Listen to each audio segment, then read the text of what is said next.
Good evening, ladies and gentlemen. We are glad you are watching. Thank you so much for choosing Tembe TV and your favorite open forum political discussion show.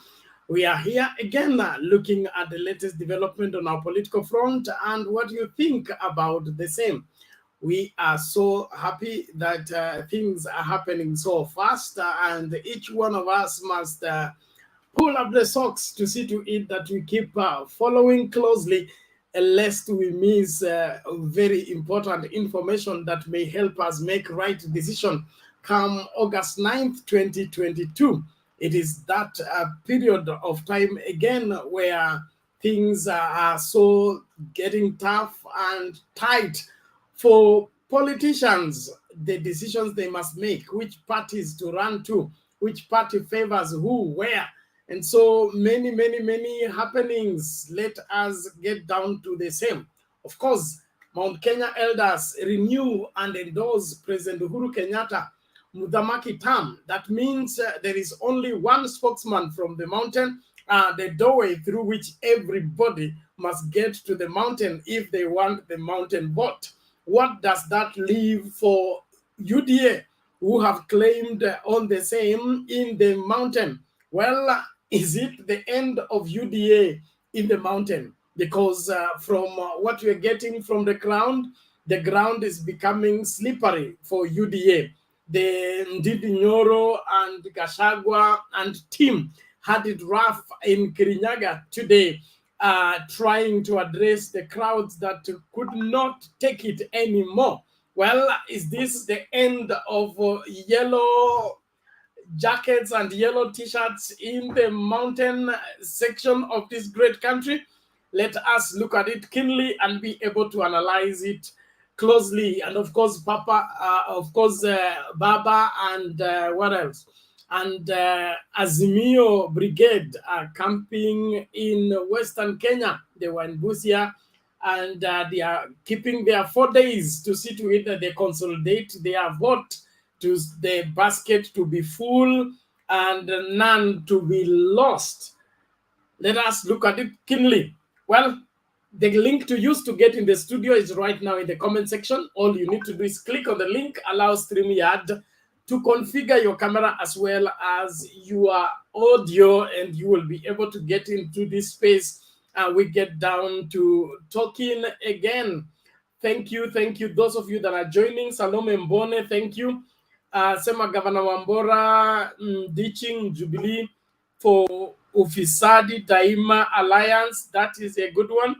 I'm learning that from you. Probably I'll get that verified. Thank you very much. Kuna na Buana Martin, thank you. I don't know. Okay, let's keep on. Joseph D. Hands connected. Thank you so much. Kuna Geoffrey Nyamwe. Asante sana. Of course, Nyamboro Chieng. Hi to you. Thank you. Sali, karibu kwa show. Rajab Abdallah, tunakushukuru. Karibu kwa show. Gerard Joram Wangira. The link is right now in the comment section. You click on it, get in the studio. Let's get talking. Walenisi, hi to you. Mtua Peter, thank you so much. Hi. Kuna nani huyu? Samson Paul. Tulikuwa Meru County wakifanya ile kitu tena. Okay, you have shared the link. I will see what happens. Okay, thank you, Kelly. Shono, karibu kwa show. Vincent Musebe, asante sana. Kuna huyu Choruge NM Gigonor. Hey, this is serious. Dominic Kosige, asante sana. Karo Mukuhi, if I mispronounce your name, begin by forgiving me. Naomi Wanjugu, asante sana. Alafu tuende kwa nani huyu? Catherine Akinyi, Felix Nyauchi. Alafu nani huyu? Kuna General Isaac Mavenge, Dominic Kosigei, Lennox KE. Alafu Japheth Odera, thank you so much. Nani huyu? Johnson Kaingu, Emily Sagala, Jason, okay, so Robi, Elkanan Dumbi, alafu tuachie hapa kwa Brian Songok. Karibu kila mmoja, nashukuru, asante sana. Tusonge mbele na mjadala wa leo. Naamini ni wakati wa kila Mkenya kumakinika kisiasa, kujua yanayojiri na jinsi utakayoyapokea na utakapojihami, kwa sababu mambo yanakwenda haraka sana na lazima kila mmoja ajitahidi asiachwe nyuma na yale yote yanayoendelea. Mama Selina, vipi leo? Hey, poa Penat, poa. Mambo poa sana. Every day good news. Yeah. Sasa Penat, kwanza nataka kushukuru, naona wasee pahali pasee paripiki chambo. Watamaki wale wanapeana uongozi. Sasa wameambia rais ya kwamba yeye atakuwa kiongozi. Anaendelea, hawajai kumnyang'anya, ni ile tu kwa sababu watu wamejaribu kusema Uhuru amemaliza kazi yake, ana kiti, ndio wasee wamerudi kuwaonyesha ya kwamba the president is still the leader na yeye ndiye atanegotiate kuhusu mambo ya Central hapo. Alafu hao wasee pia walikuwa wameanza kuongea kuhusu vile Kuria alitaka kusema anaambia watu, na nilifurahi kwa sababu kuna msee mmoja alikuwa kwa wakati hiyo ya Uhuru mwenye alikuwa nafanya hizo matapau ama wanaitwa nini, alikana hiyo mambo. Sasa hiyo ni sawa, Central imekuwa locked. Nikashangaa Kirinyaka, oh my God, mambo ni hayo sasa. Niliwaambia jana, watu waliingia kwa nyumba ya wenyewe, baba alikuwa kasi, baba Mukati mama akamwambia baba Mukati, kuja, hii nyumba ni yako, pamoja na watoto wamekula baba Mukate. Na unajua watoto mpaka uambie the real father. Sasa watoto ya Central sasa wanajua baba amerudi, baba Mukate ametupwa nje. Na baba Mukate kutupwa nje, kabla sijasema, nimeona wakilia Coast.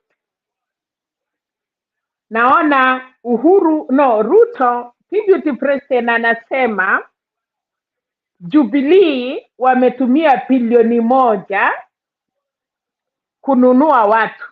Sasa Jubilee inanunua nani? Na Jubilee ni chama ya Central na chama nje iko kwa serikali. Pena they need to tell us the truth. Yeye alienda akatumia pesa yake kujaribu kununua watu ya wenyewe, na akanunua viongozi, na wamemkataa. Anataka kutuambia kwa njia ingine, I have spent my billions of money kununua Mukati na kununua hii watu. Sasa baba amerudi bure, watoto wamerudi nyumbani. Nikashangaa pia kusikia Mudavadi kibaba kimsima kinasema mama Margaret Kenyatta amekataa. Hata sijui kusema hiyo, nitasema kwa sababu amesema, si mimi. Mudavadi anasema Margaret Kenyatta amekataa Uhuru. Sijui nani amemwambia hiyo mambo. Ni yeye mwenyewe, bibi yake alilipwa pesa akalazimishwa kuacha Azimio kwa sababu bibi yake ni raisi, alikula pesa awache kuingilia Margaret Kenyatta. That is our first lady. Yesterday ama juzi walikuwa na tusi Mama Ngina, nao anakuja tena kuweka kusema ati Margaret Kenyatta amekataa Uhuru. Sasa hii watu watahusia watu nini? Huku kiongozi yao analia, anasema watu wamenunuliwa Central. How could you go to somebody's house alafu unafikiria unakuwa, I can call it uchinga, kwa sababu Penat, hiyo nyumba umeingia imechengwa, iko na kila kitu kwa boma, iko na kitanda, iko na sufuria, iko na bedroom. Baba amechenga nyumba yake. How could you go in somebody's house bila kuchenga hata kachikoni nje, unafikiria hapo ni kwako? Alisema yeye ni kingpin ya Central. Today watu wa Central wamemwonyesha, you are not there, out. Nyamaza, rudi nyumbani, ngoja 2027, if you could be lucky, uombe kura. Uliambiwa na wasee ya Kalenjin ya kwamba mtu hawezi kuchinyoa, ulichinyoa, wewe ndiye number 1, wewe ndiye number 2, wewe ni number 3, hukutaka kusikia maoni ya watu. Asiyesikia ya wasasi funjika kuu. Huyu Ruto amekataa kusikia. Nimelia kwa hii kikao nikasema, where are the leaders ya Kalenjin? Walienda wapi? Kina mama, ongera Sally Koskei na wale wengine wote wameungana na baba. Furaha yangu ni kwamba Iron Lady leo amekooa uko Kakamega, Martha Karua, na nikaona watu wamefurahia, because wakati waliambia atakuwa hapo wakihesabu kura mpaka aone baba ameingia State House. Tena kabla sijasahau, Deputy Ruto amesema kura yake iwezi ipiwa. Ametuambia tena, Uhuru una uwezo ya kuipa kura yangu. Amesema Uhuru anamjua, which means tunataka kujua between Uhuru na Ruto, kwa sababu yeye amesema Uhuru Muigai anamjua Ruto mwenyewe. Amesema hiyo Kaloleni ama wapi, nataka utafute hiyo. Amesema kura yake iwezi ipiwa. So we want to know this thing. Ile confidence amesema munanijua mimi kama deputy rais ya Kenya, kura yangu iwezi ipiwa. Anajua nini? Tena tumekuwa tukiongea hapa, mnatuambia maneno, lakini pia ninakubali ile wanasema chura iwezi suia ng'ombe ikunywe maji. Kwa hivyo kama unajua unaweza ipa kura ama unajua utatangazwa, huwezi kuja kutupigia kifua. Ya pili, huwezi kuja kusema Uhuru ametumia 1 billion. So kwa njia ingine nataka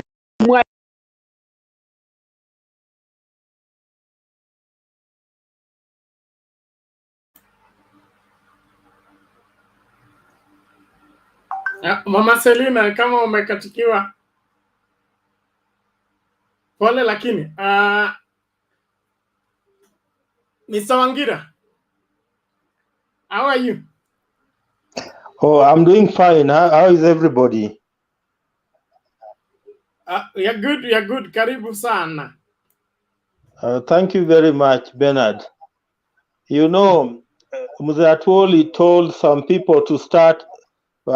Muzatoli aliambia watu wengine wakate meat, and they took it as a joke. And now, things are now showing out that they better have shock absorbers, or truly they will do what Atwoli claimed that they will end up doing. Listening to William Ruto today, again, let me just start from the top.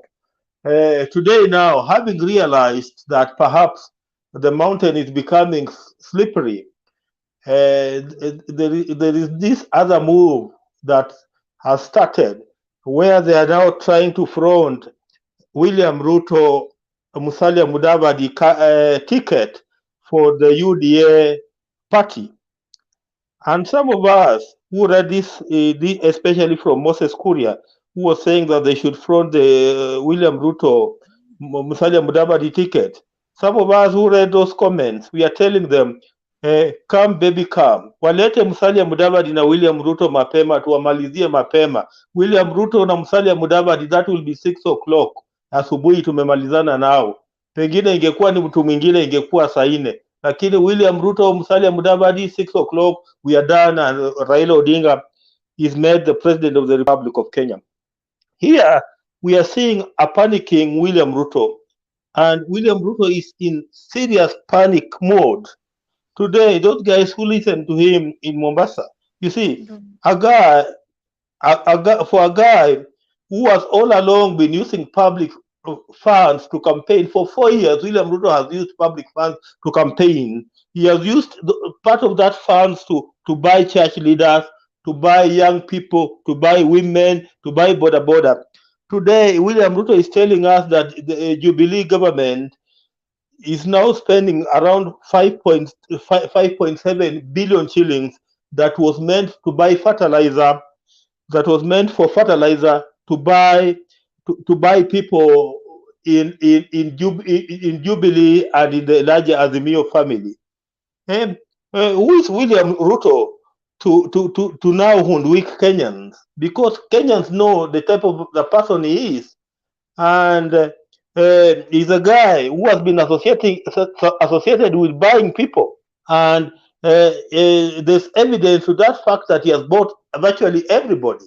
The problem is the only problem that is coming out is that even after buying whoever he bought, the ground still remains slippery for him. So for him to purport that the government of Kenya is spending 5.7 billion shillings for purposes of buying candidates, that just tells you that this guy is panicking and he has realized that he's not going to become the president of the Republic of Kenya.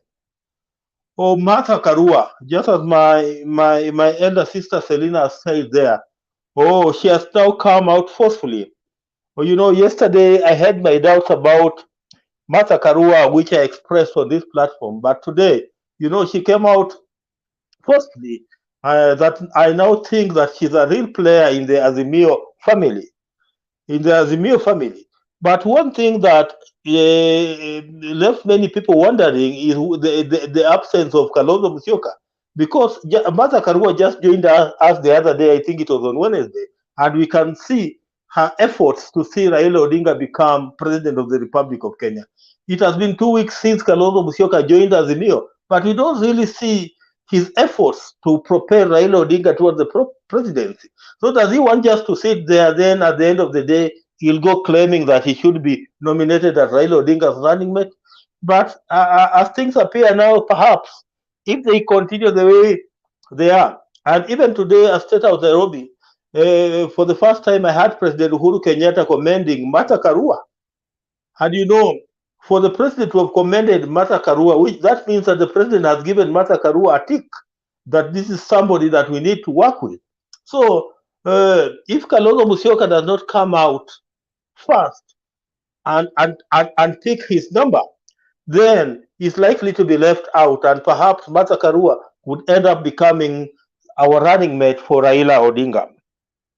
I understand that today in Kirinyaga things were not very good for the Tangatanga group that composed of Ndindi Nyoro, Anne Waiguru, and Gachagua. I understand that they were booed. That just tells you how people are getting awakened. I've been watching the campaign rallies of this lady called Girichi, and that lady now on the ground in Kirinyaga is not somebody you can dismiss. And if these people go to the Kirinyaga thinking that they will dismiss Ngirichi, then they will be in for great shock. Oh, Raila Odinga, I've just liked his strategy in Western Kenya today. Because the greatest worry, especially among some of these guys who are joining ODM, was that they were likely to, who are joining Azimio, was that they were likely to be changed when it comes to the ODM ticket. And Raila Odinga today came out as a very organized person. We saw him in Butere, where he gave Umwale a direct ticket to run on ODM.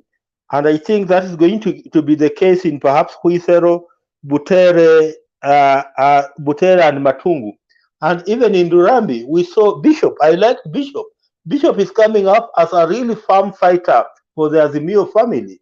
I really like that gentleman. He speaks firmly, but in very good language. Si ile maneno ya matusi. He's a real bishop, speaking firmly, presenting his points, but in very good language, not abusing anybody. He was very, very clear. And he promised Raila that out of the 90,000 registered voters in Lurambi, Raila is likely to run away with 2/3 of the registered voters there. So today the Raila strategy in Kakamega today was a better strategy than what was applied in Busia yesterday, because in Busia yesterday things looked a little bit confused. But in Kakamega, I saw a lot of organizations, especially where the present members of parliament were involved in organizing this particular Raila Odinga rallies in Kakamega. Uhuru Kenyatta, today we have seen that he has been, his mandate as Mount Kenya kingpin has been renewed for another term. And you remember, this is the mandate that was given to Uhuru Kenyatta in the year 2012. So the people of Mount Kenya are saying that this guy is going to be our leader as far as Mount Kenya is concerned. And Uhuru Kenyatta was very clear. One thing, he requested those small political parties within central Kenya to work hand in hand with Jubilee, so that they don't end up splitting the vote that could have gone to Raila Odinga. So that was a very, very good move by Uhuru Kenyatta.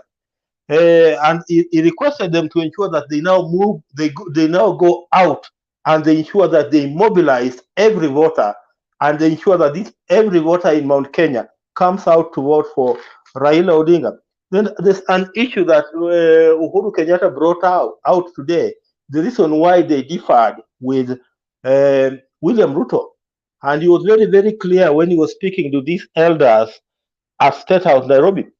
You know, he told them that here was a guy who was hungry for power, raw power. He told the elders that William Ruto was hungry for raw power. And every Kenyan can see that this is a guy who is hungry for raw power. He wants to get power by whichever means. That is why, after failing in his bribery schemes of bribing everybody, now he has engaged in serious propaganda to tarnish the name of President Uhuru Kenyatta and his government.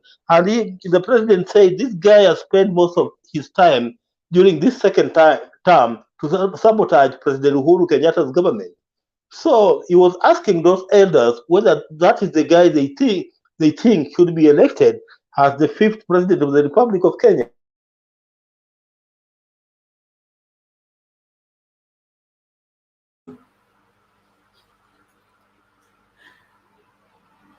Thank you Angira. Naomba tuende kwa James Blue. Naonekana net ndio inakata watu leo. James Blue, hi everyone. Be brief, no? Hi to you. Yeah, I'll be brief. Tumepewa lecture kabisa na rafiki yetu Angira. Endelea. Yeah, I'll point to the following. Musali has lost a great deal today. Naona watu watatu wakitoka hivyo bana. Sio MCA. Those are members of parliament. They've left NNC and actually for good. Wameenda ODM. Hawajaenda hata DAP Kenya. Actually should worry Kenya kuisha. 2, mtu asikuje kuwadanganya ati somebody is using 1 billion kununua watu wa Mount Kenya. What about the billions amekuwa akipeana huko? Na hata hii nyumba ya serikali watu wakikuja hapa kila siku, we've not complained. It's a few people who are actually have been telling the DP, please usitumie hiyo nyumba ya serikali kupiga siasa. Na imekuwa ikiwasha watu wengi sana. Kina Murkomen were complaining, he's just meeting the people, that is part of his work. Now kimeumana and these people are feeling the weight. 3, I want to talk about bwana, stop following these people. Cosmo Choi. Watu bwana, why you don't waste your bundles, don't waste your time listening to mad people. Mwingine ni Miguna is so bitter because he'll be buried in Canada, miles away from his placenta. Hawezi kuja Kenya hata kwa dawa. So stop listening to Miguna and that madman Cosmo Choi. And finally, mimi nimeona this a done deal. Kalonzo, I want to correct that first gentleman. Alikuwa amesema Kalonzo is actually sitting and doing nothing. Kalonzo vile tulikuwa pale Jacaranda grounds, kama mulisikia vizuri the speech, alisema yeye amekuja kiroho safi, anasimama roho safi.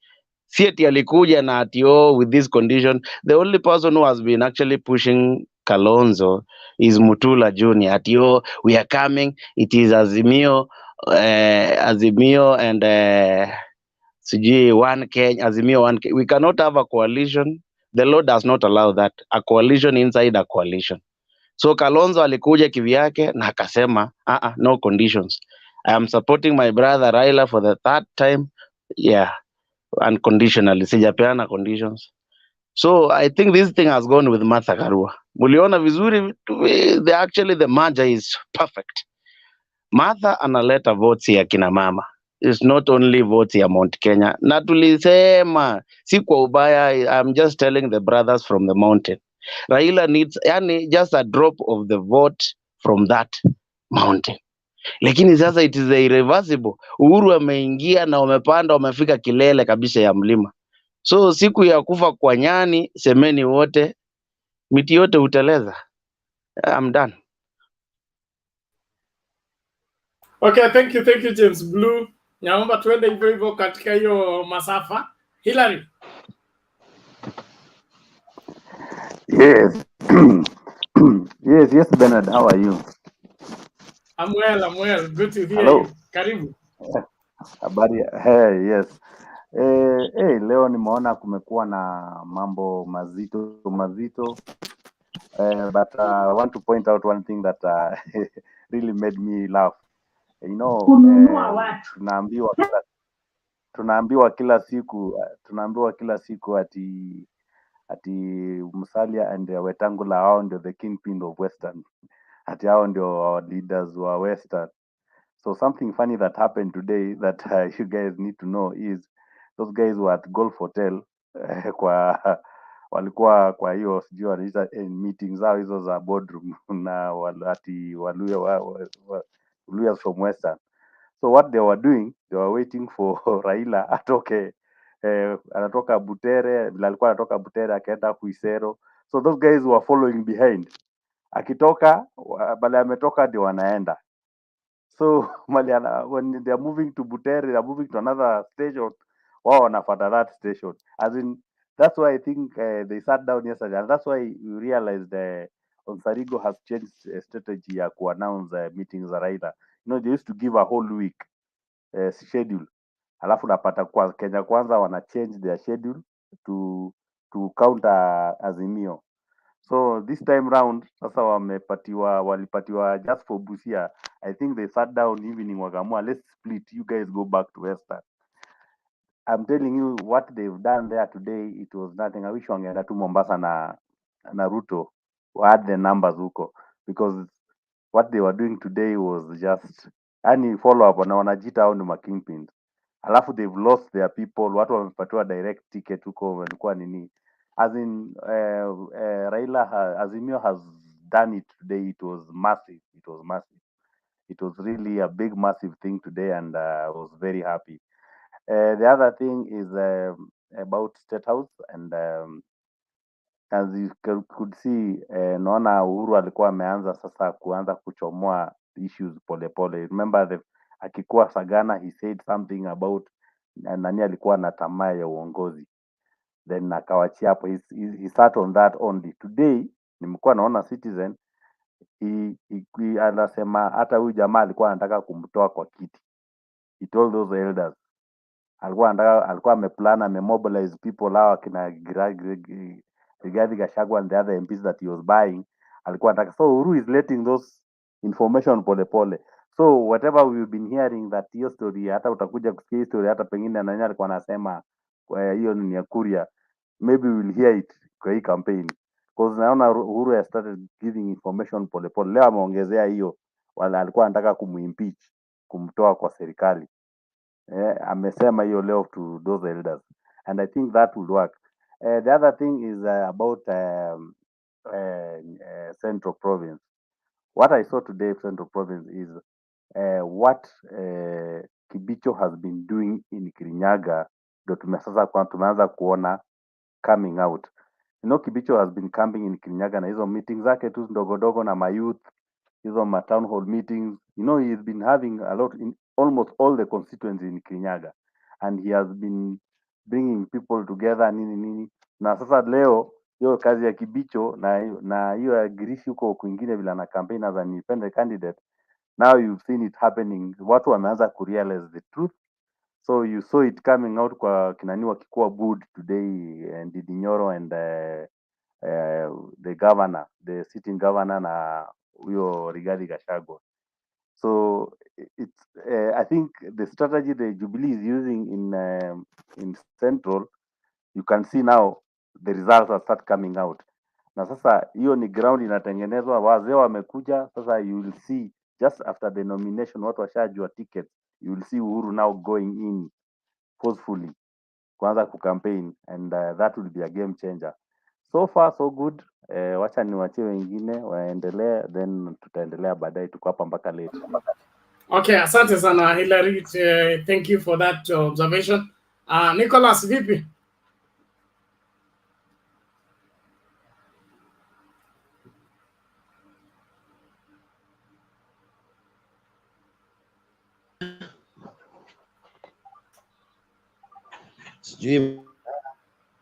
Nicholas, unmute. You're still mute. Mambo poa sana. Endelea. Iko sawa? Okay. Habari zenyu wa mandugu? Tuko poa. Katika siku ya leo nimeona mmeweka nimeona mmeweka mjadala mzuri na nimefurahia sana katika siku ya leo. Lakini nikianza kwa kusema kwa naibu wa rais, nimeshangaa sana akiwa yeye mwenyewe ni mmoja ako ndani ya serikali. Na yeye ndio mtu wa kulia kwamba kusema pesa imetolewa bilioni 1 ya kununua watu wanakufa njaa, ya kwamba watu wanafaa kusaidiwa. Sasa ni serikali gani ambayo anataka isaidia na ni yeye ndio wa kwanza? Na hizi pesa ambaye analia na pesa alikuwa akimwaga kwa makanisa na anapeleka kwa makanisa mbaya vile, pia kupeleka pesa huko. Lakini hizo pesa angesaidia kwa sababu hata yeye ni mmoja kama Uhuru Mr. President Uhuru Kenyatta angemsaidia kwa wakati mahali pengine awache kulia, kwa sababu mtu ambaye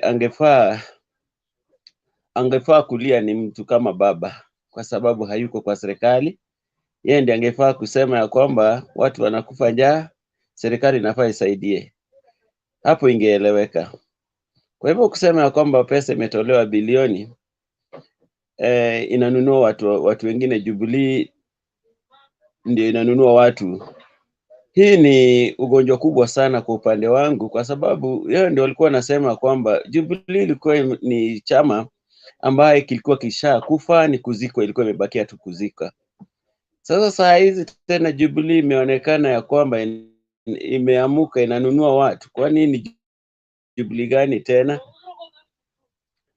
Kile kitu ambaye naweza sema hao watu wafikirie sana. Hii ni kuonyesha ya kwamba wameona mbele inanukia vibaya sana. Hawa ile shimo ambayo walichimbia Jubilee ni hawa ndio wataingia ndani.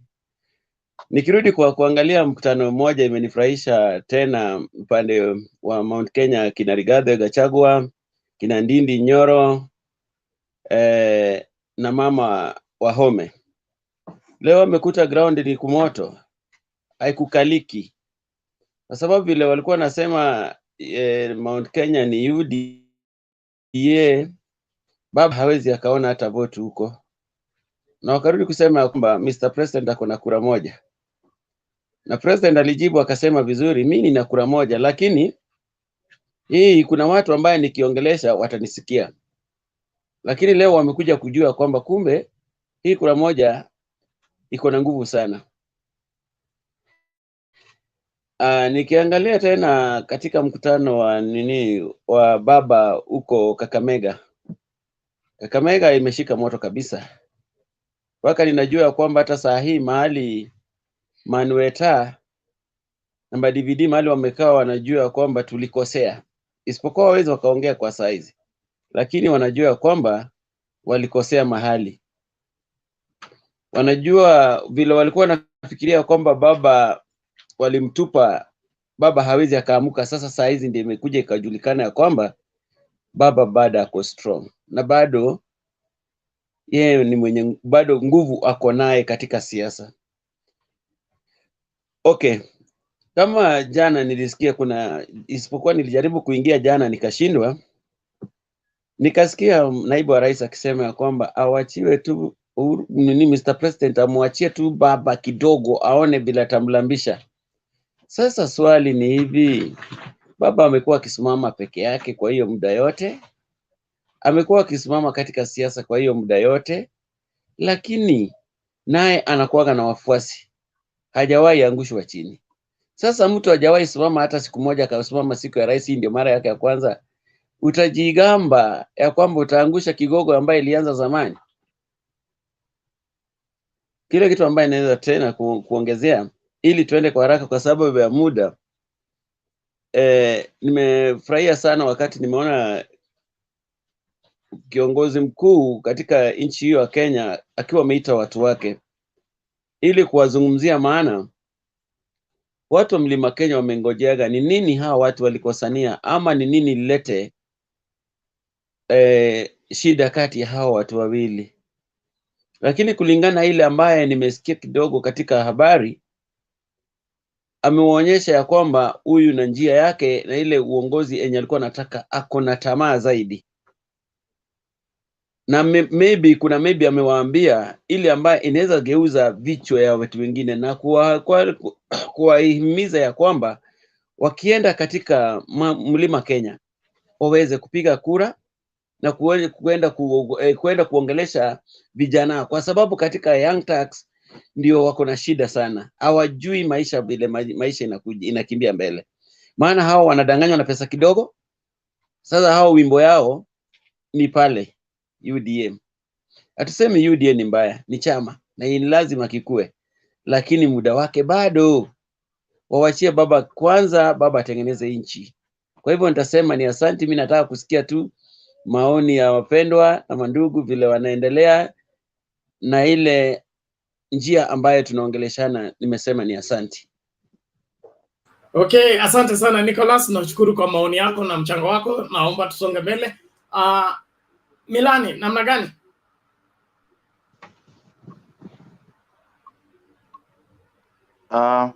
Salama bwana Bernard, nashukuru.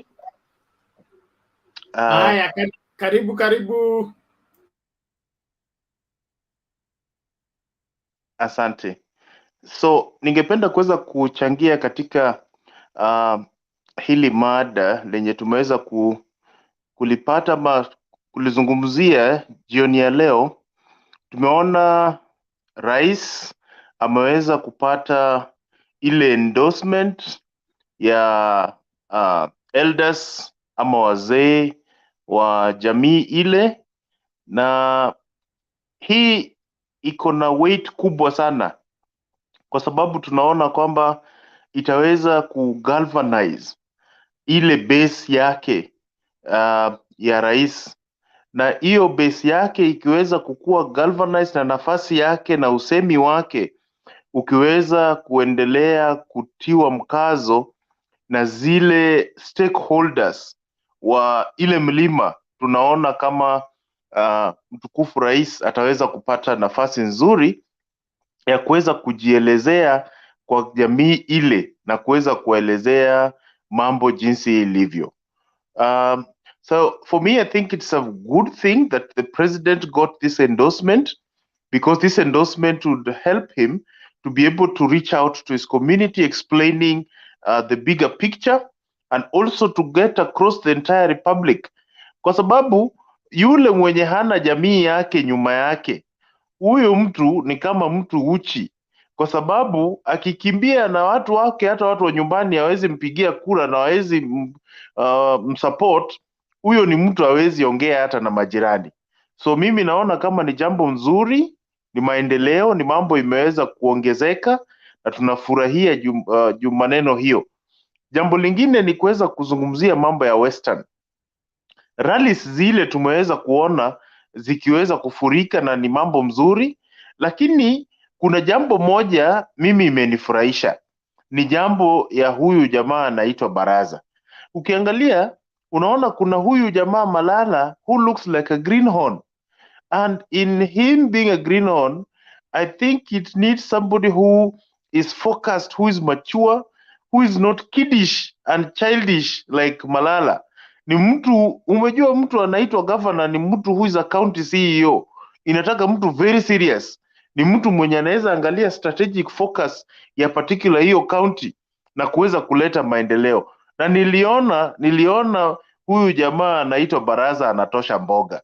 Niliona kama ni mtu amekomaa, niliona ni mtu anaweza kupambana na huyu mtoto mzuri kabisa na aweze kumrudisha ende afanye sarakasi yake mahali anafanyanga ili tuweze kuendeleza kaunti hiyo. Hawezi toka kwa mtu anaitwa Oparanya. Mtu amewahi kuwa minister, amekuwa minister wa planning na development ya nchi. Huyu ni mtu very serious. Ni mtu anaketi chini anafikiria kuhusu ruwaza ya nchi hii, ruwaza vision 2030. Very serious human being. Alafu unatoka huko unachukua nchi na unachukua county unaweka kwa mkono ya mtu wa sarakasi. Hiyo itakuwa ni kuenda nyuma, hiyo si maendeleo, hiyo ni maenda nyuma. Kwamba hiyo maneno iweze kuangaliwa vizuri. So itabidi kwamba tuweze kusupport priority ya Azimio ya kuweza kusupport na kuweza kuachia hiyo county kwa mikono salama, mikono ya mtu anaitwa Baraza. Jambo lingine, Bernard, ukiniruhusu dakika moja, ni kwamba niliona kidogo candidate wa Azimio aliweza kuingia pale Siaya. Na alipokuwa anazungumza hakuzungumzia na Siaya peke yake. Aliweza kuzungumza na maeneo iliyokuwa azimionated, zile zimeweza kubadilika na kuweza kusupport candidacy ya huyu presidential candidate wetu. Tunaweza kusema kwamba maeneo yote yaweze kujitokeza kwa wingi wa kura na wasije tu kuweza kufurisha mauwanja na sio kuweza kutranslate into votes. Ni rai ama ni wito tungependa kutoa kwa wale wanao support Baba Raila Amolo Odinga, kwamba watu hawa waweze kutumia vitambulisho vyao na waende kwenda kuchukua kura, na wachukue kura si kura kidogo, wachukue kura kwa fujo. Na wale wenye wanajikokota na kutembea miongoni mwao bila kuwa na kura waweze kufurishwa na kupatwa hiyo viboko kabisa. Kwa sababu unakumbuka President Emilio Mwai Kibaki akisema ni binadamu mwenye anakosa kuchukua kura, ni binadamu hana maana, ni binadamu ya mavi ya kuku. Those are not my words. Those are the words of the senior citizen who is the president of this particular country, saying the importance. He used those words to be able to underscore the importance of people not to be politically ignorant, that they must be able to participate. They cannot take the fence sitter, na waweze kutarajia kwamba kuna watu pengine wataweza kufanya maamuzi mazuri kwa niaba yao. Watu waweze fikiria venye unafikiria. Kila mtu, demokrasia ni kila mtu kura moja, mtu moja. Unachukua kura yako, unaenda unatumbukiza, unachagua yule mwenye unataka. Kwa sababu usipofanya hivyo, wale viongozi wabaya wanachaguliwa na watu wazuri wanaokataa kuweza kuchukua kura na kuweza kupigia wale viongozi wazuri. Ndiposa watu wabaya wanaendelea kupigia kura wale watu wabaya, na wale wenye ni wazuri wenye walikosa kupiga kura wanaruhusu wale watu wabaya kuweza kuchukua kura na kuweza kuendelea kuweza kushinda hiyo uchaguzi. Sasa tunaweza kuhimiza kwamba watu wote kupitia Luo Nyanza, kupitia Kisii, kupitia Coast, kupitia Northeastern, kupitia Nairobi na kupitia kote nchini waweze kwenda kuchukua kura. Inawezekana kwenda kuchukua kura katika maofisi ya IEBC ili kura zetu zisiwe tu ya 44%, lakini uwanja tunafeel 100%. Tunataka kura hii kuweza kupigwa na kujazwa na kulindwa na kupigwa kura ya 80% na ikiendelea, ili huyu mtu tukiweza kumnyeshea tumnyeshee kabisa. Juzi niliweza kuambia kwamba ule mpinzani wako ukimtwanga, usimtwange kumpatia nafasi ya kuweza kupumua, na umzabe makofi na mangumi mpaka akilia unamuonyesha kwamba umeweza kumshinda hadharani mchana ikionekana, na sio kwa ubaya, ni kuweza kuelezea kwamba mpinzani wako unahakikisha kwamba hatakuwa na nafasi ya kuweza kupumua mpaka aweze kuweza kutii. So mimi nimeona hiyo ni wito mzuri, na pia mimi ningependa kuunga hiyo wito mkono ili tuweze kukua na kura nzuri yenye inaridhisha, ili mpinzani wako akiona na kuona tu kwa mavumbi tu. So kitu ingine ningeweza kumalizia kuweza kuelezea ni kwamba itakuwa ni bora sana kuweza kuhakikisha kwamba, ninataka kuongea kuhusu jambo Nicholas ameweza kulizungumzia. Tunaomba naibu wa rais wa kitambo Bwana Musyoka asiweze kukuwa a fence sitter. Saa hizi tunataka mikono yote on the deck. We want all hands on the deck. If he's not going to go to Western, he should be able to have a splinter group that still does campaigns in Nairobi or in Mombasa or in Northeastern or even in Machakos and related areas. We want to see people at work. Kazi inaendelea, watu wanafanya job, sio kwenda kukaa huko behind the curtains na kupotelea mbali. Sisi watu wakifanya kazi, wewe unapumzika and then you want to harvest. It is all to happen. You have to work for it. You have to show for it. We want to see results. Hatutaki mchezo huku, tunataka watu wakiwa wanafanya kazi wafanye hiyo kazi, na yule anapatiwa haki yake kwa kupatiwa cheo cha naibu wa rais na vio wengine ikuwe on merit. Yule anafaa afae na apewe. Nashukuru. Okay, asante sana Milan, nashukuru kwa hayo maoni na kusisitiza tu baba atashinda kura wakati umekata kura yako, na siku ya kupiga kura umetoka mapema ukaenda ukaipiga hiyo kura. Ushindi haupatikani kwa maneno matupu, inapatikana katika action. So let everybody near you make sure that they are eligible voters. Number 2, they are getting up to go and vote. We have already won, will not win. We must go out and vote literally so that our vote can count and our win can count. Let's watch this video before we bring in nani. People are dropping off, sijui network imekuaje leo. Tutaenda kwa Robert. Wacha tuwatch kidogo tu alafu.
Okay, hiyo yamejiri leo katika Kirinyaga.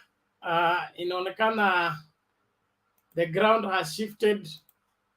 Wale walienda kusikiliza ground hawakusikiliza vizuri, ama habari mpya imeshuka. Robert Dulo, karibu.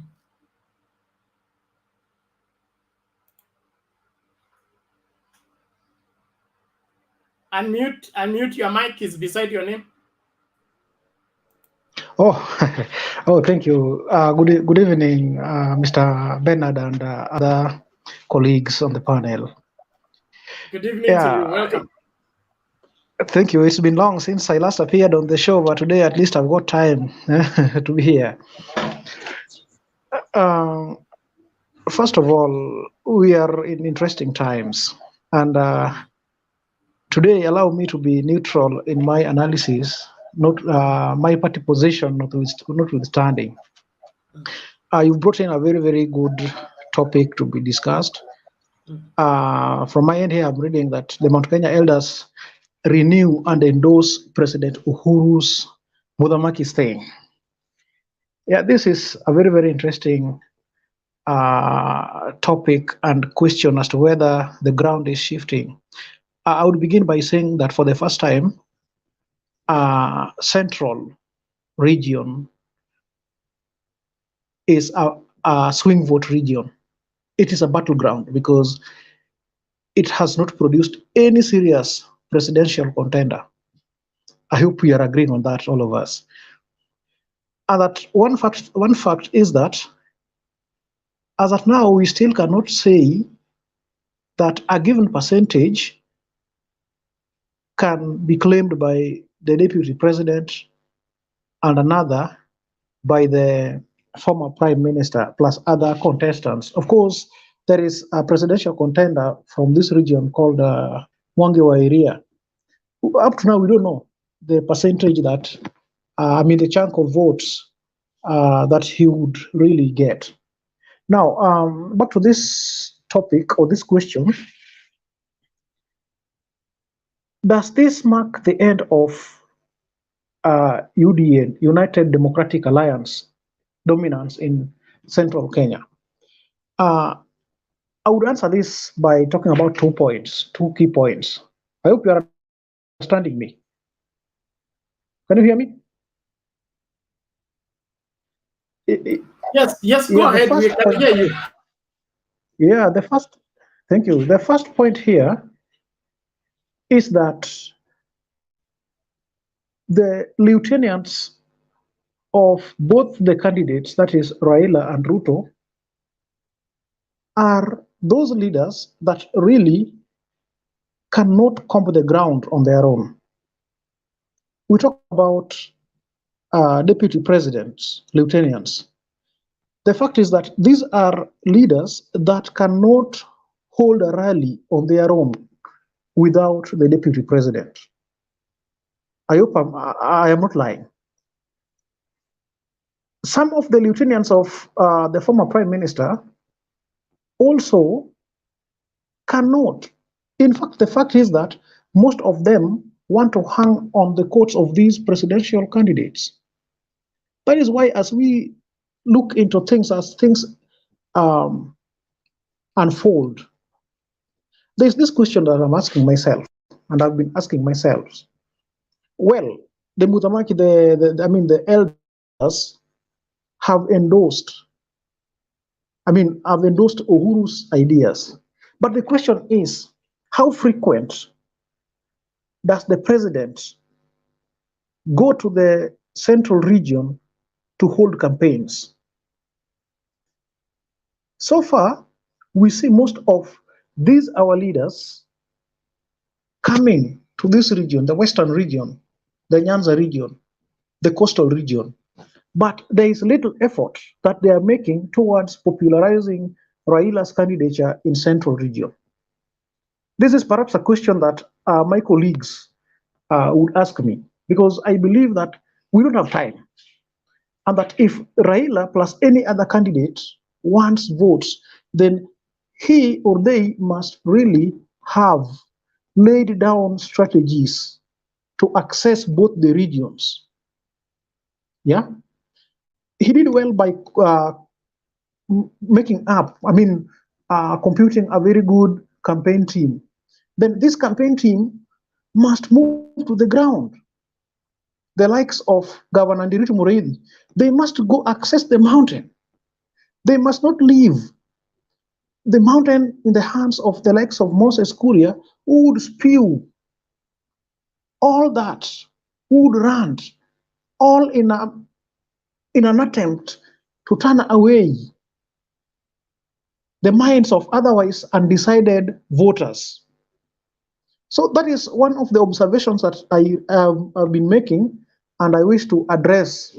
Number two, as pertains Baba's trip to Western Kenya, I think this is very, very important because he would actually want to solidify his support base such that when he moves out to look for votes in the other regions, especially central, then his voting blocks remain as intact as they were in 2017. And I think today's rally has really proved to be fruitful because we have two leaders who have defected. In fact, around 2 or 3, Bishop Hamala Titus and Tindi Mwale. This is a big win. But again, it is a tricky affair because maybe there are other aspirants who wish to have the ODM certificate in these constituencies. Already they have been given free tickets, right? So I think this is a very tricky issue and a tricky situation where the party itself must prevail upon the other people who might have an interest in such. So generally, as I wind up on this first part, I wish to state that still there is work. Yes, on paper, Raila has many votes and has more votes than Ruto. But the question that remains, are they doing enough to comb up the ground, to mop up the ground, especially in the battlegrounds? And Mr. Bernard, there's something I always say, that the choice of a Raila's running mate would most likely determine whether he gets Central Kenya votes or not. Yeah, the choice of a running mate, and this is also happened. This also happens to Ruto. Yeah. So up to this point, allow me and end at that point. Thank you. Okay.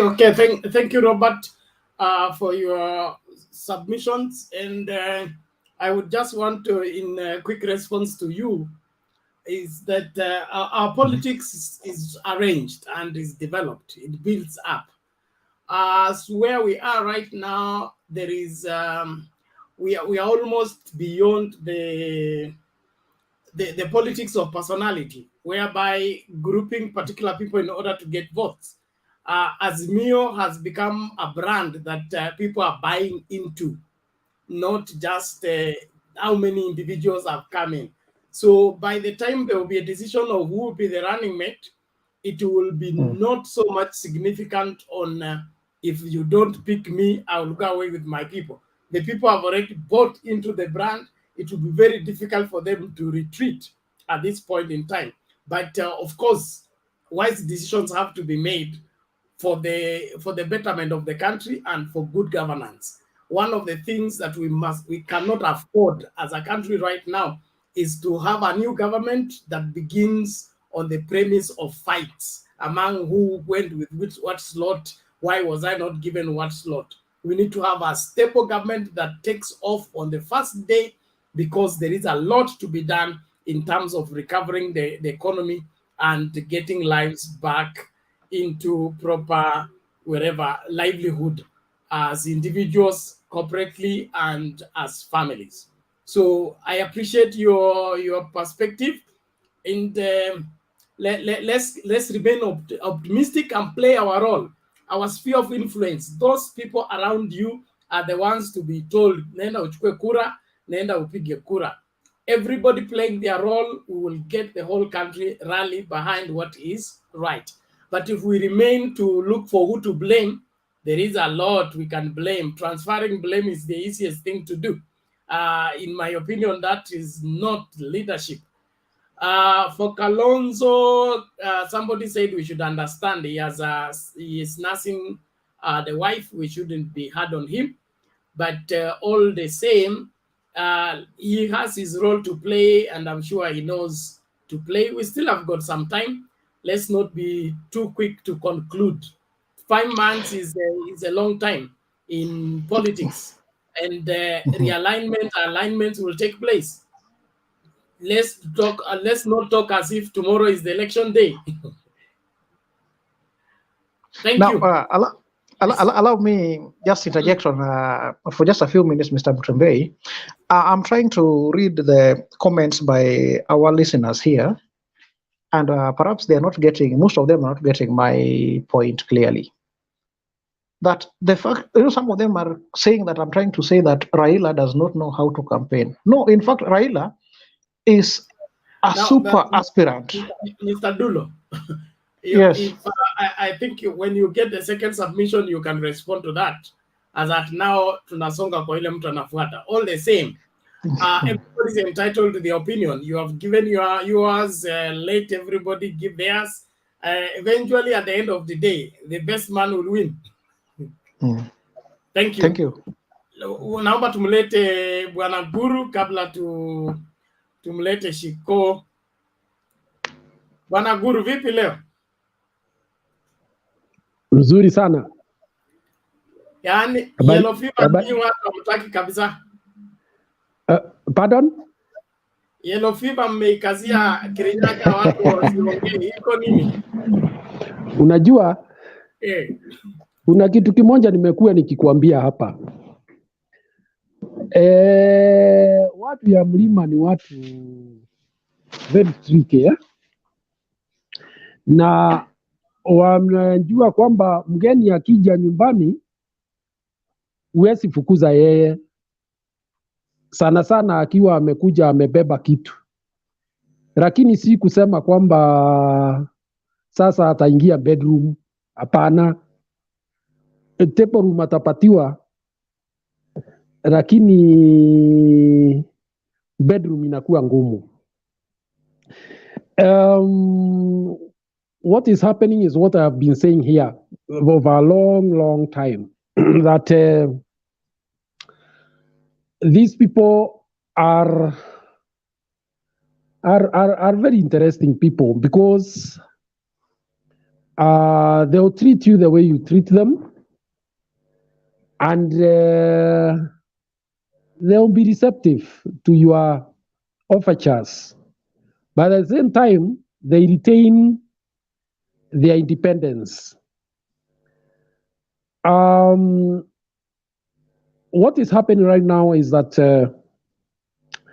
they are slowly going back to what they are as individuals, as a community. And the question that the Kotu Secretary General posed some time back, in whose hands are we safe, is what now is reigning supreme in the region. You notice that first of all, they saw what happened to Wangui Grichi. These are people who had invested her energy and money in the political party that is UDA. But she was trashed and treated very badly. And therefore, by that fact, it is natural that people will start asking themselves, can we be safe with this party? Can we be safe with these people? If the person that we have identified as a person who can be our leader is treated in such a shoddy manner, how then safe are we? Truth be told, that things are yet to come to a end when the real nominations are done. Jubilee Party is coming out very strongly in the region, and underlying that is the fact that there is a realization that communities get a better bargain when they have a homegrown political party. So I will not be surprised when the president makes a trip to that place. There will be heavy defections of people, this time not of contestants, and some who had already thought they have made their way to parliament may be shocked at what will happen. Looking at what happened today, the president met the elders, over 3,000 of them, and there is a reason why. You are aware the statement that was made by Moses Kuria some few days ago. That statement is very heavy and could put a siege mentality on a section of the community that by voting in Raila Amolo Odinga is by going against an oath that was taken in 1969.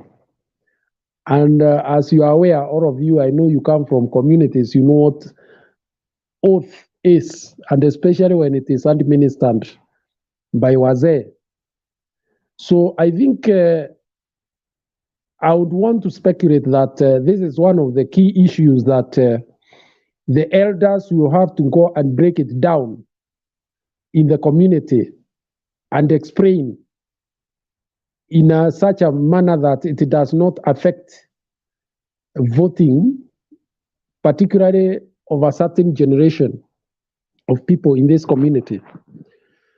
Also, you also notice that these elders, they are people who are relied on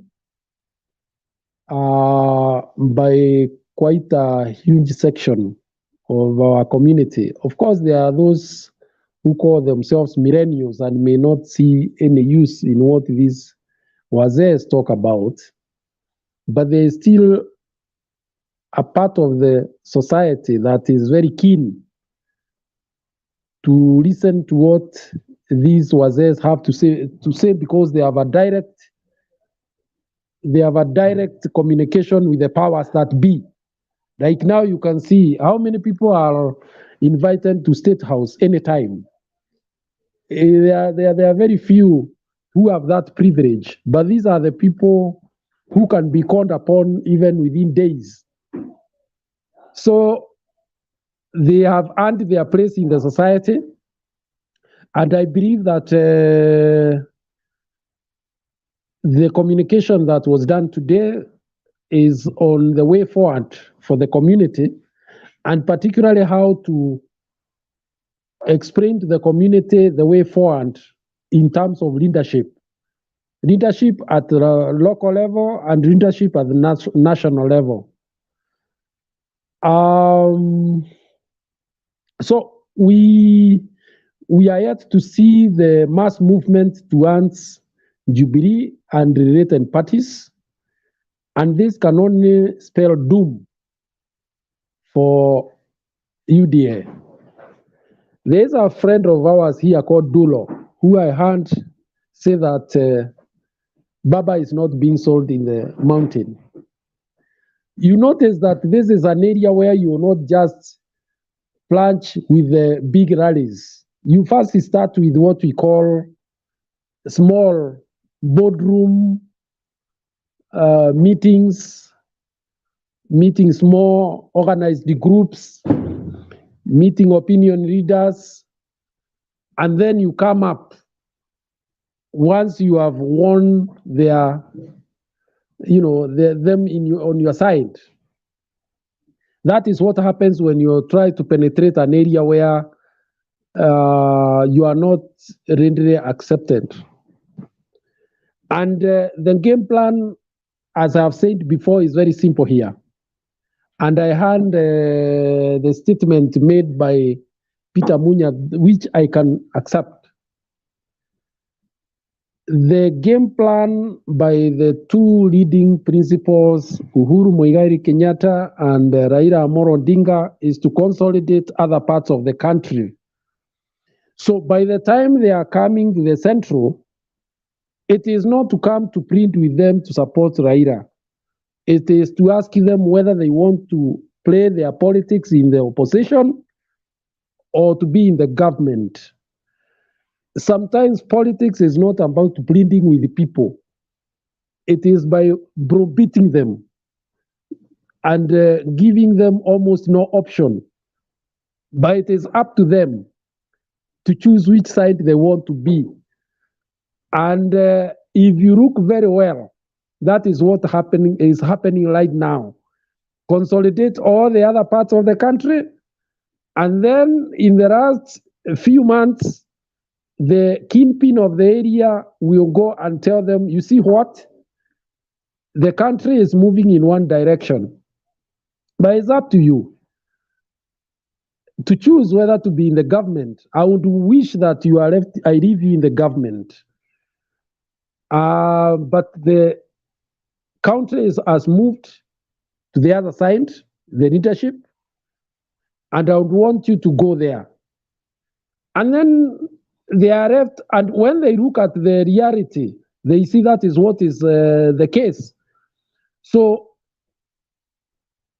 then from there, things start taking a different dimension. So, Mr. Dulo, politics is about planning. It's about tactics, it's strategies. Okay? And I believe so far so good. And some have already started seeing what is happening and they are responding accordingly. So by the time the kingpin of the area goes to the area, the ground will be very receptive because you have been given no option. You either move with the government where it is going or you remain in the opposition. There are no two ways about it. Thank you. Okay, asante Bwana Guru, tunashukuru sana kwa maoni yako. Mambo ni mosmos, alafu yanajengwa, yanapangwa, yakapangika, kisha matokeo yakatokea. Wale wanakwepa jukumu hilo hawataweza kufua dafu katika masuala ya kisiasa na mengineyo. Asante sana. Naomba sasa tumsikilize dada Shiko tukisonga mbele. Vipi Shiko? Hi, Bernard. How are you? Fine. Uliwasha moto alafu kahepa.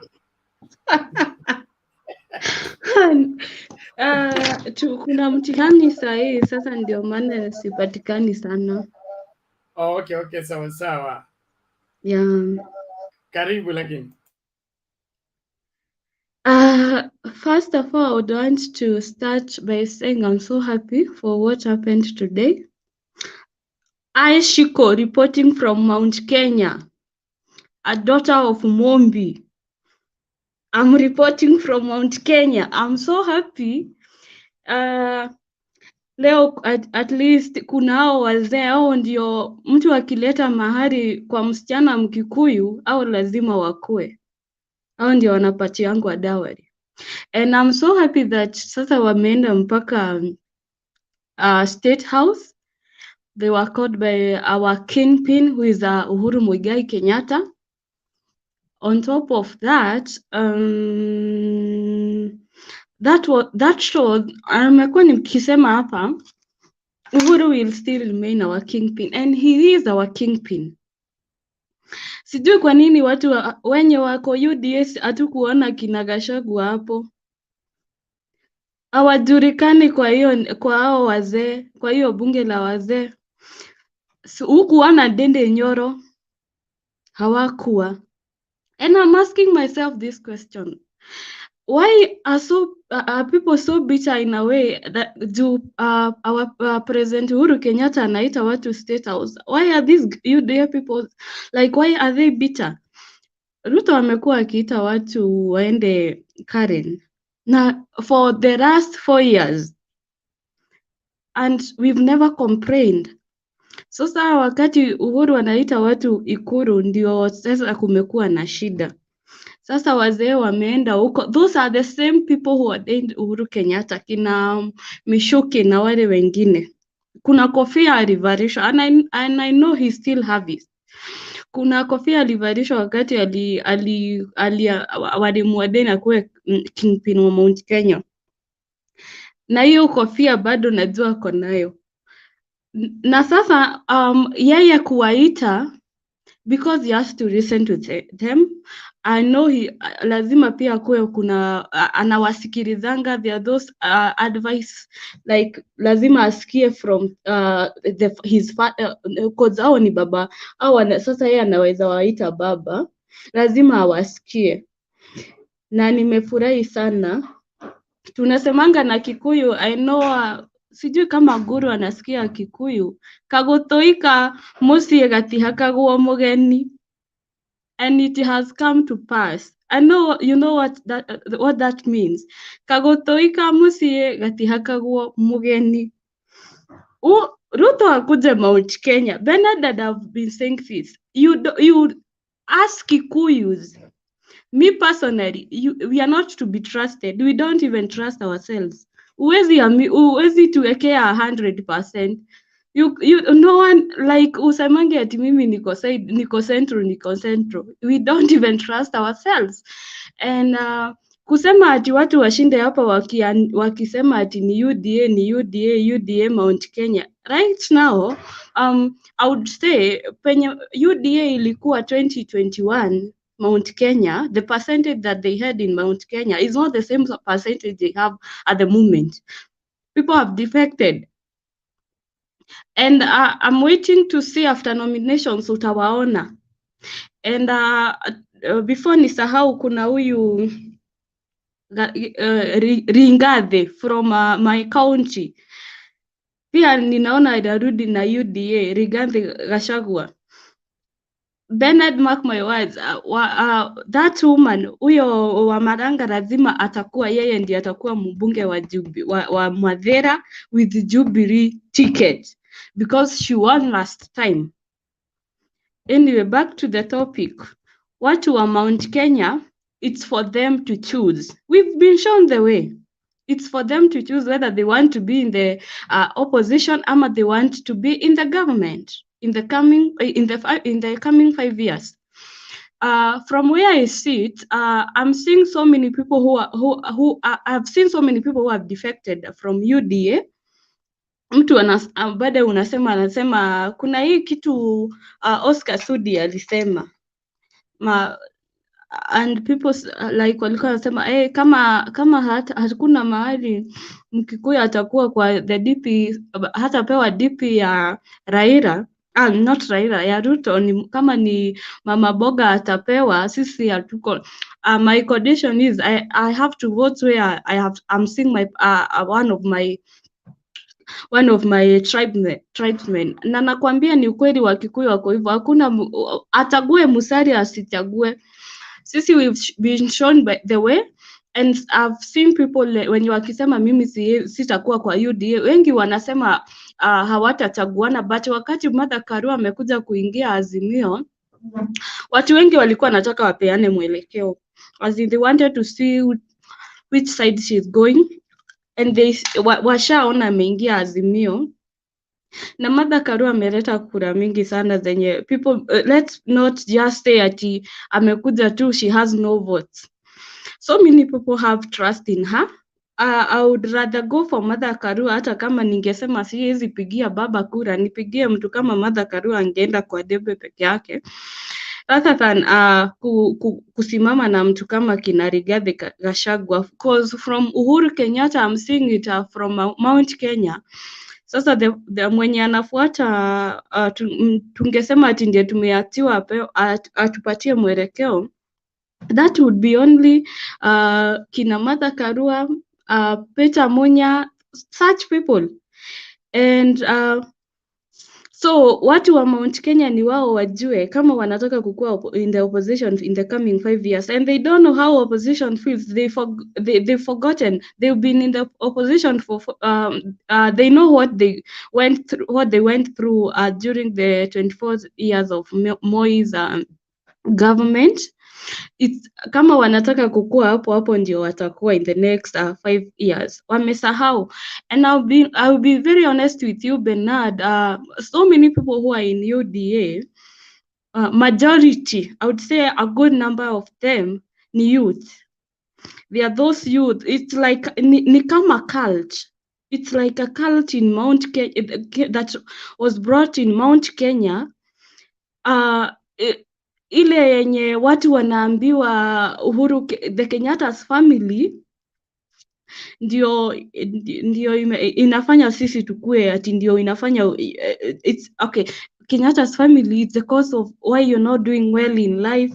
Kenyatta's family ndio inafanya sijui nini, ndio maziwa inauza. And I'm asking myself, where were they 5 years ago, 10 years ago? The same Uhuru Kenyatta alikuwa ndiye mlimpea kura. Sasa sahi ndio mnajua the Kenyatta's family ndio inafanya mkue maskini. You people have allowed someone from another community to come demean your leaders. Kina Kafogo, you saw him when he was in Thika. Mliona Kafogo mpaka he was just jumping up and down like a toddler, and he saw when Ruto was there just to praise him. Are you guys asking yourself, where will you be in the next 5 years? There are so many advantages of being in the government rather than being in the opposition. You people should ask people from the Nyanza region. After 5 years, after tumefanya hii uchaguzi, ndio maana mtajiuliza, ndio sasa mtajua kukua opposition si kitu rahisi. So the youth who are in Mount Kenya, majority are in UDA. Tusiseme ati ni wa Azimio, wako UDA. And those are people wenye wameingia kwa pombe, wao ndio wanajiita tu mahasora, wao ndio wengi. These people who they are not doing anything in life, wao ndio wameingia hii nini ya UDA, this the wheelbarrow thing. And now ndio wanaambiwa ati the Kenyatta's family ndio inafanya sisi nyinyi mkue maskini. How? If you don't work hard, if you're not doing anything to improve your life, how is the other person, like, who is going to work hard on your behalf? Ni wewe utoe, you should pull up your socks and do something. Now you're blaming Uhuru Kenyatta, and Uhuru Kenyatta, either he retires or not, atakuwa na retirement benefit. You people, mnaonanga watu mnasemanga Wajaruo wanapenda kung'oa reli, wanapenda kurusha mawe. Sasa nyinyi ndio mtafanya hiyo kazi in the next 5 years. Because this guy that you brought in your region kuwadanganya, he'll be in the opposition. Atakuwa sasa nyinyi mnaambiwa, unaona venye mlikuwa mnasema watu warushiwe tear gas Nairobi. I'm waiting to see the Kikuyus demonstrating and protesting on the roads, wakisema wataki baba, ama wakitaka sasa ndio nyinyi ndio wenyewe mtaitisha handshake. You will go to Uhuru, those leaders that have shown you how to demean Uhuru Kenyatta. You are going to be, wao ndio mtakuwa mnaambia at least, ama mnaita Uhuru aende aongeleshe baba. You people, like, mkiwa kwa opposition, msifikirie tu kukua kwa serikali. Don't just take presidency for granted. Ama mnafikiria tu kukua president is just something that happens overnight. You should be grateful. That man, he is the president of Kenya, and he is our kingpin. And him being there, he's also protecting the interest of your community. Lakini sahi hamwezi ona, but in the coming years you will thank him.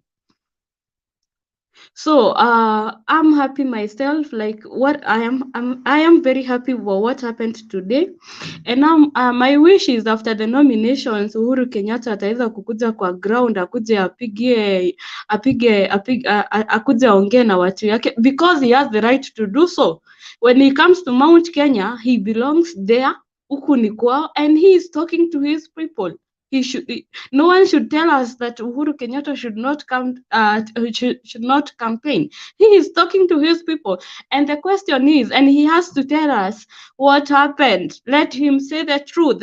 Your guy, hata yeye wa UDA, wacha aseme ukweli wake, na wacha Uhuru aseme, watu wapambane. Ruto is our ex. Our new catch is Baba. And we are the Jubilee, the Red Armies, and we are in the coalition of Azimio. So if you want to be left behind, you see what happened to Purity Ngereshi. And Alburu, I would want to say, like, Kerenyaga, uko UDA uko haina kitu. Because I know Ngereshi will take the governor seat of Kerenyaga. She will be the governor of Kerenyaga. Nimekuwa nikifuatilia, naona venye anafanya campaign zake. So UDA itakuwa na watu wengi sana huko Kerenyaga. Wait and see, and after the nominations, hao wenye unawaona kwa hiyo Kenya Kwanza, then you see them here crying and telling us now no, tulidanganywa sijui nini. Some of them are digging their political graves. They will never be seen anywhere. Ndio sasa utasikia, and I've been saying this, Baba should not even pity them and nominate them after he gets into the office. They should just stay outside. Let them stay in the cold. They are just there because of their stomachs. And I've seen a post written by Moses Kuria. He said, like, the mountain haitaki kujua kama ni Ruto Mudavadi ticket ama ni ya nani, so long as they send Tinga home. What does that tell you as a runned person? So the interest is to send to take Raila Amolo Odinga nyumbani. It's not about the interest of people. Like now, you people from Mount Kenya, are you going to vote with emotions? Just because you've been told this and that, let's send Raila home. Now you're going to do that, thinking you are punishing Uhuru Kenyatta, and you will punish yourself in the next 5 years. Are you going to vote because you've been told this and that? Huyu sijui hajafanya nini? Vote because you feel this person will take the country somewhere less, and I'm safe with his presidency. I myself, with my family. We are safe in Baba's government. I'm not safe with Ruto's presidency, and that's why I wake up very early in the morning to go and vote for Baba to send Ruto to block Ruto's presidency. Ask yourself, you as a young person, mwenye umedanganywa about kuambiwa maneno ya wheelbarrow, kuambiwa maneno ya hustler. The person who is calling himself hustler, akona Weston Hotel. He's not a hustler. Ni mtu akona mali. Wewe uko na nini? What do you have? Just because you're being given 200 shillings, then you want to trade your future, the future of your generation with 200 shillings to keep on and shout on the roads. Wow, watu wakikuja, you go shouting UDA, UDA. And then your generation will suffer because the guy will sabotage the economy of Kenya. Youth from Mount Kenya, you don't know anything about being in opposition. Those guys from maybe 20 years and below, ama 25, wengi hawajui kukua kwa opposition ama kukua kwa serikali, the benefits of being in the government. They didn't like hawajui, sasa ndio watajua. Wacha mwenye atasikia akue wa Ruto, wengine wale wanakuwa wa Baba, sisi tukue kwa Baba. But after 5 years, we will be here in Motembei, and you will listen. They will be there. Wenye wanatusiana kwa comment section, they will be saying, I wish I knew. And there's nothing bad like in life saying, I wish I knew. Don't trade your generation. Don't trade your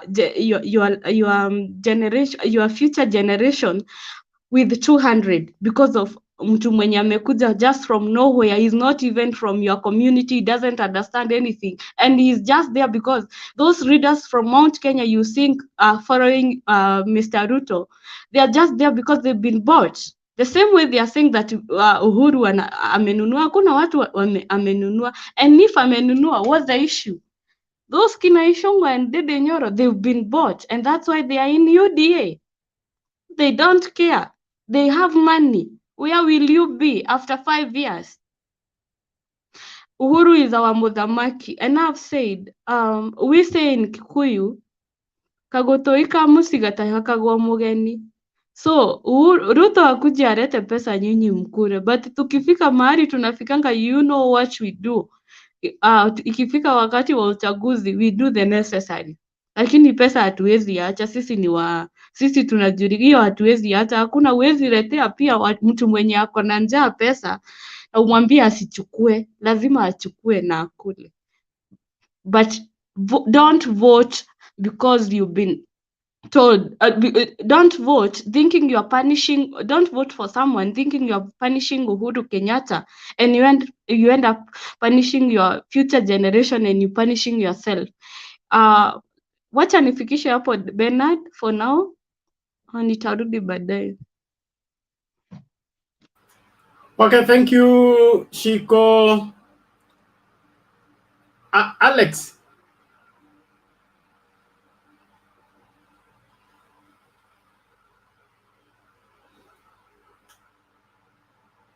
Hey, happy Sabbath.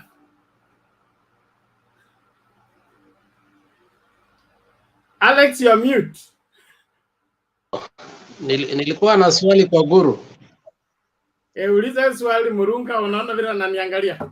Yeah, Guru, there is something I want you to make very clear. Because I think sometimes watu at the mountain wakiongea wanaongea ni kama hiyo oath iliwekwa na Mungu. Now that is what we must go with. And when unasema lazima watu wazee waende ground waende ku-explain, I'm wondering explaining what? Hiyo oath ilikuwa ya Mungu kweli? And even the way it was put, when we look at now where we live, was really that even an oath? I want you to explain that in the time we are living, because I think we are blowing things out of proportion, that oath existed and it must be dismantled. And for me, I think that oath could not work when you are segregating people because of their cultural values. So I want to ask you, Mr. Guru, what are the elders going to explain about the oath? Now, Alex, don't get agitated. No, I'm not agitated. No, don't get me wrong. I mean, it's a friendly fire. You know, there's democracy within there's democracy within Azimio. Of course, I understand your impatience, just like I am.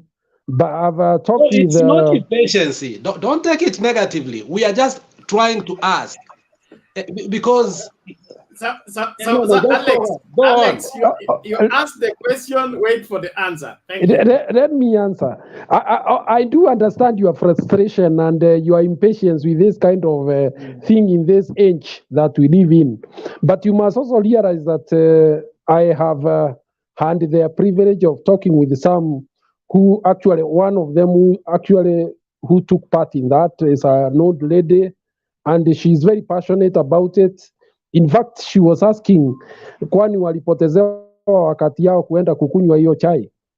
But now you can see that generation is not, it's not that they are many, but when they talk with authority in some of their families, especially those families that may not have had an opportunity of having education that is ambayo ni pana, they are likely to take it as what you are saying now, as ordained.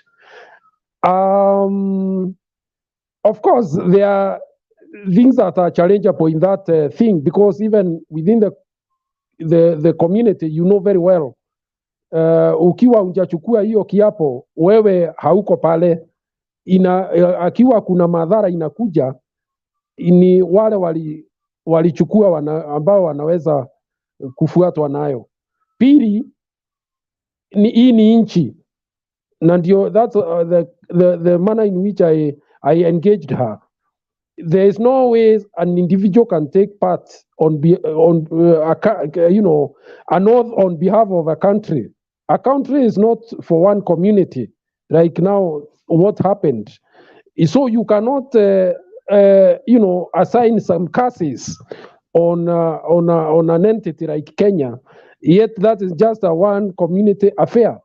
So even the contextual fact of that oath, it totally goes out of line.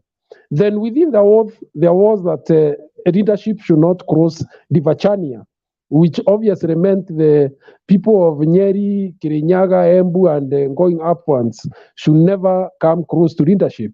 But that has already been overtaken by events. Kibaki actually took leadership, and when they were making the first trip towards Nyeri with Baba, they stopped at Chania. I don't know whether you know that. Being symbolic. So in other words, it is just that sometimes you have to do something to carry everybody along with you, because we cannot assume that everybody understands some of these things, or we are in the same page in terms of understanding that these are things that happened and have no relevance to our contemporary world. Asante, I think I have answered your question. Very well. You are a very wise man. You need to sit in that eldership ambayo watu wanaenda huko State House, and I approve you. Thank you. Nasikia ni mbuzi tu mtu anaenda nayo, inachinjwa, wazee wanakula, halafu unamwagiwa ile ya ndani, lakini hiyo siwezi enda ndani sana pale. Wacha kubaliwa kununuliwa mbuzi, nitanunua hiyo mbuzi. Haya, sawa. We appreciate it, Mr. Guru. Thank you. Yes, Shiko. Bernard, kuna kitu nimesahau. I think this kuna wakati watu walikuwa wanasema, kuna mtu I can hear myself, kuna echo. Kuna wakati watu walikuwa wanasema kiti ya president, and Guru is my witness, ilikuwa imesemekana isiwahi pita River Chania, which is in Thika. So and ilipita Kibaki akakuwa president. So hizi vitu mnaambiwa kuna that oath ilifanywa, sijui ikafanyika nini, hiyo ni uoga mnauziwa.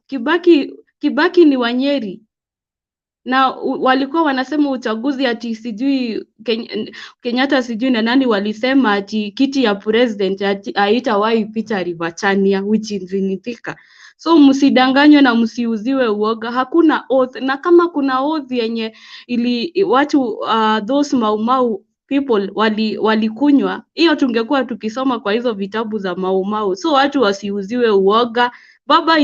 Baba ndiye ako president, and whether na ndio nimewaambia hao watu, some of those people from Mount Kenya, they are not yet decided who they are going to vote for.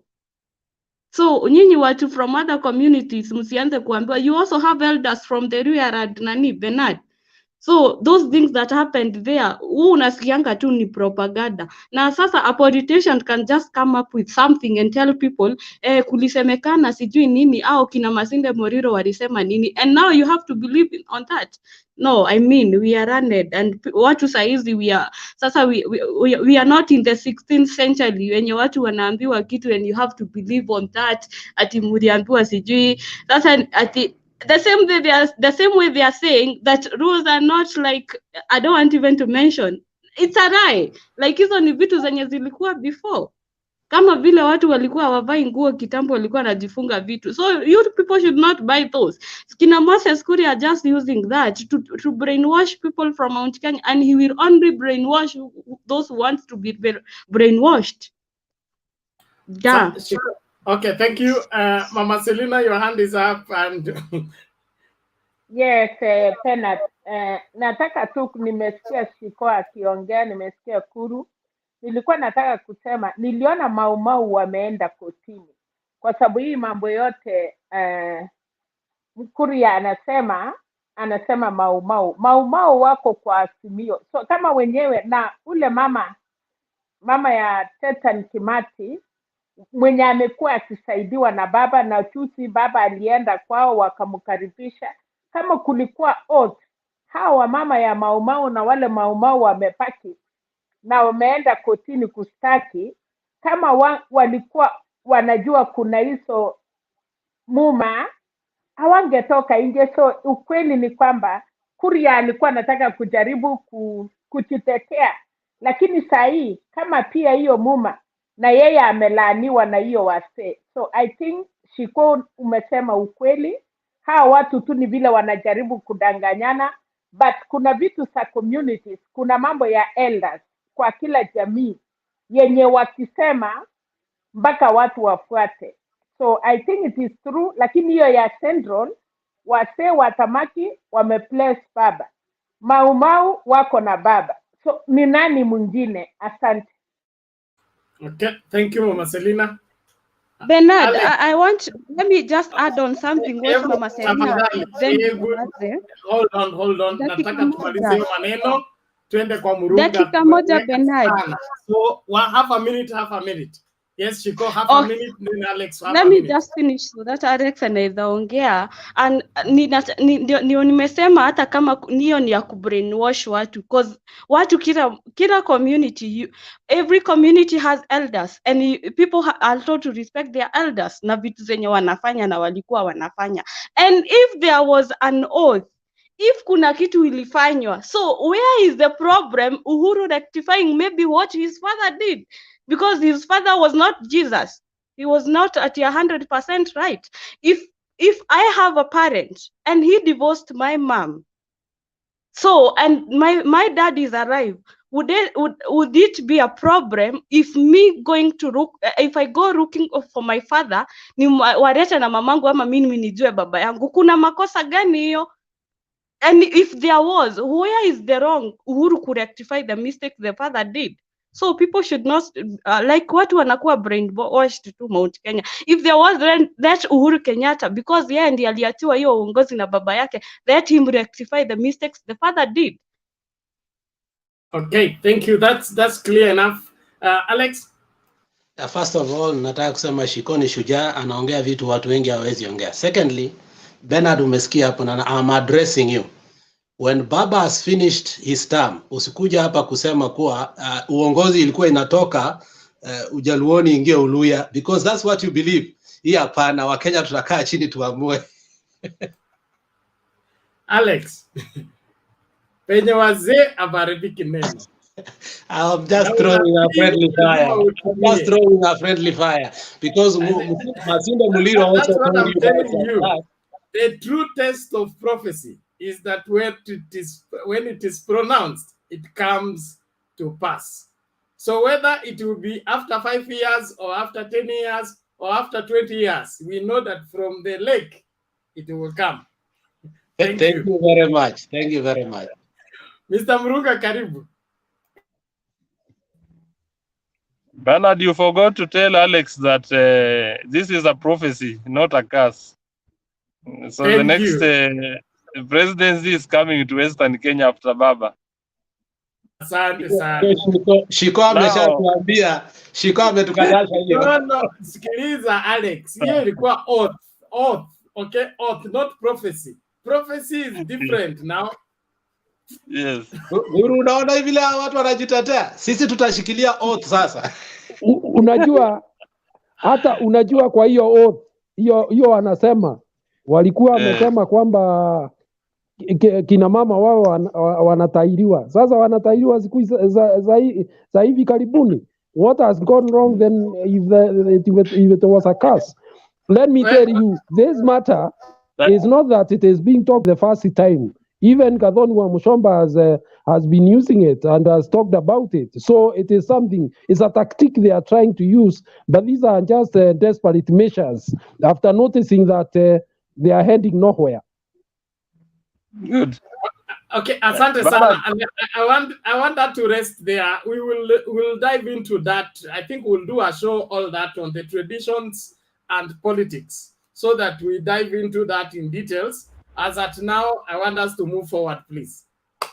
Mr. Murunga. Bernard, I will also pick up from the very point, very discussion that even us in the Luya land, we had we had a curse, and this is something that we don't talk about, where the Wanga community could not get married to somebody from Bungoma region, the Bukusu. But these are things that are bygone. Tumesahau hiyo. These days tunaolewa na tunaoa na kuolewa, watu wanaolewa huko. So those are things that we have done away with, and times have changed. Times have changed. So let me get into the topic for today. Today I want to talk about the Western politics. I'll start with the Western politics, going by what has happened today in Western Kenya.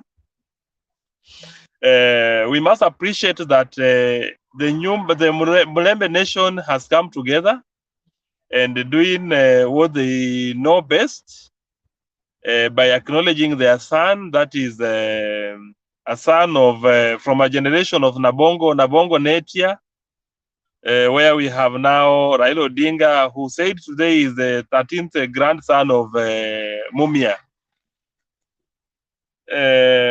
We people from the land of Mumias are proud of our son. That is our son Raila Amolo Odinga, because we know that we share the same roots. Of course, when the people of Wanga and the people of Luo Nyanza came through those sites, when we crossed over from Uganda, of course, we had a little bit of altercation at Kavirondo, and this is what makes us. And this is what makes the Luya nation and the Luo nation. And that's why we are neighbors and very good neighbors. And we realize that whenever there's an issue between the Luya nation and the Luo nation, we have our elders who come together and square things in a proper way. Because we have never had issues. Hatujai hata pigana. Njaa ikiuma Mluya, we get our food from the Luo Nyanza.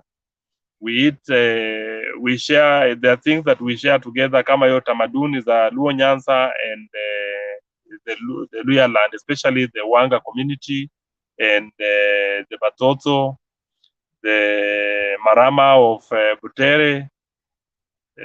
Ukiangalia tamaduni zao ni moja tu, na vile wakati wa ndoa ni moja tu, ni kitu kimoja tu ambayo inatufanya hatuwezi kufanya kitu kimoja, yaani kuwa na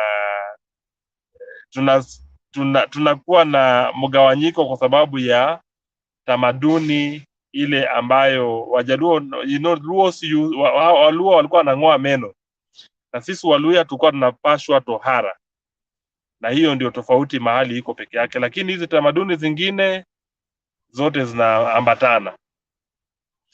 So Bernard, today we saw the unveiling of the gubernatorial candidate for Kakamega County, our son Fernandez Barasa, who comes from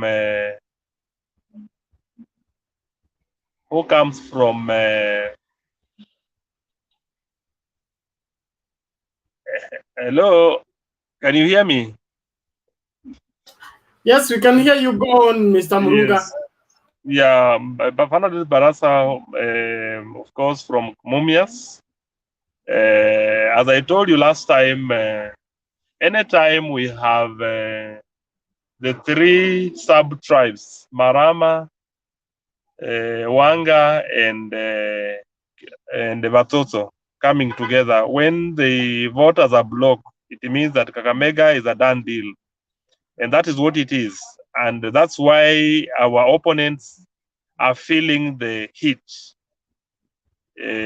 from the sentiments of one Malala and Musalia Mudavadi, you could hear people who are agitated. Watu wako na uchungu sana, wako na machungu, manake wanaona ya kwamba hii hata uongozi, hata mambo ya viti hivi vidogo tayari havitakuweko.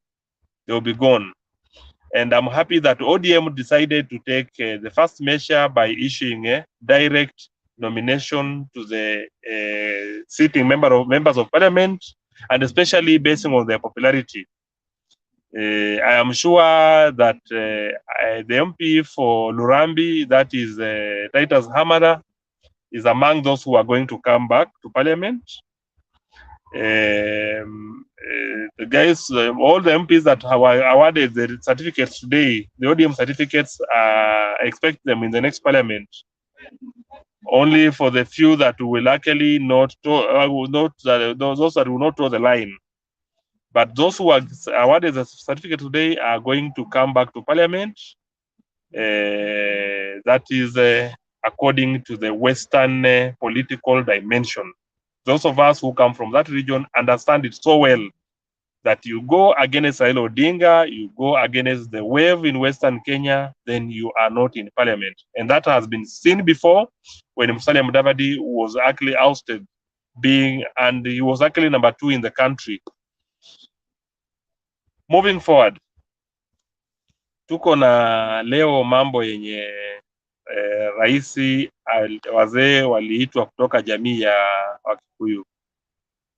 We must acknowledge that kila community iko na wazee wao, kila jamii iko na tamaduni za kwao, na isipokuwa hata tunaposema ya kwamba kuna zile zimepitwa na wakati, yes, kuna zile zimepitwa na wakati, lakini kuna wakati ambao wazee wanakuja kupeana mwafaka, njia ambayo inafaa watu waelekee.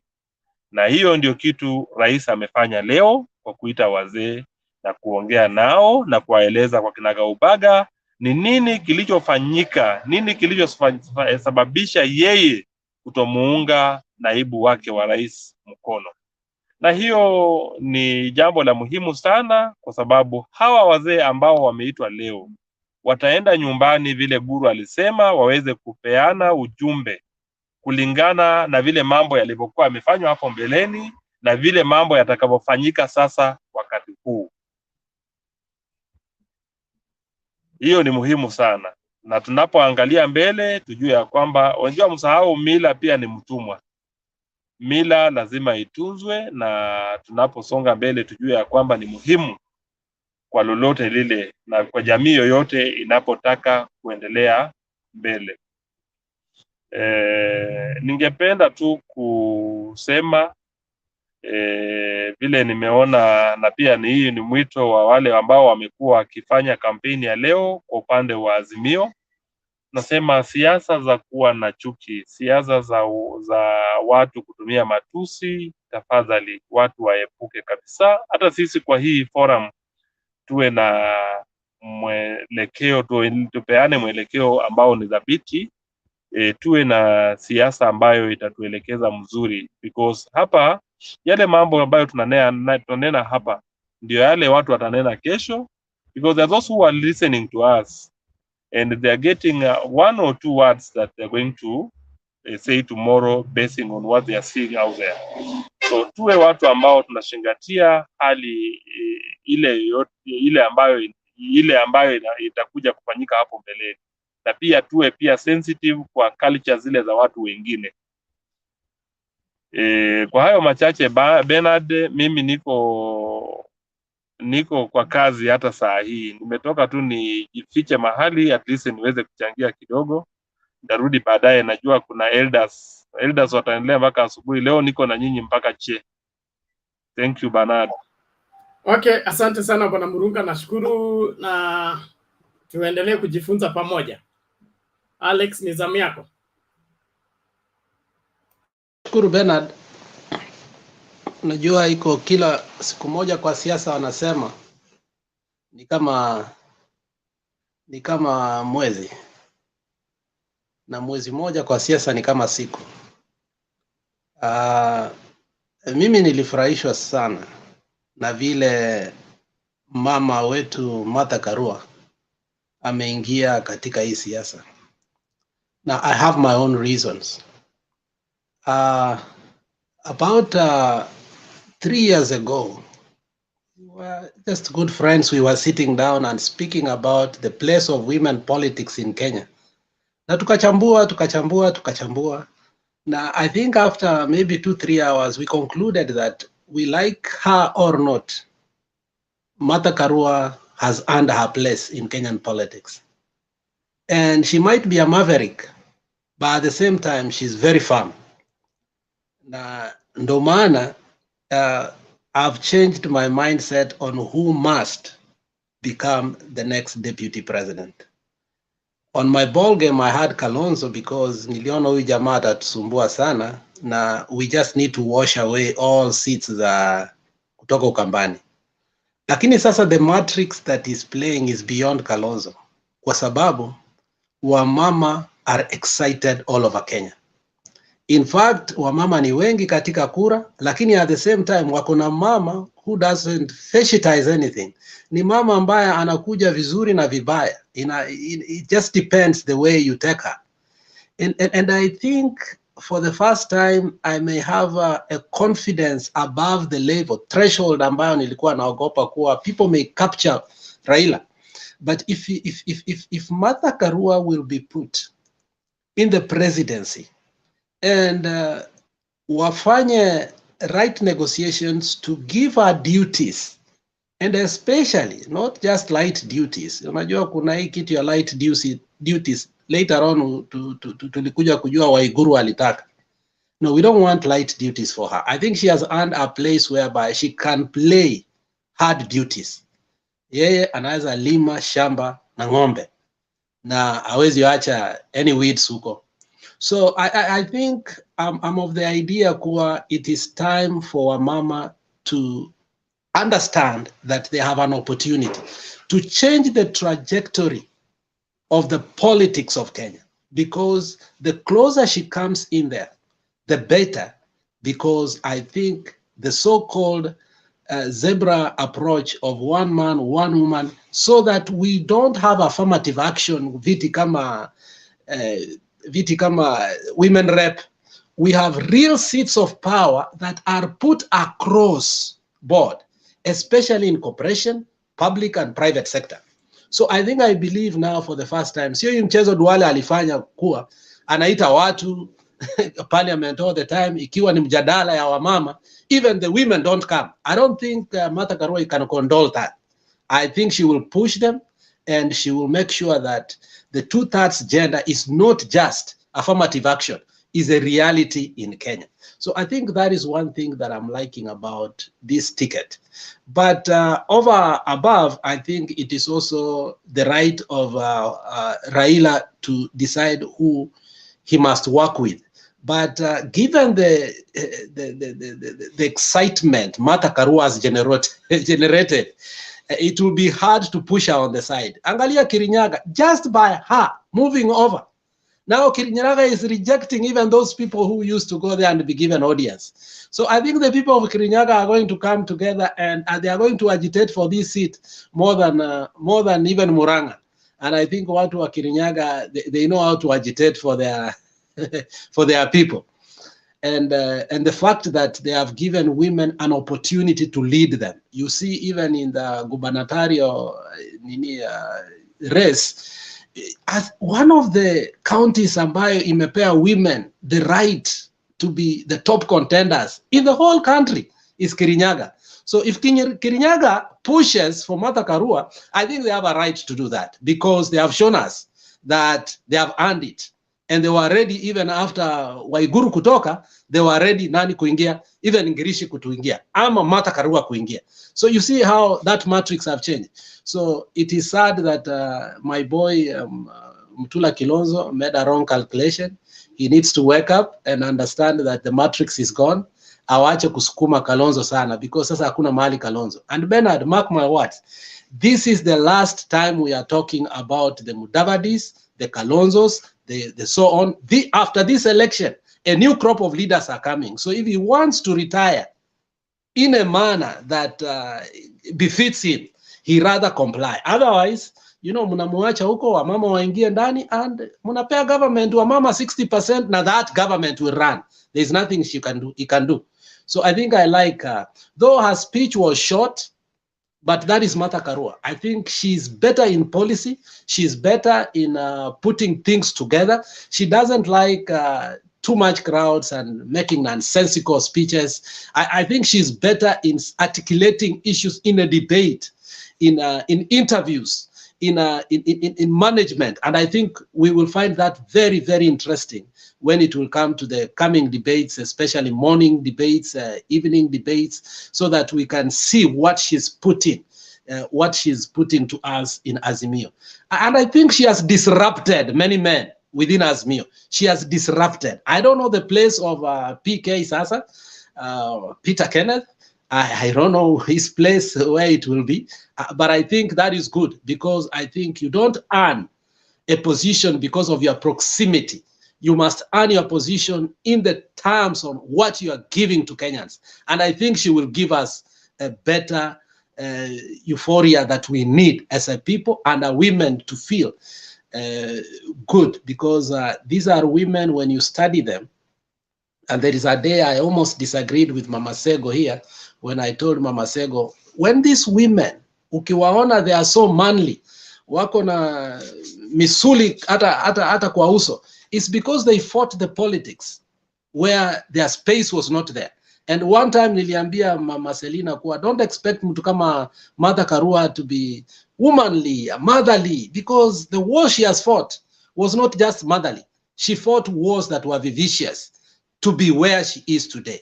To remove somebody, big pocket and big bellies from an MP that time during Moi's era was difficult, but she did that. So I think I'm looking now the campaign in terms of what women are going to do. This campaign is going to be a women's campaign.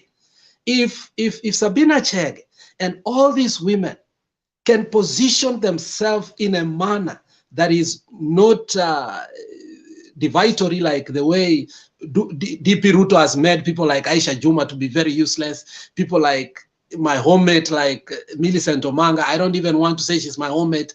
I mean, they are just known for recklessness, not even for anything. You can't say what they have, which bill they have brought to parliament. The only thing we know is that they have been told to dance on the floor, kiuno, so on and so forth. But Martha Karua and Sabina Chege and those women, I think they are going to bring new leadership that I think in the future, if we are not careful, given the statistics of Kenya now, how education is carried, women are getting better marks in maths, in sciences, and they are graduating better than us.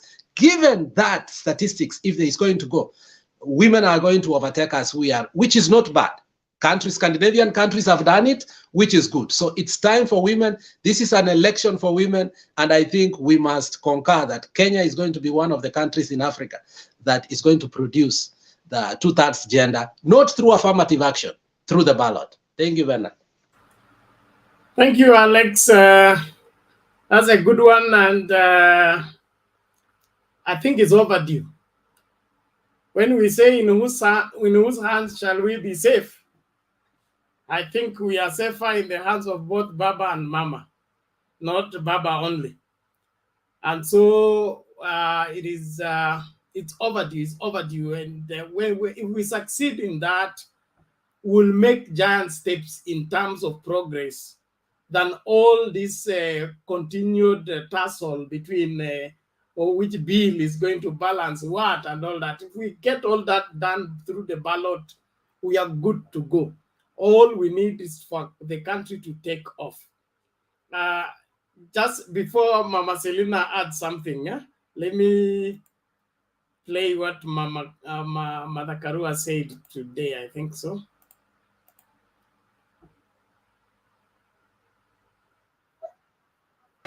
Mlembe handi, mlembe swa, hamjambo. Mukiniona hapa, muelewe ya kwamba mlima umekubali baba. Na mimi na chama ya NAK Kenya tumejitolea kupambana mpaka baba aingie Ikulu. maisha yake yote ametupigania haki za Mkenya.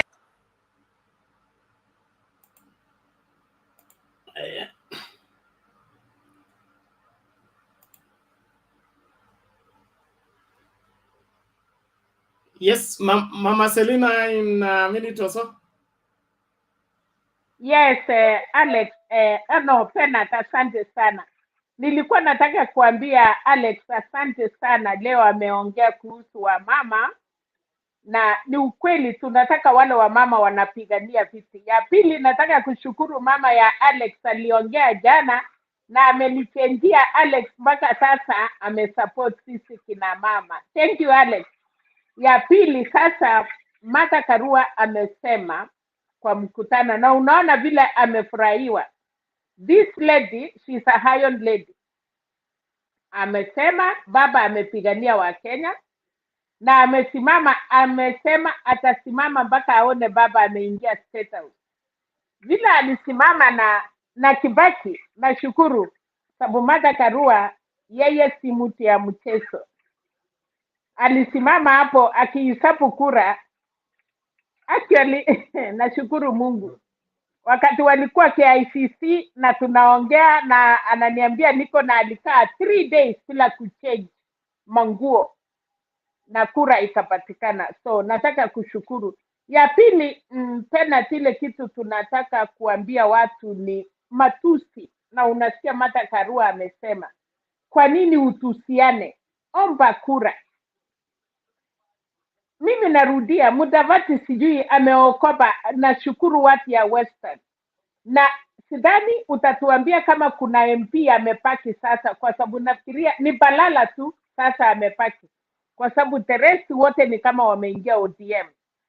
Alafu tena ukaona hiyo mkutano vile ilikuwa imejaa, si mkutano ya kulipwa. Ukienda hiyo mkutano ya Kosti, hiyo yenye alikuwa anatafutia governor, hata si mkutano ya MCA, and it is all deputy president ako hapo anaongea na watu wanamwangalia. So Alex, Pena, tunataka kuambia Wakenya wakuwe tayari. Sisi ile kitu tunataka ni amani, na ile kitu pia nilisikia Moses Kuria ameitwa na IPC, lakini tunashangaa deputy president alisema akiwa ng'ambo ya kwamba watu wanapanga kuipa kura. Leo ametoka tena ametuambia Uhuru anamjua na Uhuru anajua yeye hawezi ipiwa kura yake. Sasa hapo ndiye Alex Penat Patu nataka kurudia kuuliza Uhuru ni nini deputy president anajua na Uhuru? Anataka kusema yeye ndiye aliipia Uhuru kura, kwa hivyo Uhuru anajua vile yeye alifanya, ama nini anatuambia? Kwa sababu leo Uhuru ameambia wase yale maneno deputy president walifanya wamekosana. Lakini pia nikakuja nikasema mwanamke kama ameolewa anatokanga nje anasema anaenda kwao, kama anachapwa anasema hata mimi niko na kwetu. Lakini unangoja hii mwanamke aende atoki, kwa sababu yala anapata kwa hiyo nyumba ajui kama atapata huko nje.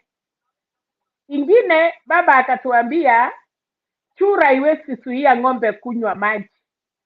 So these are empty threats, lakini nataka kukumbuka ya kwamba tumeongea kuhusu mambo ya wasee, mambo ya laana, mambo ya nini.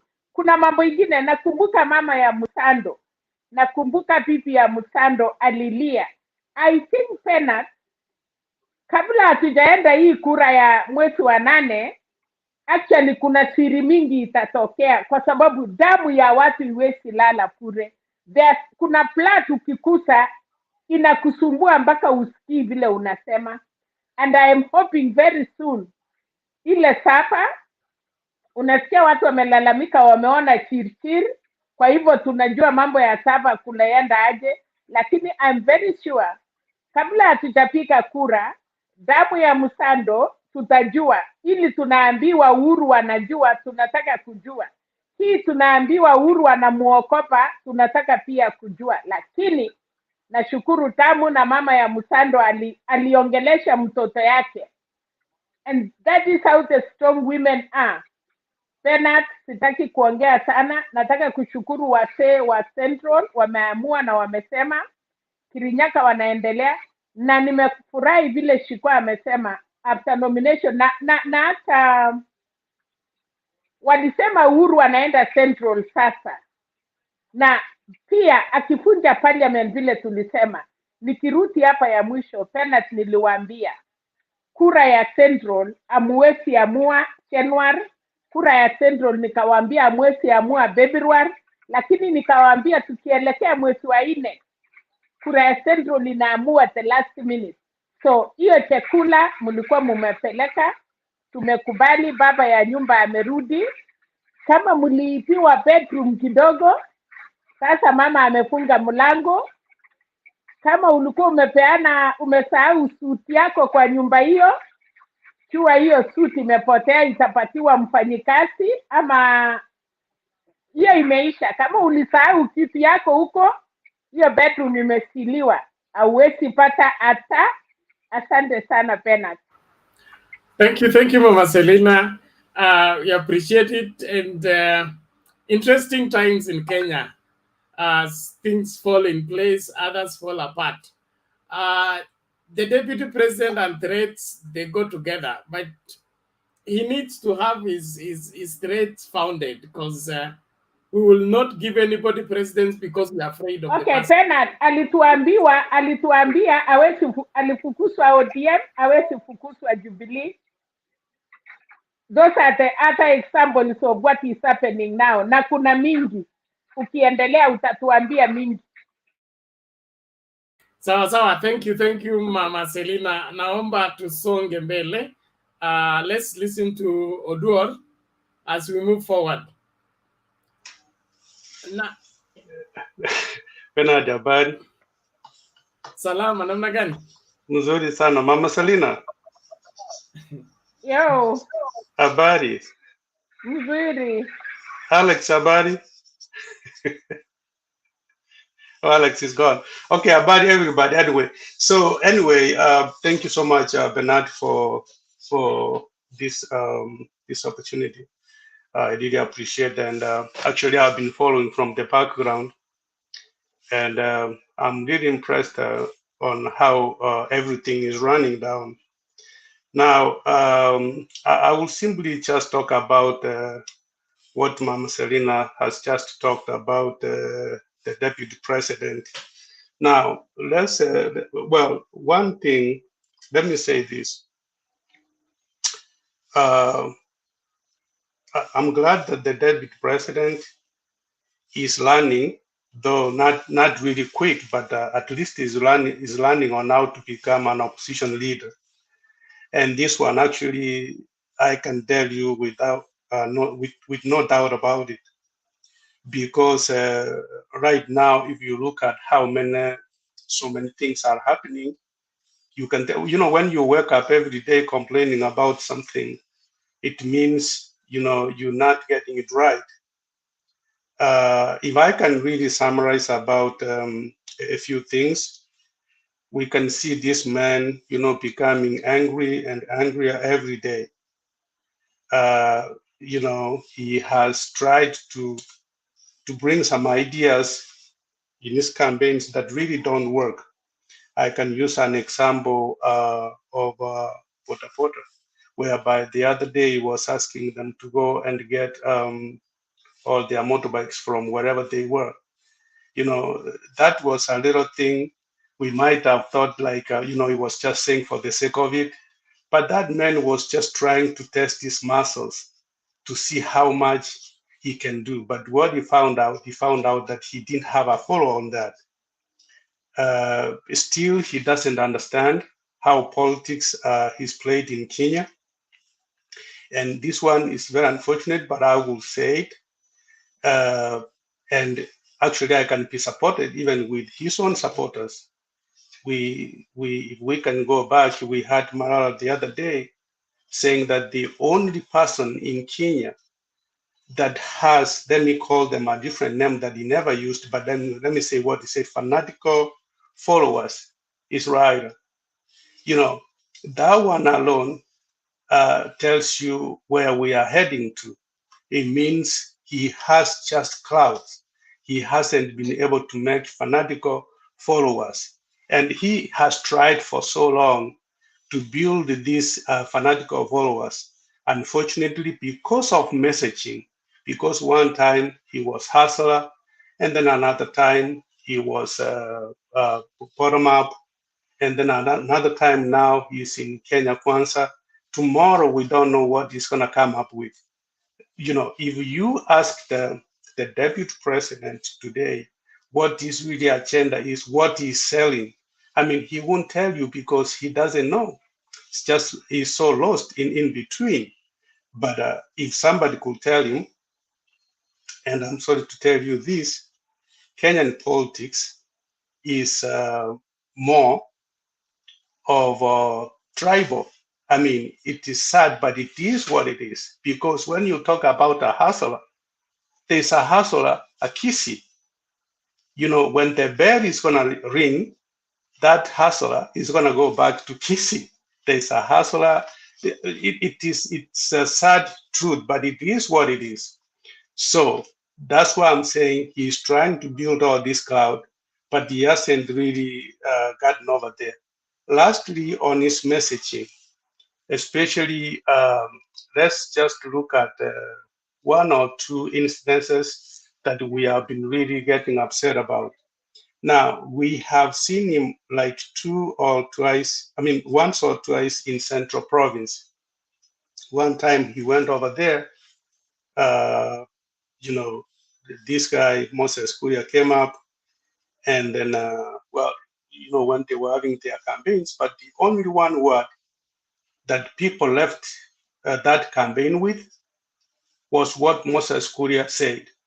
It distracted the whole thing, meaning that whatever he was telling people, if you ask the people today what they took from that campaign, it was one thing about Raila. And then we had another meeting again, it's same Central Province, and same thing. So the point I'm trying to make here is every time he goes somewhere, he never gets an opportunity to even tell, and even when he wants to tell people, like now, let's say when he was being endorsed by his party to become the flag bearer, all of a sudden, as everything was going on, one thing that came and spoiled everything was the idea of Sisinjo Tuliba, whatever that it was. That is what people came out with. So that is one thing that I will tell you that we don't really need to be worried about. But now again, on the other side, we need to be very focused because, you know, it's not over until it's over.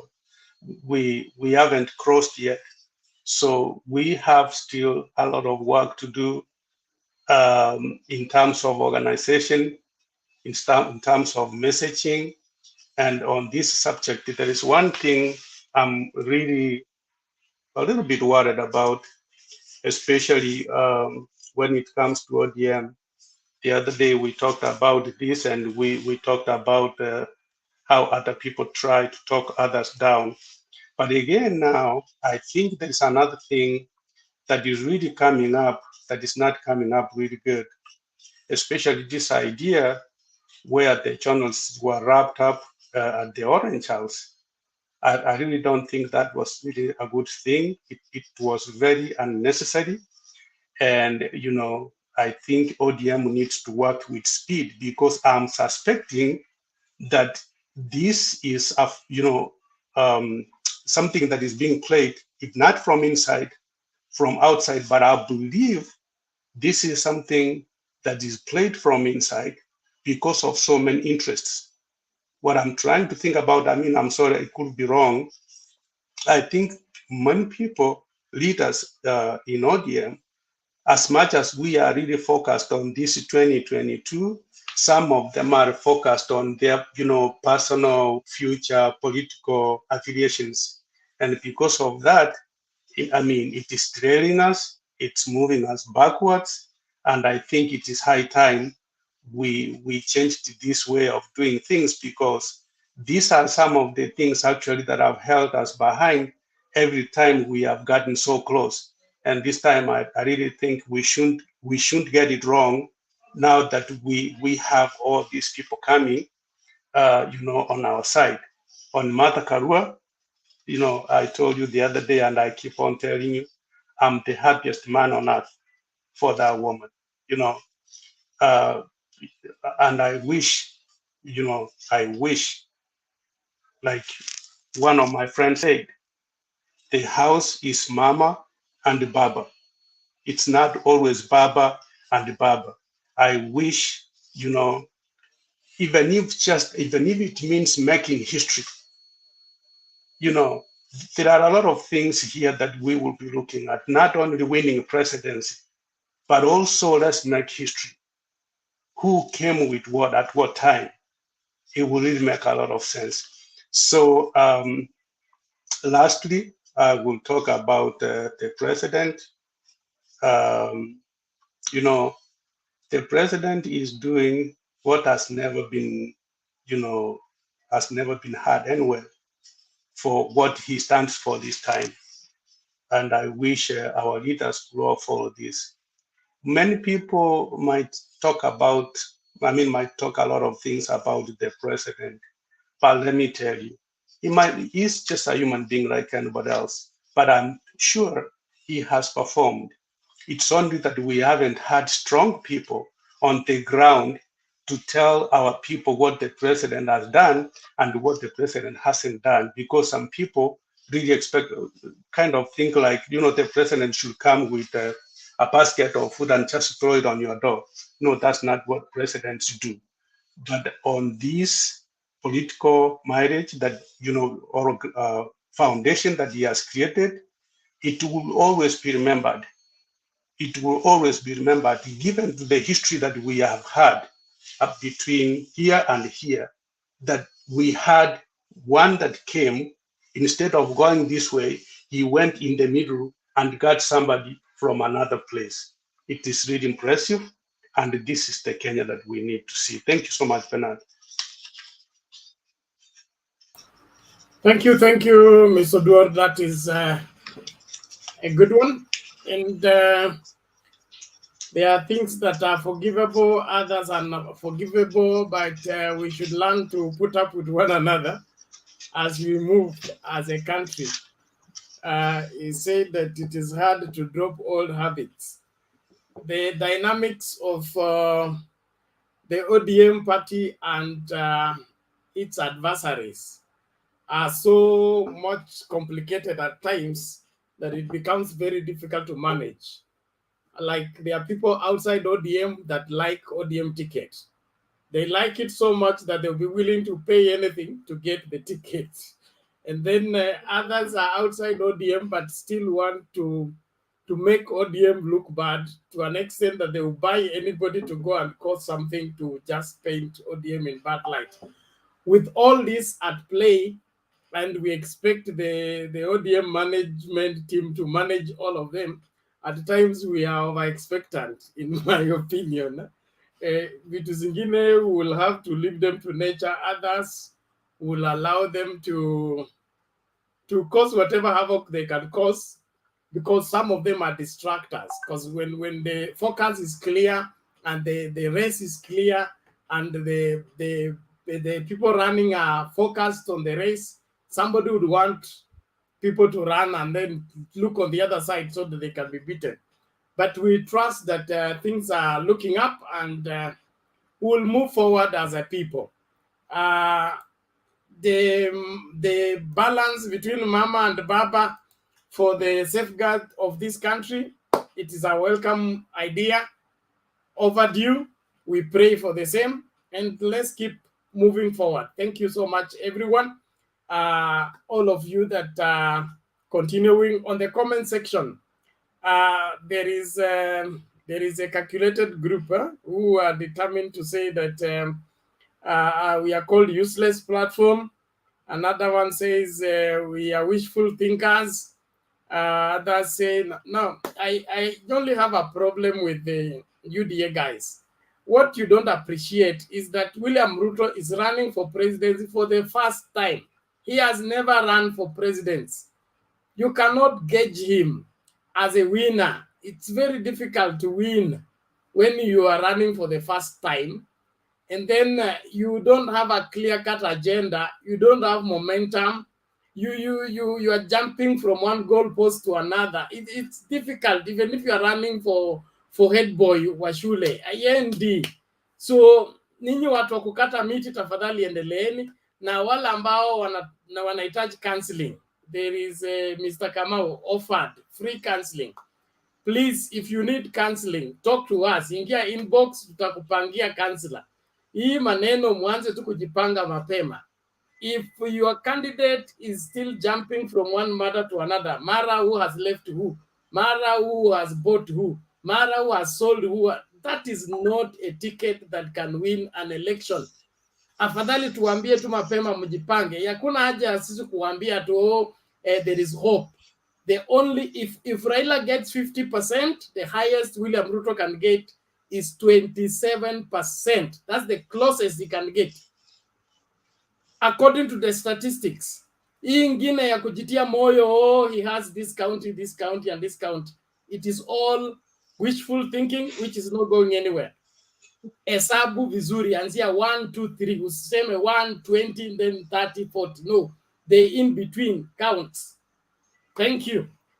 Haya, ni time ya Jared, na Jared alafu tuende Royo Mkururo. Naomba Alex anza kunitafutia Themba na Wekesa. Tafuta watu wote kwa simu, kamata au leta hapa, because I have a sermon to deliver early in the morning, so I will not stay late as usual.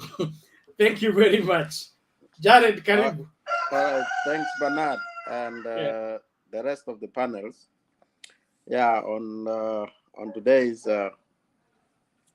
topic, I think it was good that we saw the Mount Kenya team was in State House. When they endorsed the president for another term, I'm kind of not sure what was the endorsement or coronation for the speaker. I don't know the difference. Maybe any of you will have a chance can explain the difference of what is the. I thought that the speaker was already a kingpin, but somebody can explain later on. So I think the approach always which they have taken is involving readers of the community, trying to explain to them what they have done. Or of course, this is an exchange which has been done long coming. They have gone to Pondo, coming back, the same way they did in 2012 between back in Kalenjin and when the URP and TNA was coming together. I think that's what they still keep coming. I think they understand the purpose of the leaders. They understand that those, I don't want to also to say those who are brought up well, even leaders, they respect their kingpins, their leaders from the community. That way they can bring these people together. So I think is a right move going forward, and this one will bear fruits. I still think that Baba will perform very well.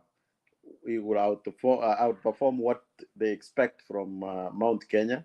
I still don't know which Mount Kenya people are still talking, because I don't see votes in Meru side. And once we start now dissecting the central Kenya, I don't know, but time will tell. As far as the UDA is concerned, we know that one of the things everybody wished, even all those small parties which went to UDA, they wished that Jubilee could die. But now Jubilee having the resources and everything is creating a very uncomfortable situation in Mount Kenya, more especially. and that's why you see the Kabogos, these other small parties, Moses Kurias, they are not comfortable. They wish that Jubilee could be dead, then they can now be themselves dividing those votes. So that is unfortunate. It's not going to happen. The Jubilee has got resources. In fact, Jubilee might be the strongest party in the coming government. It will have more members of parliament than we expect. So, in coming on and also on this how Azimio is working now, I'm already surprised that I've not seen Kalonzo Musyoka getting back on the trail. He's still acting as Kalonzo. I don't know if they still need to persuade him. I think he's still not showing leadership. You know, once you commit yourself, you could have gone out there, start campaigning, then people would say he's in Azimio, and then he can be able to negotiate from there. But time will tell. It's too late. I don't think he can go back to there is no Oka, there is no UDA for him. So he better realize that and come back and start continuing, so that he can start joining the other governors to bring Ukambani into Azimio basket. Then he can be able to negotiate from there. Also, I also agree with the sentiments of Alex about Martha Karua. I've said it before. And honestly, more especially if we look at the issue of like corruption, you need leaders who you can tell that corruption will be a thing of the past. And I think that ticket and of Martha Karua is what she can bring. You know that she's not going to bring. She will bring seriousness. She can fight corruption because she has never been associated much on anything. And I was looking back. I think that maybe this is something which a game which was being played. In fact, earlier last year, this Ngunyi, the one who is commonly known of the title numbers, is the one who started that ticket, Rarua ticket. I don't know. he had said at one time that wait for this ticket, and I'm seeing that it might come to fruition. Only unfortunate that Peter Kenneth has never missed a Azimio rally, being close to Baba. I honestly don't know where he can be given something to do. By Martha Karua coming, I think might have also caused Kalonzo also to stay back and try to restrategize, because he has no Oka anymore, which he can be claiming that is a three-legged stool. So we're going to have turbulences a little bit, but we will overcome it. I know that the other side has much more to work.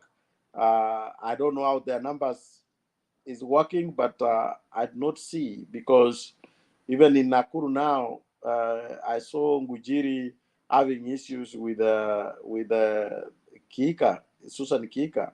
So this thing will blow out very quickly, and you will see that, as many have said, yes, he might pick few members of parliament or few MCAs from Mount Kenya, but naturally this will be a Rift Valley party, because even the chairman comes from Ukambani. I don't see where in Ukambani he will get a seat from.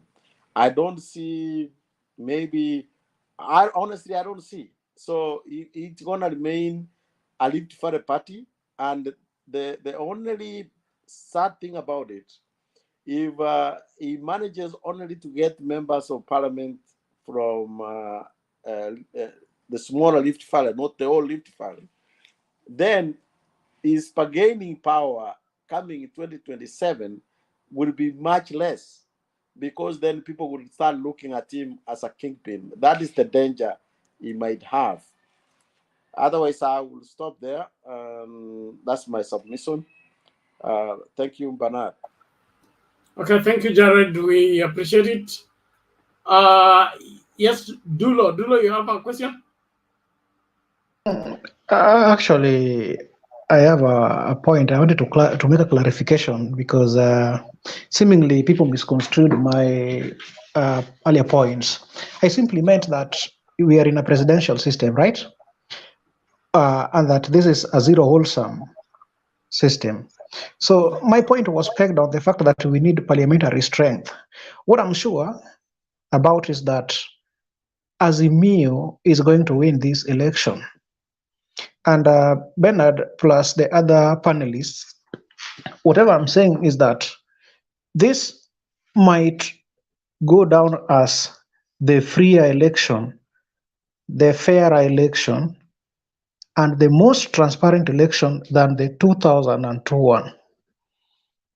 Because, you know, every stakeholder in the electoral process or electoral system actually is concerned by the impacts of elections, that after every election, people fight, right?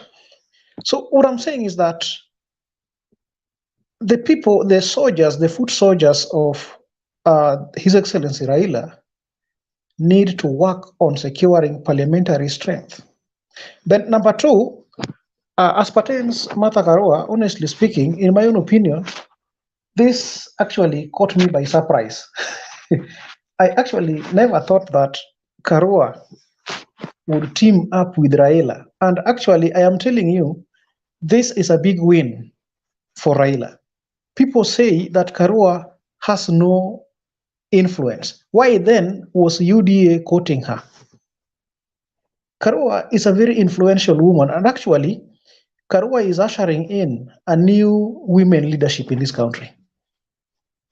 Then the third point is basically about Kuria and Ruto's political antics. Actually, for Kuria, I think Kuria is trying to raise such issues to attract sympathy votes from the Kiambu residents. Yeah, Ruto himself would always engage and indulge in such kinds of frivolous talks, basically to attract sympathy from people. But again, this year would prove very decisive as far as election is concerned. And I'm telling you, Mudavadi, having quit NASA and teaming up with the Deputy President, William Ruto, has actually benefited Raila more than it has injured him. Actually, I always say that he is a burden. Mudavadi plus his brother Wetangula have been a burden to Raila. Right now,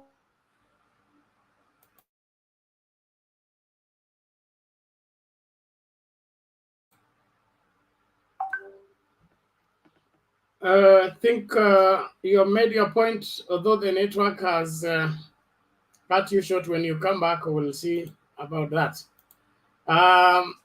It says the turn for Adams, but we'll give to Josephine first for gender balance. And since we are pushing for the women world, we must begin to tread carefully. So Yes. Josephine, Karibu. Yeah, Karibu. thank you. How are you, Bernard? Yeah, good, yeah, good. Thank you. And I hope everyone is having a good weekend. Started well. Yeah, so things are happening. It's really nice to see how things are like rolling out in Kenya. It is so encouraging that Martha Karua is actually bringing a lot. She's making a huge difference. Her coming into Azimio has actually awakened all women now. I think most of the women are going to vote because like especially from the mountain, they're going to vote. Well, they might not all vote for Azimio, but they're going to vote because Martha Karua is now in the limelight. And Martha Karua is a very, very, very, very smart woman. She's been in politics, I believe, almost all her entire adult life. And I think Martha Karua knows what she's doing. And I agree with Alex. Is it about time for Kenya to get a woman DP? Is it about time? That's the big question. And Baba might be in crossroads because he may have promised a few people, maybe Peter Kenneth. So right now, maybe he's on the crossroads, what to do, because you never really know what he talked to Martha Karua when they were the two of them the day that she joined Azimio. Maybe that's what he promised her. Another thing that I'm gonna talk about is Uhuru. Uhuru is a very, very, very, very patient man. He's very slow to react. He calculates his moves, and when he comes out with a bang. He comes out big. Who knew that was gonna put together a group of I think they said 3,000 elders from Mount Kenya. Nobody foresaw that. And by so doing, you never know what he told them. Whatever he told them is going to change the trajectory of the politics in Kenya from now henceforth. So I'm sure most of the Mount Kenya people are going to have a change of mind, and maybe they are now going to either rejoin where I think they're still in Jubilee, but they were maybe supporting UDA. But most of them now, after today, I'm sure they're going to remain in Jubilee or rejoin Jubilee if they'd left. My other point is women need to be supported in Kenya. The women make the biggest voting bloc in Kenya, but they're underrepresented. So if Martha Karua gets the DP, or she gets one of the big posts in Kenya, I think it's going to enable more women to be included in the government. I think she's going to advocate for women. That's what I'm trying to say. Otherwise, Central Kenya, not Central Kenya, but Western Kenya, I think they don't want to be left out of government. So most of them are joining. They're joining Baba. The rallies have been marvelous. The crowds were huge, and it's really a good show. We are getting places. We're getting there. I'm confident. I'm confident Azimio is winning. I'm going to Kenya in a few days. I'm going to be on the ground to do one or two things for Azimio. Thank you, guys. Asante sana Josephine, and welcome to Kenya. Thank you. Kwa hivyo karibu na tusonge mbele. That's how. Okay, John Adams, you're welcome.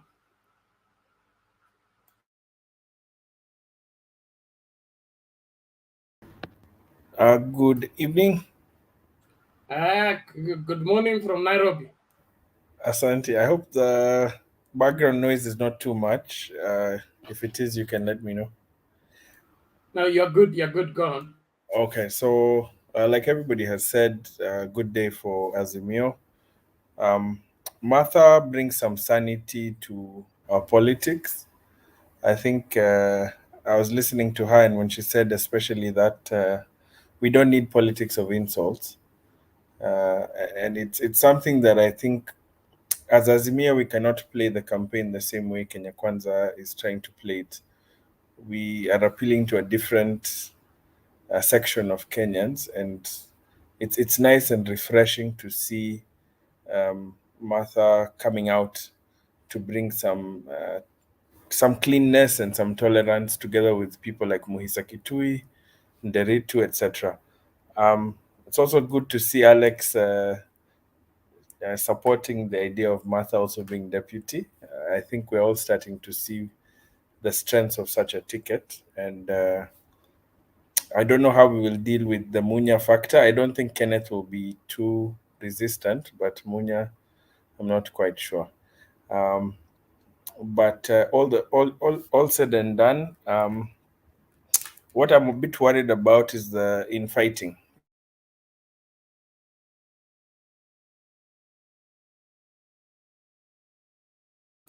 John, You're on mute. You're mute.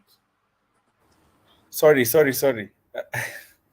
I apologize. I'm saying what I'm a bit worried about is the infighting between Azimio team members. I saw a press conference from Memusi in Kajiado being a bit resistant to Olelenku's move to ODM.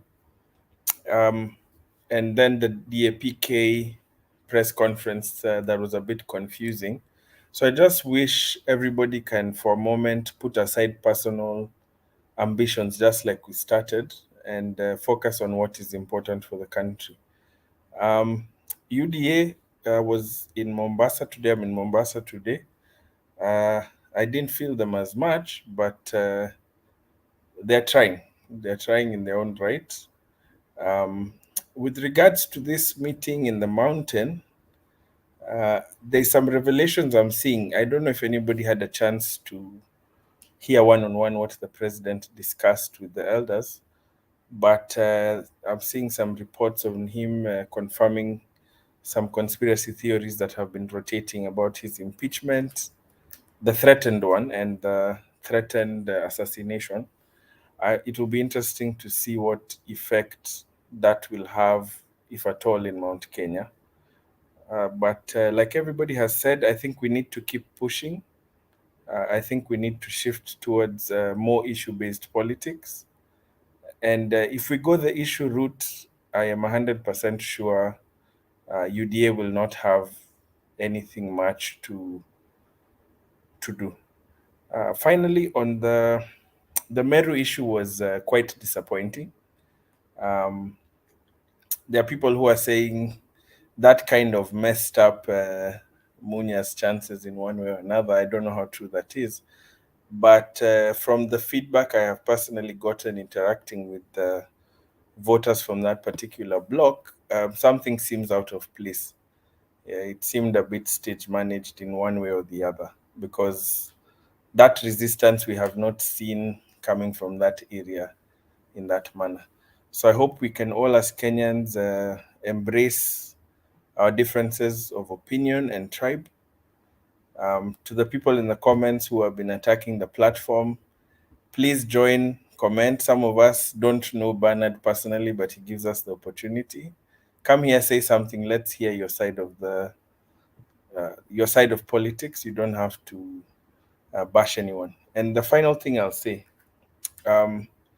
as Kenyans, I think this is probably the second or the third closest attempt we are making to define what it means to be Kenyan. We know what it means to be a Kikuyu. We know what it means to be a Luo, a Kamba, a Kisii, but I think it's time for us to now define what it means for us to be Kenyan. And that is what Azimio, from my understanding, is aiming for us to unite around common issues and common causes in our diversity of parties, in our diversity of tribe and culture. So I hope that the few elements within us who might be soiling our name can be dealt with appropriately, so that this message of hope can catch on as quickly as it already is. So thank you to Bernard for the chance, and for all of you for listening to me. All right, thank you, John Adams. Yes, Alex? Yeah, John Adams, I would like to authoritatively convey to you that Munya has no problem. The time Munya was convinced not to resign, there was a pathway for him. And remember, I opined here that he prolonged his political life. He was a minister, he became a governor, he became a minister, he will become a minister, then become a governor. Hopefully it will be a two-term governor again, because the law of two-term is still not very clear if it's too conservative or You know, in the US, if you lose first, you go, then you come, you can go to two consecutive again. So, and he's young. And he realizes that the play field wasn't right for him at this particular time.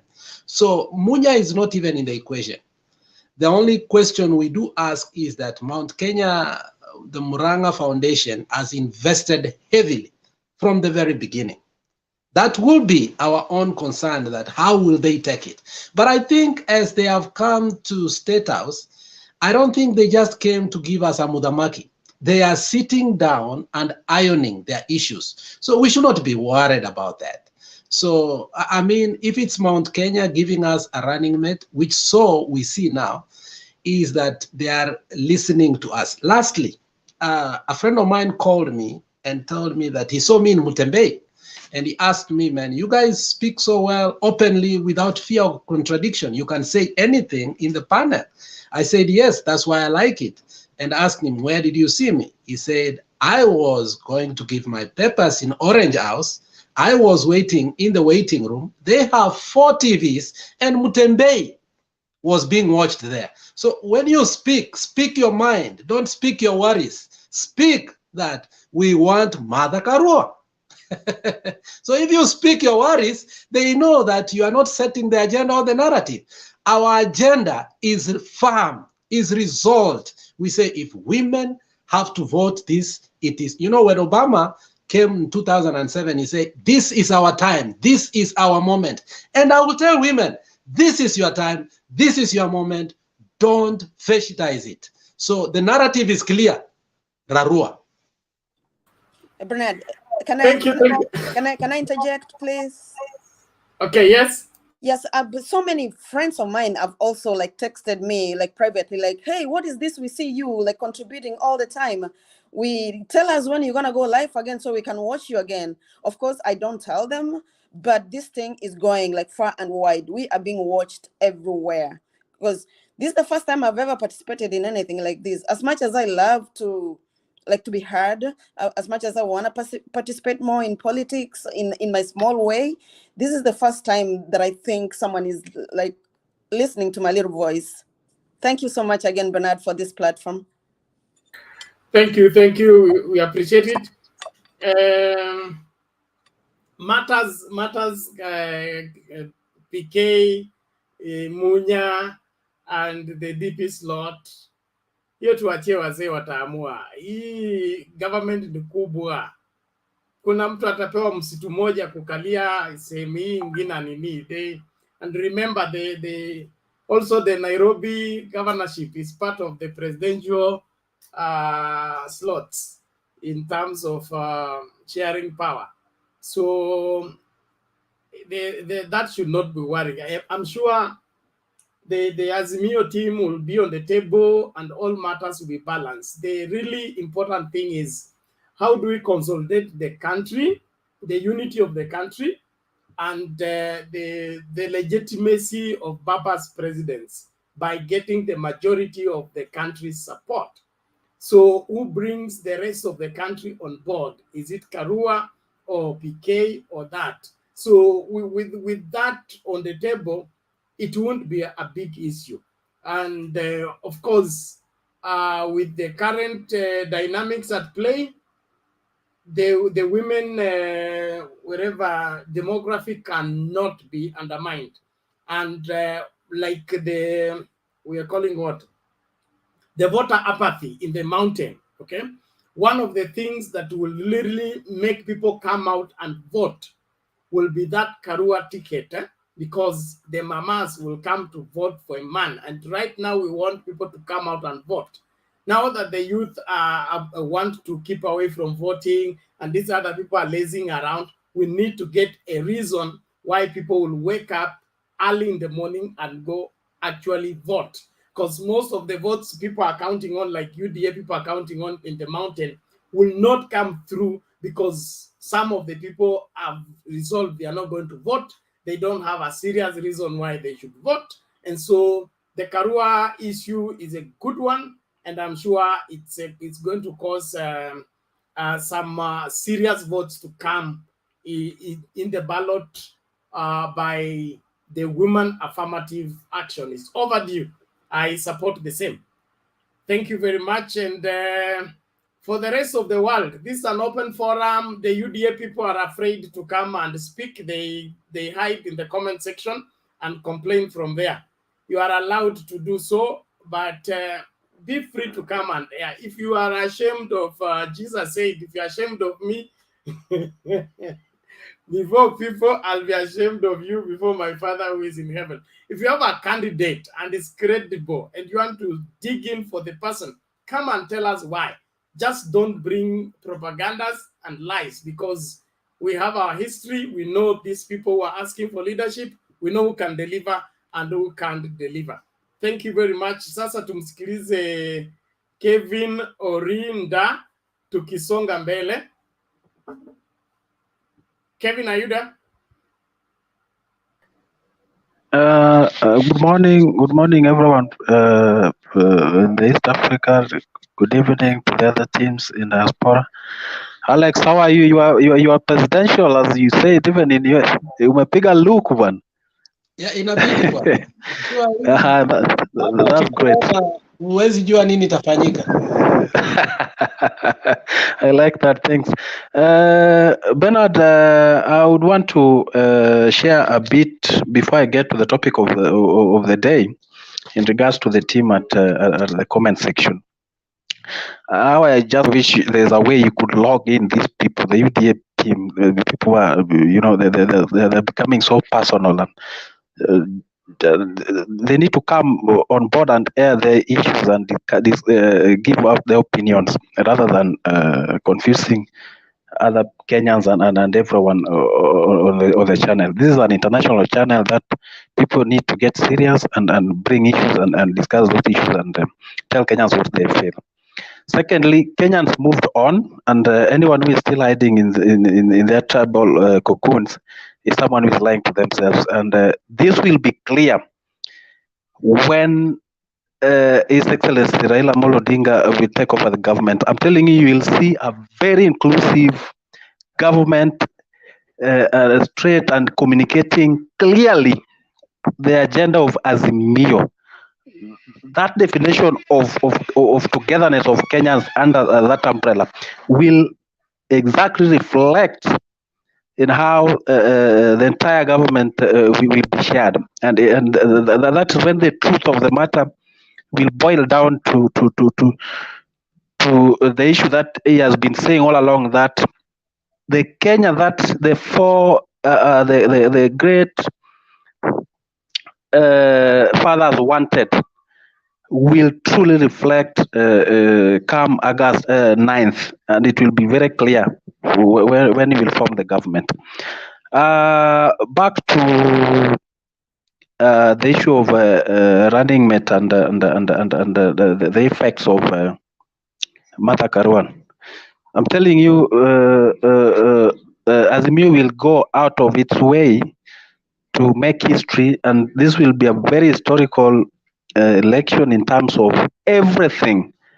And you will not be surprised. It is very clear, and it is coming out. And the consultation and the technical team that are working on some of these things to polish a few things here and there. These things are running concurrently, and you'll see. Josephine, Mama Selina, Shiku, and ladies in this panel, prepare for clear representation in the next government at the top level, and that is the DP. The Martha Karua is taking up this position, and there is no doubt about it, and that is what we are hoping for, because Baba have been championing for inclusivity in terms of gender and that aspect of appreciating the women in this country and in the entire world. So it's clear we are hoping for that, and things are shaping up, and we are very supportive of every other step that they are making to make sure that these dreams come true. The aspect of the team that visited there was those that visited the State House. I think the president is now being candid and is coming out clear to speak to his guys, his home ground and his backyard, and to tell them exactly what happened between him and his deputy.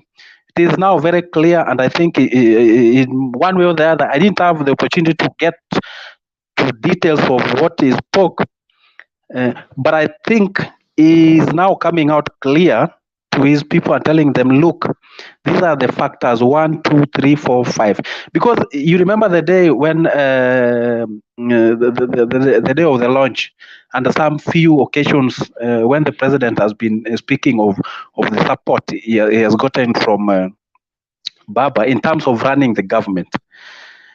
This is something that is, and for you, for the president to come clear and say a few things that were touched on that meeting today, and of which some insiders and even Baba are aware of. These are things that would at one point be discussed at a lengthy pace in regard to what the DP has done, and basically it was a sabotage, a sabotage to hold the entire country at ransom, and the government projects that, and this is what was unlocked. I mean, by Baba, and that tells you how passionate Raila Amolo Odinga is holding this country dearly into his heart, and wishes this country every moment of success. And this will reflect immediately text and forms government, and even how the positions will be shared. It will reflect the true and the entire Kenya that we have been wishing to see around. So we don't have any doubt. Getting back to the Jubilee revival, I'm telling you, Jubilee is doing a lot, and anyone who will be following in the next few days, you will realize that there are a lot of consultations going down or on the ground, and with the aspirants, and it will be in central. It will be Jubilee against UDA. I'm telling you, they are going to do a lot of consultations to ensure that the candidates that will be failed by UDA, a thorough groundwork will be done, and Jubilee is going to garner more positions in central than even before. So it is something that is very serious, and you'll see the impact of the Wazirs and whatever they spoke at State House, because they heard from the president one-on-one. They will get back to their backyards, and they will speak to their people through their languages, and you will see what will come out just in a few days and weeks to come. It will yield a lot in terms of selling Baba and Azimio team in the central, and this will be done by the president himself in the coming days. So we need to hope and look forward and join the entire team in ensuring that we preach peace, and more importantly, get down to ensure that at least we are fully on the issues that the 10 agenda points that Azimio and Baba has for this country. Those are the most important things at the moment. And this will be enjoyed by even those who shall have not voted for Azimio government. I'm telling you, no place or no part of this country will be neglected, basically because they did vote Azimio government. And that is why that inclusivity that will reflect in the government. Kenyans will be saying that they wish they knew they could have voted this gentleman way back in the past, basically because of what he stands for, that he will now clearly demonstrate to the entire world that this is the true Kenyan that we were looking for. Thanks for now. Okay, asante Kevin. Let's go back to Guru. Guru, are you still there?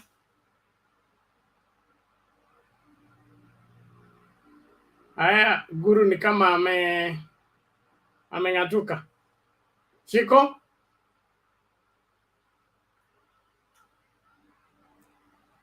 Aya, Alex, back to you. watu wanatoroka na tumeanza siasa. Anyway, Bernard, Shiko ndio huyu, Shiko amekuja sasa. sasa nilikuwa nimeanza. Shiko, utangojea ama ni utaanza? Kubalia nini? Shiko, go ahead. Go ahead, Shiko. Women No, first. just talk. Nitakuja next. Oh yeah, so Bernard, unajua kitu inanifurahisha na hii siasa is that Baba has played this politics for so long. And I think I don't have any fears. There are times that I had very few fears because like Ruto is running for the first time. There's nothing that hurts him like betrayal. Baba has been betrayed several times to the point whereby we thought he will never resurrect. And how he bounced back with a new smile and a new style, only God knows. So there are things we don't, as it will tetemeshi. So I was reading this book, I was Googling a book, The Politics of Betrayal, only to find that the only book written, The Politics of Betrayal, is in Kenya by Joe Kamisi. And I've read it halfway. And in that book, it clearly opines how Baba was totally betrayed and how Baba could have betrayed the Luhya community because Kibaki came and told him, you have given this thing to me. I will give you the vice presidency. And Raila said openly, no, that cannot happen. And they persuaded him for like 3 weeks. And he asked them, what part of no don't you understand? Is it the N or the O? It's just simply capital N-O. Wamalwa is our VP. So, I mean, and from that, the book, if you read the book, I haven't finished it. It's a very interesting book that you just can't hurry because it makes you hate even some politicians at the middle of it. But politics is politics. You can't hate somebody because they're playing politics because it's a game. You're a defender, you're a striker, and that's how politics is. So at some moment in this book, the author says that in politics, for you to be in the pinnacles of the politics of Kenya, you must learn the art and science of to betray and to be betrayed. First of all, you must take betrayal as something so simple, but you must also learn to betray because you can't have both people at the same time. I mean, there comes a time you have to make a choice. And I think it's going to be an interesting time when Baba will start betraying now, a so-called. We won't call it betrayal because it's Baba. We will call it as maybe he's making a decision, but deep inside for those who invested and vested themselves into the politics of 2022, it will be utterly betrayal. So that game is coming. Alex, before you go on, okay. Kinara is asking, what is the name of the book? Oh, the book is The Politics of Betrayal by Joe Hamisi, a Kenyan. A classic book, like a West Wing book. I mean, go read it. You'll be mesmerized. So, I mean, it's opening up my mind to know that politics is not just about shenanigans of massaging people's ego like Kalonzo over and over and over. You have to make them come in and betray them at the right time to show them that they made a wrong decision. They made the right decision at the wrong time. So I think Martha has played politics well, and I had fears about her because at some point here I asked, how can you say she can be a VP, but the people of Kirinyaga tried to reject her? But I think she's beyond that. You can be rejected down, but up there people have the courage to say that you fit there, and I think she fits there. So I think that politics is coming when all nominations will be done. Some of them will not be fair. We are feeling it, the heat in Kisii. We are making all the noise we can. But ikishaisha, we are going to settle down and say this is the way. But before that, we must make noise. Don't feel bad because our voice must be heard. Who knows, my voice will be heard if I make it more harder and more rowdy and more intense. Who knows? So in siasa bwana. So we are going to go through that stage and we are going to be disappointed. But when you see our ultimate goal, what we want for our country, because Bernard, we have a collective problem and we need a collective solution. Let us never think that the problem of Central, the problem of Western, the problems of Kisii, the problem of North are different. They are all the same. We need jobs. And we need to eat, we need to pay our rent, and we need to invest for our future. So I think that is what we should put ahead of us, that Kenya should not be where it is today. We are behind because we played petty politics. But I think where we are, there are people who are going to understand that the next stage of politics is going to be different. And let people not be disappointed when Baba starts now appointing parastatos and ambassadors. You will be surprised that they will be non-political. Nobody who was in politics will ever be chosen because Baba understands he has one chance to put the institutions into trajectory whereby when we will look back, we'll say, truly, this was Uhuru. We fought for Uhuru, which is basically, economic Uhuru, but I think not only economic, cohesion Uhuru, because sometimes you go somewhere and you feel you don't belong there. And I think we all as Kenyans should feel like Kenya is our country. You should go anywhere, including Wajir, and invest there because you never know where your luck is going to be. You don't have to be in Central or in Luo Nyanza or in Western for you to create wealth. In fact, most wealth is created away from your home. So I think we should understand that the next politics and the way things are going to be in Kenya is going to be very unfair for those people who traditionally felt like things were going in a certain manner. For the young people, I think you're going to get a ground that has never been there. We are going to find young people who are going to make money. And don't be surprised, the UDA might make more money than Azimio. That is how unfair it is because we put on a new constitution and Ruto hijacked it. And now they are a beneficiary of something they didn't want. So we might be putting things in order, but the beneficiaries may be the other side. So we love Kenya. Kenya is our country. And we should be very optimistic that the coming government is going to offer us the best opportunities that we have never been offered. And that is my only reason that I'm supporting Baba with my all heart. Bernard, chukua hiyo kitu. Thank you very much. Anything for a better Kenya should be embraced and should be supported. As Kenyan with a new mindset to see to it that we improve on our country, we should be able to tolerate what can be tolerated, but confront what must be confronted so that the country can move forward. The politics of entitlement, I think what Kalonzo, Mudavadi, and Weta are suffering from is that politics of entitlement. I have been the in-man, everything revolves around me, I must be consulted, nothing can take place without me being consulted.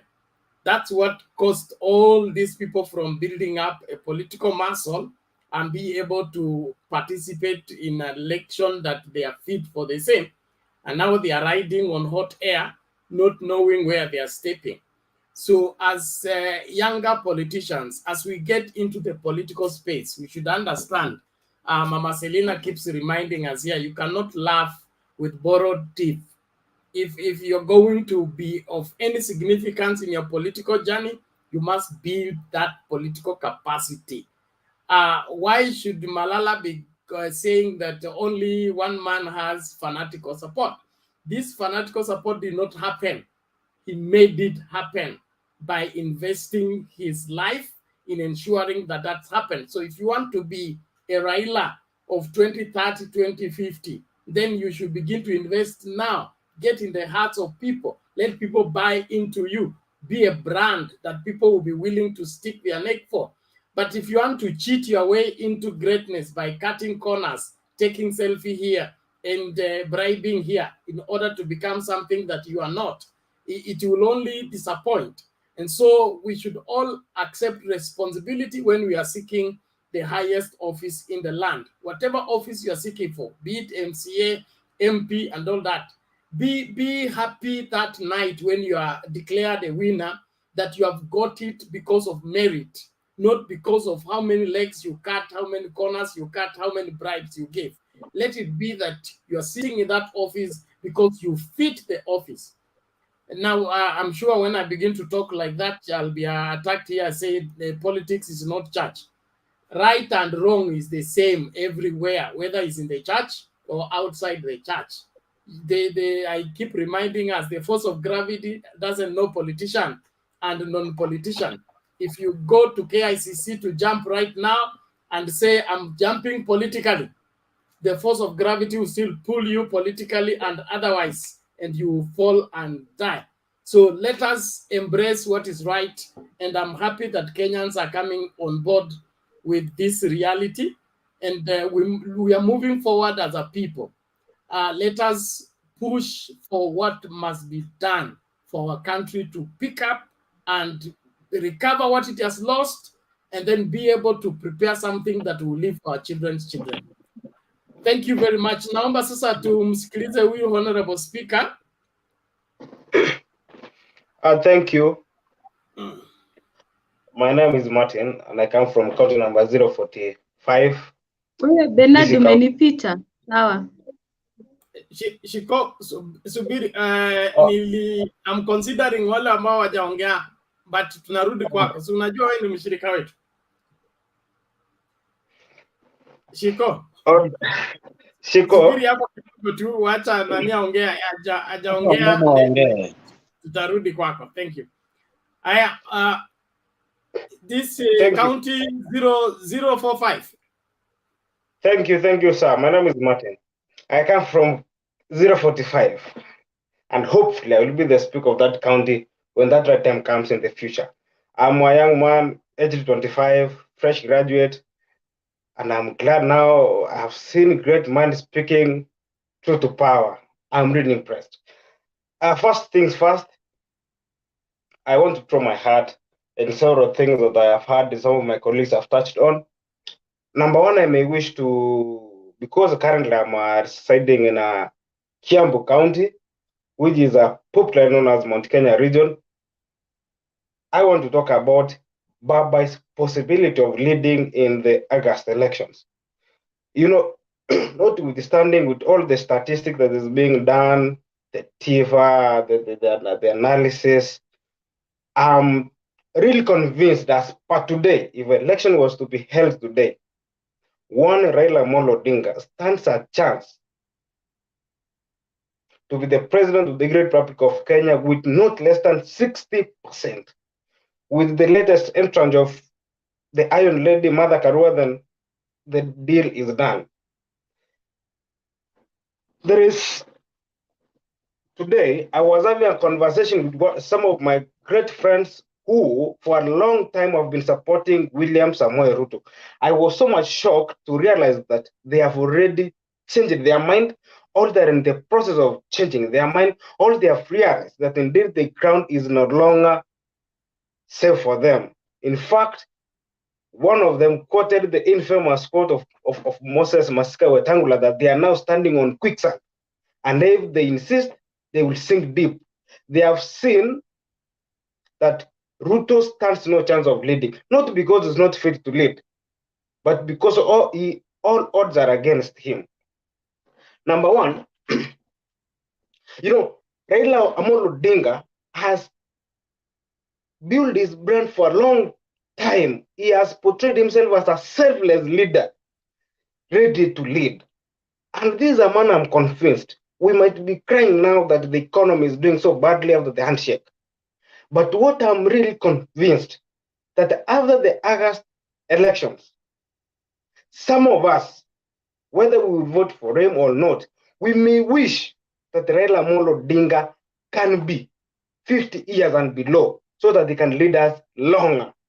Because for the man Raila, no, he must be having a secret card that he will play in the Kenyan politics, that will portray him as the really Joshua that he was. Because he is not going to run for an election because the age is not on his side.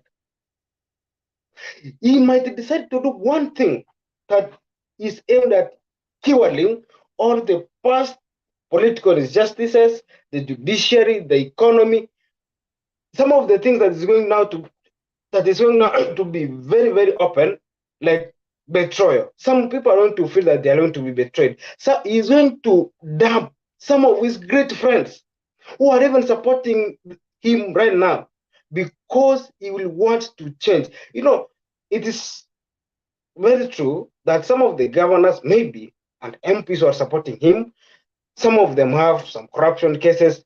Trust me, after the August elections, when Baba is likely to take the instruments of power, he might be a very different person.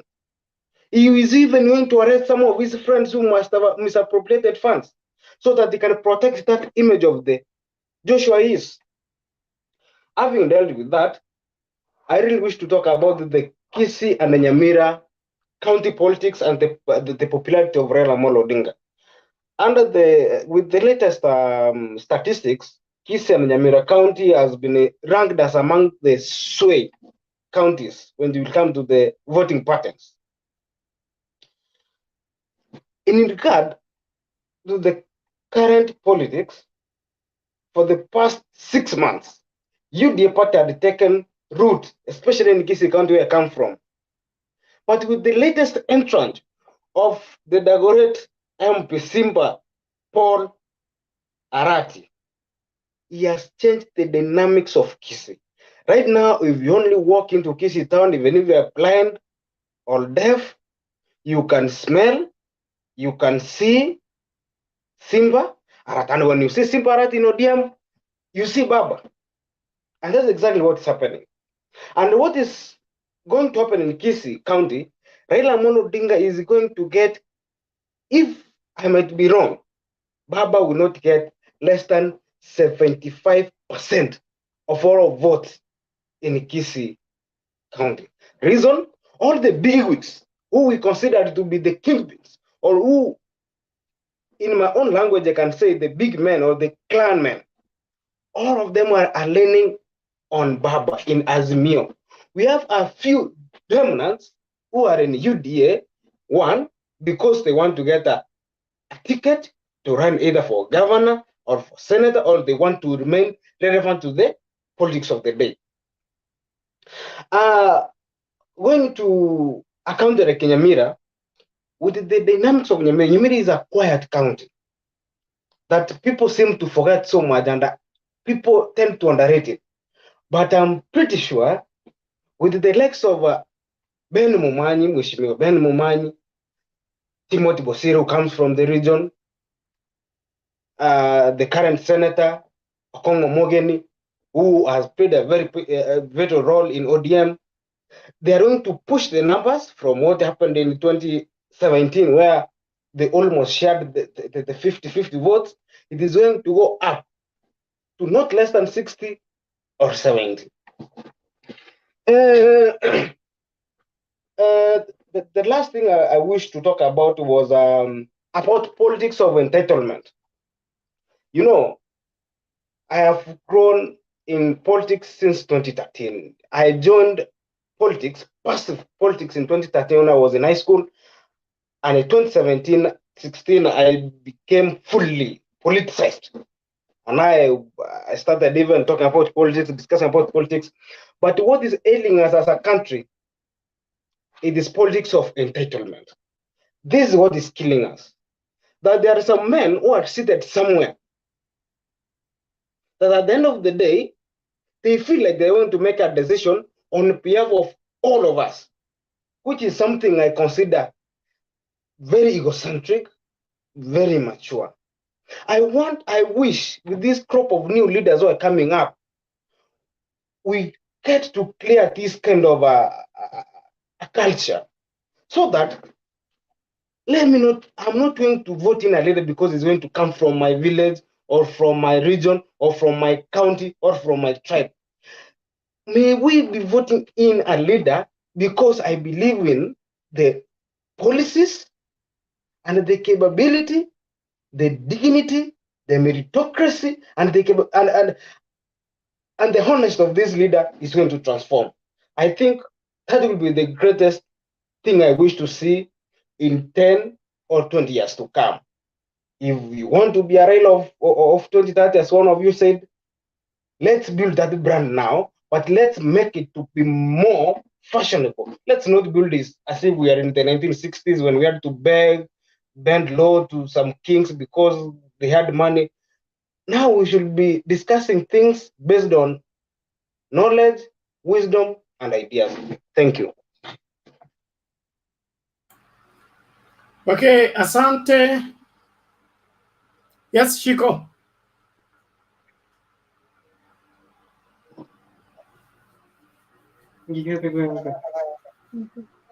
I Shiko reporting from Mount Kenya. Tupatie habari moto moto. Nawakilisha Mount Kenya hapa. Mimi Bernard ningetaka tu kuguzia mambo ya Mount Kenya and watu wenye they've been shown the way by the president, but still hawataki kusikia. And I would want to ask maybe those who are listening to me, those who are not decided this, yeah? Suppose, okay, Uhuru amekuja, tushaonyeshwa njia which way we should follow. Then, suppose Raila ashinde, right?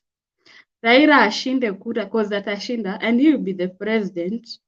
Then, Raila akishinda, kukuwe na handshake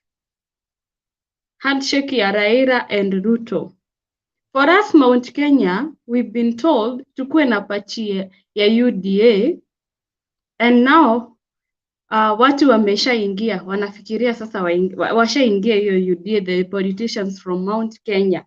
And then after the handshake, what are you going to bargain with? Nyinyi mtakuwa na nini ya kubargain? Now because the ODM the ODM ni ya Nyanza, UDA ni ya Kalenjin. Nyinyi watu wa Mount Kenya, which party do you have? Mtaenda kubargain na nini? Because you not be having the MPs. Nyinyi ni watu wa kuambiwa. So si nyinyi ndio mtapangwa na mnasema hampangwigwi. Nyinyi ndio mtapangwa. Because I'm saying it like utakuwa na handshake. Raila na Ruto wasalimiane.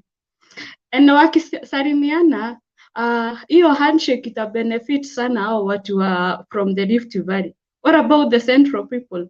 Those from Mount Kenya. Yet you people mmekubali kujoin a party from another from an outsider, and that's why we are saying what these politicians from Mount Kenya should work on is to kick UDA party out of our region. We need to have our own party. We need to have politicians wenye wako na party yetu ya Jubilee, because Jubilee is our party. Jubilee ni party ya Mount Kenya region. So suppose kukuwe na handshake, nyinyi mtakuwa mna bargain na nini? Hamuna wajumbe, si ndio? Ama mshakuwa sasa UDA, Ruto ndiye ana bargain on behalf of you. Tangu lini mgeni? Shiko, one moment.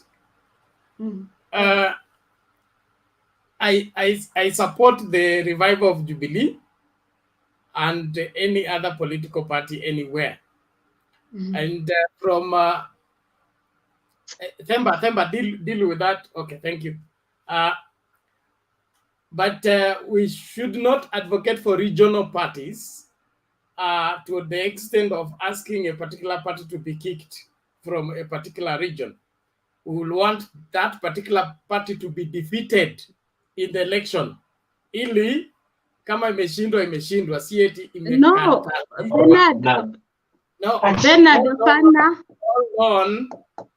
hold on, let me make my point, you will rebut it, okay? For us to be constitutional, okay, we must allow politics to play according to the constitution. But when we say this is for this and this is for that, and then this should be kicked from the place, tunakwenda kinyume na maadili yetu. Point of order. No, we the mountain we have the Jubilee party, wengine wako na UDA, sisi tuko na nini, tunaambiwa tuingie kwa basi moja. Point of order, sir. Well, yes, Speaker, what is it? And then I think you are a new member. Here you lift your hand, then the Speaker will see you, then pick on you. You don't shout. If you shout, you may break Sharia. But make your order right now. Accepted, Your Honor. Most obliged. I really wish to correct my sister Shiko. that it is our prayer, it is our wish that we move from the politics of deceit, politics of regional division, politics of party affiliation. We go more of politics and the parties that they are more policy oriented. We should not be talking about this Mount Kenya thing, this Anyansa thing, this Rift Valley thing. You Can see, I finish talking? Then you will report on what I wanted to say, because I didn't finish my submission. Order, Shiko, thank you. Let's do this. Let's do this. Goja, speaker, you have made your point. You have made your point. Yes, Alex? You know, then what's the reason we are doing zoning?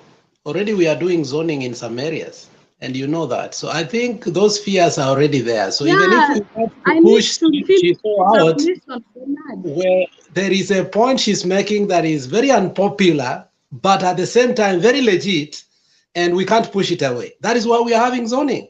So, I mean, we are having a matrix that we must deal with head on. And that's why I said at some point, we have to deal with the politics of betrayal this time around. Thank you, Alex. So, Bernard, tunarudi kwako, relax. Tunarudi kwako, tapatia muda utaprosecute yote. Sam? Okay, Bernard. Yes. Wait. Yeah, unmute. You mute. You muted yourself. Na agree Kenya Shiko anajaribu kusema.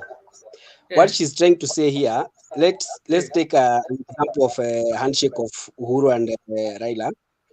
If you go back, utasikia people from the eastern side, Wiper, wanasema when the handshake came, Raila benefited Nyanza only. When you go to Western, the people from Western, they say Raila alibenefit Nyanza peke yake na hiyo story na port. So what Shiko is trying to say is very clear, that it's not good for Mount Kenya region. Everybody knows that Mount Kenya has a very big number of voters and it's a sweet cake. So if you have a big cake, you have to present yourself on the table with something. Now, in Mount Kenya, we have now like 4 parties or 5 or even 8. Now, when there'll be a handshake between Raila and Ruto, if there will be, because I don't think if it will happen, because the nature of Ruto and the nature of Baba, I don't think it will happen. But in case if it happens, there'll be nobody from Mount Kenya who will talk on behalf of Mount Kenya people. That's what Shiko is trying to say. Okay, thank you. I get your point clearly, and I'm happy for the same. And I am in support of all political parties everywhere, including Jubilee and other parties. And the parties to represent interests of Kenyans from all walks of life. That's clear, okay? And so my only point of departure is, let's not have this party because it's supposed to squeeze this party out. Let's have this party to compete among themselves. Let whichever win carry the day. But I understand Shiko uko wapi? Kuja umalize hii point. Nikihand over kwa Themba, mimi naondoka kwa sababu mkinifungia hapa mtanini. Lakini Alex and the rest of the crew mtaendeleza kipindi chetu cha wazee. Shiko, where are you? I'm here. Si unajua nimeenda kuongea Bernard, hata sijamaliza submission yangu na mshaanza kuniingilia. Narudi kwako. Relax. No, it should not be that way. Mtu anamaliza kuongea ndio wengine wanakuja kuinterject after umeongea, sasa wana rebuttal. It should not be wakati mtu anaongea unaambiwa unyamaze wengine waongee. That's not what we do it here, Bernard. Anyway, what I was saying, our politicians and our kingpin, that is our mandate, to kick UDA from Mount Kenya. And I'm not sorry, by the way. That is what they should be doing, to kick UDA from Mount Kenya, because we need to have our party. I mean, hao watu wengine the Kambas sahi wako na nini, wako na the Wiper Party, wako na NAK. Sisi tuko na gani? Rift Valley wote wako na gani? The only region that is confused at the moment it's Mount Kenya. Why should we sasa sisi tuingie basi ya watu kukuje hii party tunaingia, hiyo ingine tutadeal nayo after 5 years when Baba is in the government. Hiyo ya kusema ati someone from another maybe another party inaweza kuja in a certain region na mtu asimame MP na achaguliwe, but as for now our issue is to keep our main issue and our main concern ni UDA itoke Mount Kenya. We want it to be for the courage in Suko. Sisi tukue na party yetu, ndio tukienda pale kwa meza, what are we going to sisi tutakuwa tuna nini, tutakuwa tuna bargain na nini, then sisi ndio tutakuwa watu wa kupangwa. So we should work on that as Mount Kenya people, and that's why I'm telling them, sisi msione mnachagua watu wa UDA ati utachagua mtu wa UDA. Who is the party leader of UDA? Sini William Ruto. Nyinyi mko na nani? At the end of the day, kukikuwa na handshake yeye, watu wake ndio watafaidika. The same way they've been saying, when Baba and nani walisalimiana, watu wa Nyanza walisaidika. Sisi wakisalimiana tutakuwa wapi? Tutakuwa kwa matao miaka 5. But when we have our MPs, like let's say Jubilee, when ODM iko na some MPs, UDA iko na MP na ikuwe Jubilee hatuna, hatuwezi sisi tutakuwa ni watu wa kuambiwa, sisi ni watu wa kupangwa. So our main concern is now kicking UDA out of Mount Kenya. We need sasa hizo mambo ya kusema ati individual parties, hiyo itakuja after 5 years, but as for now, as Alex amesema, wacha kukue na hiyo betrayal. We don't care. Wacha tuambiwe party ya nini, kama venye hata DAP kuna si Western tuko na ANC. Uliona nani Musalia Mudavadi alienda Kenya Kwanza na party gani? Alienda na party yake. Wangoi Ngereshe, if she had her own party, if she was in Jubilee, she wouldn't have invested and all the money that yenye alipoteza kwa UDA. Sasa alienda na nini? Alitoka nini na nini huko? Juu party iko na wenyewe. That party has its owners. And our party is Jubilee. Na kama hata PNU ingekuja with so long as hata heri ikue, by the way, from where I sit nani Bernard, hata heri ikue ni ya Moses Kuria ameingiza some MPs but not UDA. UDA should just ikue hiyo UDA ina nini tu Mount Rift Valley. Hata kama ni ya Moses Kuria ama tujibebe ya Kafogo, hatutaki kujua, but the main issue here is kicking UDA out of Mount Kenya. Juu wako kwa wenyewe. Hiyo ingine ya kusema ati tunafuata sijui nini, hiyo itakuja after 5 years, because right now our people have been deceived. Wamedanganywa for the past 4 years. Wameingia kwa basi yenye ya wheelbarrow. Suppose Raila na Ruto wasalimiane, watu wa Mount Kenya watakuwa wapi? Watu wa Nyanza watatucheka, sisi tutakuwa kwa giza in the next 5 years. So we should have our MPs, tuseme sisi party yetu ni Jubilee na tuko na hawa MPs, they are over 50, tuko na hawa kina Ngojiri wa Mbogo kina nini, and Morada was alikuwa kwa TV inaitangwa Inoro na akasema that is what they are doing now. Our issue hata si hata pale kwa president, sisi tukue na watu huku chini, MPs, MCAs nini, and that's what our super PS Kefisho wamekuwa akifanya huko Kirinyaga. Na umeona from our county, you've seen like huyo mama mwenye alijitokeza from my county ameingia Jubilee na alikuwa last time alikuwa amesimama na independent. Mmeona watu wengi wamekuja kujiunga na Jubilee. So our main concern ni kukikuwa na handshake, sisi tutakuwa wapi? Wacha tusiambue ati tuingie kwa UDA watu wa Mount Kenya, sisi tuchague watu na basi na suti ya wenyewe, baadaye sisi ndio tutakuwa betrayed. And let me tell you, you guys, sisi ndio nyinyi are you ready for demonstrations? Zenye mnasemanga ni Wajaruo wanafanya demonstration. Can you imagine Kikuyus demonstrating, wanaacha kuuza biashara, wanaacha kuuza waru, waende wakademonstrate. Anyway, I'm not I'm not trying to say ati ni party za ukabila, but venye tumeonyeshwa saa hizi, like hakuna mtu kwa UDA. So many people like ukiangalia watu wa Rift Valley sio wengi wenye wameingia Jubilee, lakini wenye wako UDA wenye Mount Kenya, nyinyi ndio mnakubali kuingia kwa suti ya wenyewe, kwa pati ya wenyewe.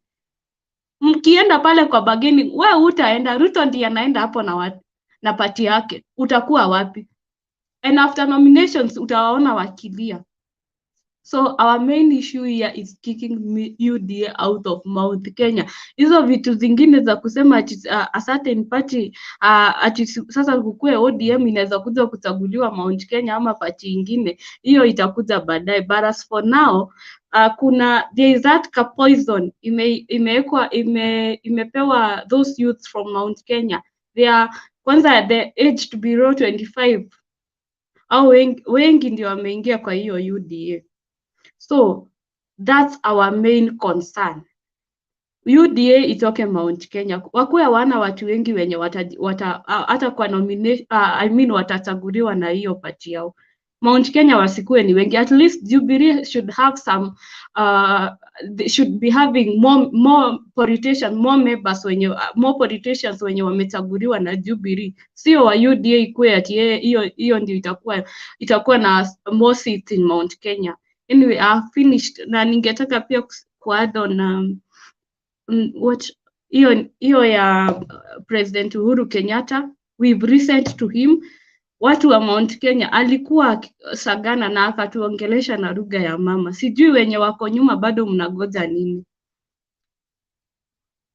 So sisi tusikie Uhuru wenye amesema, wenye anataka kufuata Ruto afuate Ruto, then after 5 years you are going to cry. You are going to be you'll be in the opposition. And let me tell you, you should ask those people from the Nyanza. They know how it feels to be in the opposition. Unasikianga saa zote wakisema Mount Kenya mnafanyiwa. Now if you want to be singing the same song and you'll be saying sisi Mount Kenya hatufanyiwi, that is what is going to happen in the coming 5 years. And you know what is going to happen, because nyinyi, you are the ones who are very close to Nairobi. Nyinyi ndio mtakuwa mnaandamana. It's not people from the Rift Valley. Au labda wasafirishwa na mabasi za Eldoret. Nyinyi ndio mtakuwa mnaandamana. Wakikuyu mnaenda huku kwa barabara mkiandamana, sijui serikali saidia serikali. So we should not vote juu sisi watu sasa wana vote juu ya machungu to punish Uhuru. You will not punish Uhuru, you are going to punish yourself, you're going to punish your generation. And Uhuru hata akienda nyumbani atakuwa anapewa retirement benefits, na pia state itakuwa inamprotect. So where will you be? Na Uhuru siye mwenye amekufanya usikue na kazi. Uhuru siye mwenye amekufanya ati sasa huna pesa. If you're not working hard, you don't expect pesa ikupate mahali huko. You should work hard. The government, the main role of the government ni kukue na amani, because when there is no peace, even those who are doing business right now hawezi kuwa wakifanya biashara. But now because there is peace, you can do business. When there is kuna peace, na pia peace is the main thing, and that's why you see like Uhuru Kenyatta akiongea anasema mara kwa mara tukue na amani. Kama hakuna amani hatuwezi fanya biashara. And another thing, it's not only the Kikuyus wenye wanafanyanga biashara kwa hii Kenya. The other communities are in business too. So you should not say ati sisi biashara zetu zimeanguka, kwani those other communities wao wafanyangi biashara. So sisi tuko na hiyo roho ya kujipenda, tunaona ni kama sisi. We don't own Uhuru Kenyatta. Uhuru Kenyatta ni president wa Kenya, si wa Wakikuyu. So you don't expect sasa ati anatufanyia vitu ama akue sasa analeta all the projects in Mount Kenya ndio tuone sasa akifanyia. Why are we being selfish? Uhuru si wa Mount Kenya pekee. Uhuru ni president wa Kenya, sio wetu peke yetu. So we should not be selfish. And Uhuru hakuna wakati alikuja akasema biashara ya fulani ifungwe. Those biashara zenye zilifungwa, they are those businesses that are not legal. Those people who are selling counterfeit goods, Kimani Ichung'wah and Dede Nyoro, they had shops in Nyamakema. And that's why they were closed, because they were selling counterfeit goods. So, but you guys, you have your 200 and you're calling yourself a hustler. You have your 200, you have your 100. You go buy a charger in a week, imetomeka. So, hiyo ni kazi ya Uhuru. They are those who, hao wenye unaona hao tubo kubwa, hao wako kwa UDA. They are the ones who own those shops. But sasa kama uko na 200 unaweza afford, unanunua charger, unanunua pasi inatomeka, then what is na hiyo ni Uhuru wakati anataka msiletewe counterfeit good, ninyi mnakuwa brainwashed by those politicians because their shops were closed. Yes, because they were selling counterfeit good. And I'm saying this, I'm so happy that Moses Kuria alitomeka miguu because hizo counterfeit goods zenye walikuwa wanasema Uhuru anafunga duka zao ndo zilimchoma. See, now Moses Kuria anapewa insurance na alilipiwa insurance. Ask yourself, what if ilikuwa wewe umetomeka na kitu kama hiyo? Tungekuwa tukikufadrisia online ama ungekufa? Would you have wewe unge afford the medication yenye Moses Kuria alienda kupata huko Dubai kwenye alienda? So we should not be brainwashed by those politicians. I've had kina Rigathi Gachagua anaenda ati anauliza watu ati adoa nyoba, mko tu na hamna pesa. So na nimeuliza ni Wakikuyu tu wako na biashara Kenya. So the other communities are doing business. So it's not us. Kama maisha ni ngumu, iko ngumu kwa kila mtu. Na sio Uhuru. Sio Uhuru anafanya maisha ikuwe ngumu. Uhuru hauzangi duka. Ati ikue sasa alisema mfunge maduka zenu, sisi tunaendanga kununua kwa supermarket ya Uhuru. There was a day nilikuwa nimepanda Uber, nasikia huyo mtu wa Uber akiniambia ati Uhuru sijui wanakuranga pesa, sijui hizo some commission, sijui nini. Those people, you've been brainwashed by these politicians and they've been paid, by the way. Wao washalipwa and they are waiting to be re-elected. So wewe utakuwa, and let me tell you, when you keep on kusema wewe mambo ati sina hii mara sijui Uhuru nini, watu they are doing good in life. Wanakuja tu wakati wanakuja kufanya siasa ndio wanawa brainwash, but behind the curtains they are doing good in life. So wewe utaishi kuimba ukisema mambo ya shida for the rest of their life because someone has amekuja amekubrainwash, amekwambia this and that, Uhuru is not doing this and that. Serikali, unataka serikali ikufanyie nini? Wewe umefanyia nini serikali? What have you done for the government as a citizen? Anyway, wacha nifikishe hapo Themba, maybe nitakuja baadaye. Thank you.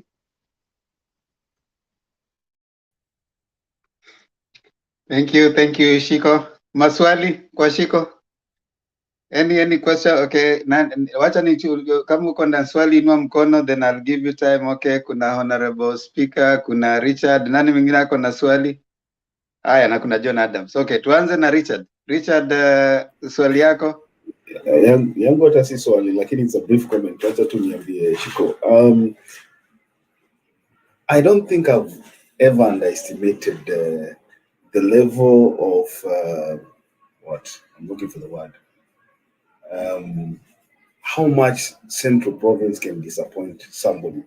I've never underestimated that because Central Province elected Waititu to punish Kabogo. They elected Moses Kuria to fight Raila. Point of correction, Nani Richard, I was one of those who voted for Waitito to punish Kabogo because of propaganda. Right now, I personally, they say it's only a fool who cannot change their mind. I regret voting for Waitito, but I was brainwashed at that time. I'm talking on my behalf. I was brainwashed to vote for Waitito, and the person who was behind all this, ndio unaona sasa Kabogo anaenda kurukaruka na yeye uko Thika. So I personally voted for Waitito to punish Kabogo, but I ended up punishing myself.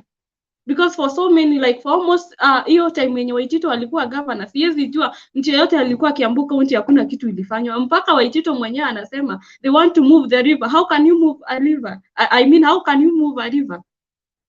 So tunakuwa brainwashed right now. I myself, you cannot brainwash me.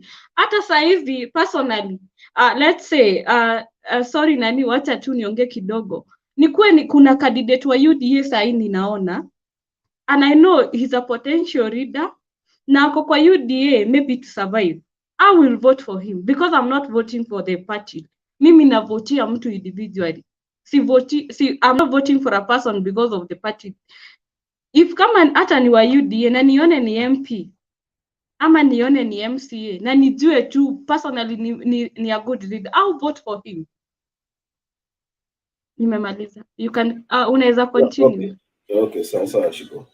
So nilikuwa nasema Central Kenya will vote for Waitito to punish Kabogo. They voted for Moses Kuria specifically to go and fight Raila Odinga in parliament. And you remember William Ruto was the chief campaigner for your mission. They also voted for Ruto. Sorry, they voted for Uhuru to punish Raila because walikuwa nasema huyo mwizi wetu ndio tunataka. And I believe, as much as Shiko is trying to passionately speak to his to the electorate of Mount Kenya, down deep in my heart, I still believe that this coming election, as much as we have hopes that Raila Odinga is going to garner some votes in Central Kenya, I believe that Central Kenya will vote en masse for William Ruto just to punish Uhuru Kenyatta. But then we will go back to what normally happens after that. People start complaining about leadership, bad leadership, poor business. People still continue complaining about being sidelined by the current leadership. And it is a cycle. It's going to take a long time. It's going to take a lot of convincing to change that notion, whereby people revolt just to punish somebody, and then after that they come here to start complaining. So as much as Peter, it was a comment, right? Wacha tulete mwingine aulize swali pia. Honorable Speaker, uliza swali yako. Thank you. For just a minute, a point of correction, but Shiko has already corrected it. Was an issue about the political parties. She has stated very well that she will vote even if somebody is in UDA and the person is right for the city will vote for that. That's the point I wanted to make the correction, but she has already corrected that, and I'm happy. She's speaking so passionately about leadership. If you listen to her, she feels the pinch of the mistake she made, and she wishes that nobody else repeats the same mistake. Quick and fast, Shiko, there is one thing I wish to deconstruct from your argument. That entitlement that Mount Kenya should not miss in the political limelight. You know, Kenya is very large. Even if somebody, what we should now be talking about, it's not that this Mount Kenya will be doing the handshake if Raila does the handshake with the Ruto. No. Are you going to elect grassroots leaders who are going to represent you? You know, you can elect as a president, assuming he's good, but you have a fake MCA, a fake MP, a corrupt governor, a corrupt senator. You see, you would lose everything at the end of the day. And that's why, the reason why there is a lot of under-the-table cookings and dealings. Is it hold on. Is it a question or a comment? No, I'm now going to make the comment now. The final comment for that second. You haven't asked any question. Are you asking a question or you're giving a comment? Yeah, the question I'm going to ask her for that second. Okay, ask the question. There's another person who has a question. Do not give submission when you're asking a question. Just ask the question straight away. Absolutely. Shiko, there is a very high probability that if Raila Amolo Odinga is going to win, he has the fears that he might be sidelined again by the Mount Kenya members of parliament, wakishikana with the Rift Valley members of parliament, who majority will be in UDA. There is that fear. That's why Raila Amolo Odinga, and I'm going to ask you that question, do you think Raila Amolo Odinga is and Uhuru Kenyatta, they are justified with that notion that they want to kick away UDA from Mount Kenya, we want to limit them with the number of MPs they should win, and the senators in that case. Are they justified because of the hoving impeachment, possibility of an impeachment after the election? Okay. You write that down, Shiko. John Adams, kindly ask your question, not a presentation. Question. Is it a question or a comment? Question. Okay, just go to the question. Yeah, I just wanted to ask, there's been a deliberate attempt to sort of incite the populace of Mount Kenya. And what I'd want to know is, we've seen Raila leading in 6 out of 8 regions. What do you think is behind this success by the messaging of the Hustler Nation campaign with the youths of Mount Kenya, who are experiencing perhaps similar challenges to what other youths in other areas are? Why is this message selling in Central better than it is in the rest of the country? Okay, any other question? Kama kuna swali, tupatie Shiko ajibu, alafu we move on. Okay, Shiko, go ahead, respond to the ones you can. You don't have to respond to everything. Thank you, Temba. So, why UDA imekuwa so much popular in Mount Kenya than kwanza youth wa Mount Kenya wengi ndo wako UDA? I would say Ruto amekuwa Mount Kenya for the last 4 years. Amekuwa Mount Kenya akifanya campaign. And now, and I'm sorry to say this, majority of the youth in Mount Kenya, majority au wengi ni wale wenye they will be given money, they will take, and some are jobless. Like, you know, many youths, like the government, I would say, like, hatujakuwa youth, kumekuwa na youth unemployment. So majority of the youth here, hata kama wamesoma, majority, they are not employed, like hawana kazi. So that's why they've been sell this fear of ati Uhuru Kenyatta ndiye amefanya economy ikuwe hivi. So hata anaona mwenyewe Uhuru Kenyatta ndiye amefanya asikuwe na kazi. So I would say number one thing ni unemployment. Hakuna wengi hawana kazi. And the government and Raila's government, he should look on that. Like, not even Mount Kenya, but I'm saying wengi huku hawana makazi. They are not working, they are jobless. They are jobless. Unapata mtu ni a graduate, lakini anaenda kibarua na inafika wakati inakosa. And ikikosa unapata most of them, they are drunkards. Wengi wameingia kwa drugs. Wengi sasa ndio wao wanaanza wizi. Lakini kitu ya kwanza ni unemployment ndio imefanya sasa wengi, and that's why some are very bitter with Uhuru Kenyatta. In fact, you may think they know him at a personal level, but ni unemployment. Sasa hiyo machungu wanaletea, hiyo ndio imefanya sasa wao sasa ndio unasikia wakijiita hasora. Sasa unajua wanaambiwa hasora ni mtu hana kitu, anajaribu kupata kitu, so ni unemployment. The other thing I would say, and I will keep on repeating, hii ya kukusema ni regional parties. As for me, the president najua ni Raila. Hiyo sina nini, Raila. Lakini kama ni maybe an MP from where maybe penye ninakaa, na ninaona ako kwa either ako ODM, ako UDA, ako party ingine, I will vote for him ama I'll vote for her, whether anguke ama apite. But for me, I know this time I'm not going to vote for a person because of the party. Lakini ile ya president, mimi najua ya president ni Raila, right? But hizi zingine lazima niangalie mtu binafsi anaweza nifanyia nini, okay, amekuwa kwa government, amekuwa kwa serikali, amenifanyia nini, ama anaweza fanyia watu nini, anaweza fanyia my constituents, anaweza wafanyia nini. So personally, as for me, nimekuja kujua hii ya kuambiwa unachagua suti, it is not going to work for me. It will never work for me, and I'm trying like even to reach out to my friends, to my family, like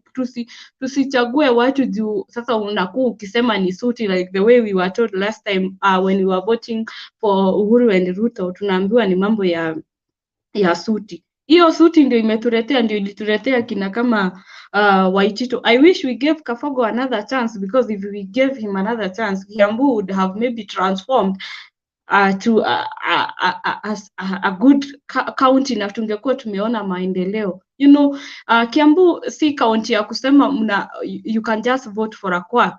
You know, it needs a leader, and Kafogo amefit kwa hiyo. So I personally will not vote for mimi sitavotia mtu juu ya ati ako party gani, and that nani hiyo on speaker anasema hiyo mambo ya kusema mambo ya parties. I've said the main agenda right now is to kick UDA out of Mount Kenya, and that's what our party leader has been telling us. Hata kina Murathe, that is the main thing at the moment. Hiyo ndio the main thing. Na ndio ulisikia akisema we are not even in need of those politicians who have been there before. We want even new ones, like tuwajaribu tuone. We don't even want the ones who are there. So I think I've answered the question that maybe zenye nimeuliza zenye sijanini, then I can answer them as nikipeana submission yangu kama nitakumbuka. Back to you, Tempa. Thank you. All right, thank you so much, Shiko, for your submissions. I want to go to the next person. Who was coming next? I wasn't told who was coming next, so I'm trying to get the drift. Who was that? Makiadi, umekuwa hapa sana. Nani alikuwa anafuata? I think that one never played. Nani alikuwa anafuata? I think something hapa. The people who haven't spoken are Richard, Sam, Julia, and Penn. I don't know what order they came in. I think Sam came and then Richard and then Penn and Julia. Okay, Sam TV, go ahead, give your presentation. Okay, first of all, I'm Sam. Mimi ni mtu wa Ruiru, Kiambu, and I'm new here. And when I entered in the channel, nilipata wakiongea about Mother Karua and ODM. Mother Karua, yani basically it was all about women empowerment. And from my point of view, Mother Karua comes on table with a lot of experience, sana. In fact, kwa Azimio tunaona watu watatu wanaweza kuwa DP. Tunaona Kalonzo, tunaona Peter Kenneth na Mother Karua. Ukiweka watu wote watatu kwa ratili wamesha wote, from my point of view, mimi naona Mother Karua ndio at least ako more better experienced na ni no nonsense woman, kila mtu anajua. So mimi ningeza prefer sana baba achukue Mother Karua. Juu one of the reasons why mimi naweza sema hivyo ni juu ya baba atapata kura mingi sana from the women. You know, in Kenya huwa tunasahau kabisa women huwa wanapiga kura sana kwa wingi.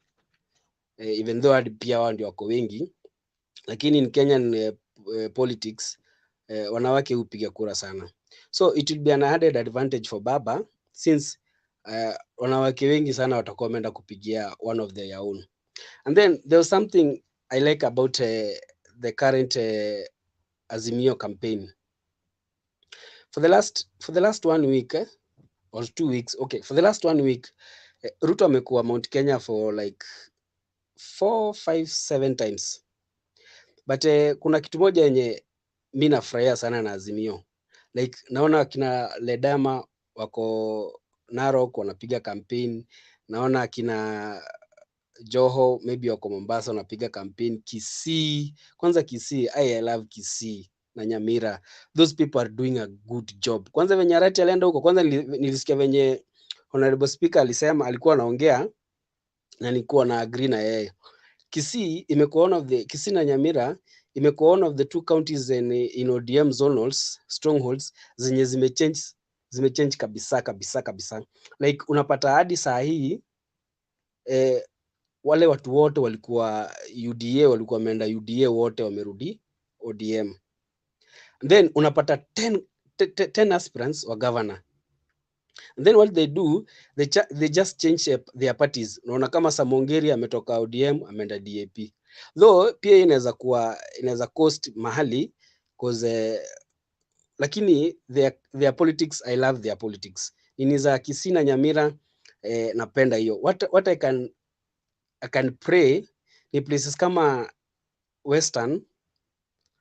Mi sioni kama Oparanya anajituma sana.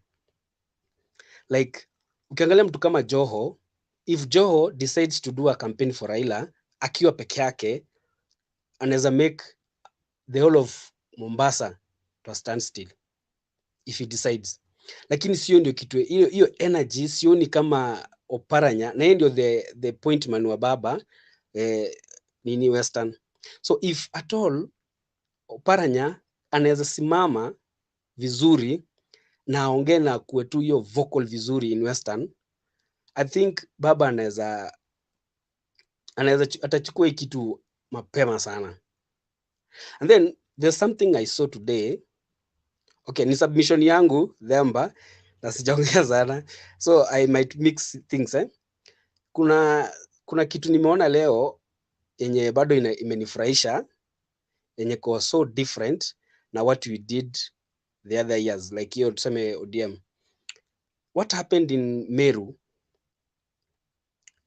to Aida Odinga, it showed something to me. It showed something to me that we in ODM or in Azimio, our politics is changing. Even though there are small people wenye wanaletanga shida tu wale goons, lakini imenionyesha we have a change in our politics. Like, how can a whole senator who is aspiring to be a governor aende kwa stage, aende kukutana kwa mkutano wa mama, azuie mtu kuongea? That gave me a lot of encouragement that our side, unajua sasa kitambo watu wa ODM tumekuwa tukijulikana kama sisi ni watu kutupa mawe, sisi ndio watu wa kuharibu mikutano za watu, sisi ndio sijui watu wa kufanya nini. Lakini jana point yetu ilikuwa home. Like what Mama Ida alifanyiwa pale, mimi yeye kunifurahisha. It was out of order na it was very much organized. And if you mimi from my point, ukisikia hadi venye ule MC kwanza, in fact ule MC ndio mimi naona alikuwa na shida, kwa sababu Mama Ida wants to talk but the MC anasema wamama atulieni. You see, when she says that, mimi naona ni kama wa encourage wafanye hizo mabu zao. So that showed me that our politics has changed, that UDA ndio wamebeba all the goons to their sides, and they will do anything possible kuhakikisha ODM ama Azimio iko on the bad picture. Lakini saa hii imeanza kuonekana tu live that UDA it has all the goons. Karua alisema it has all the thieves. So for me I just hope that things will go on well, na the appointment wenye anafanyia baba campaign in various regions, mimi naomba tu yani wakuwe much vocal. And then hadi ma politicians wenye wanapewa mic wakiwa kwa podium, there should be more much of being vocal. Like unakuwa vocal kabisa hadi unatetemesha. Kama leo niliona Savula alipewa mic pale Huisero, the guy aliongea like yeye ndio ni kama yeye ndio kingpin. Lakini Fernandez anapewa mic anaanza kuambia watu mkono ya baba iko wapi. No, we should divert ourselves from that kind of politics. Ukipewa mic, onyesha watu. Kwanza somebody like Fernandez, he wants to be the governor of Kakamega. The only thing he could have done, even if umepewa 1 minute ama 30 seconds, just tell the people what you'll do to them. Instead of talking like kusalamia watu, kuambia baba karibu, you just waste all of your 30 seconds or all your 1 minute talking about welcoming baba to Kakamega, and yet he knows he's in Kakamega. So ama politicians pia nao wanatuangusha. If they kama wamepewa mic, they should use their time to sell their agenda of baba, their own agenda. Si ati mtu amepewa mic anasema hii, anasema Ruto hii, Ruto that. We should now divert from those politics. Mtu akipewa mic at least aseme anafanyia nini wasee. Juu unapata time hadi mimi nikiargue na my friends where I am, most of them wananiambianga nyi watu wa Azimio kazi yenu mkishika mic ni Ruto. Nyi mkishika mic ni Ruto. Like we waste a lot of time talking about Ruto, of which to us Ruto is nobody. Like Ruto is nobody. Ukiangalia deal experience ya Nyakaonao na baba, you can't compare. So those people who are when you're na campaignia baba, they should sell the agenda of baba to everywhere they go. And I think that will be a good win for us. That's my submission. Okay, any question, comments? Any comment, question to Sam TV? All right, I want to move on to Richard Makiadi. Ngoja kidogo Richard, kabla ukuje. Wale mnakuja kujoin, tafadhali, as you come, mute, because when you come in and you're not muted, that feedback inaleta kasheshe huku juu. So as you come and you want to join, there's someone I'm trying to mute and your thing is not getting muted. So I don't know what's going on. So mute yourself before you come on. Otherwise, karibu. Richard, go on. Thank you, Demba.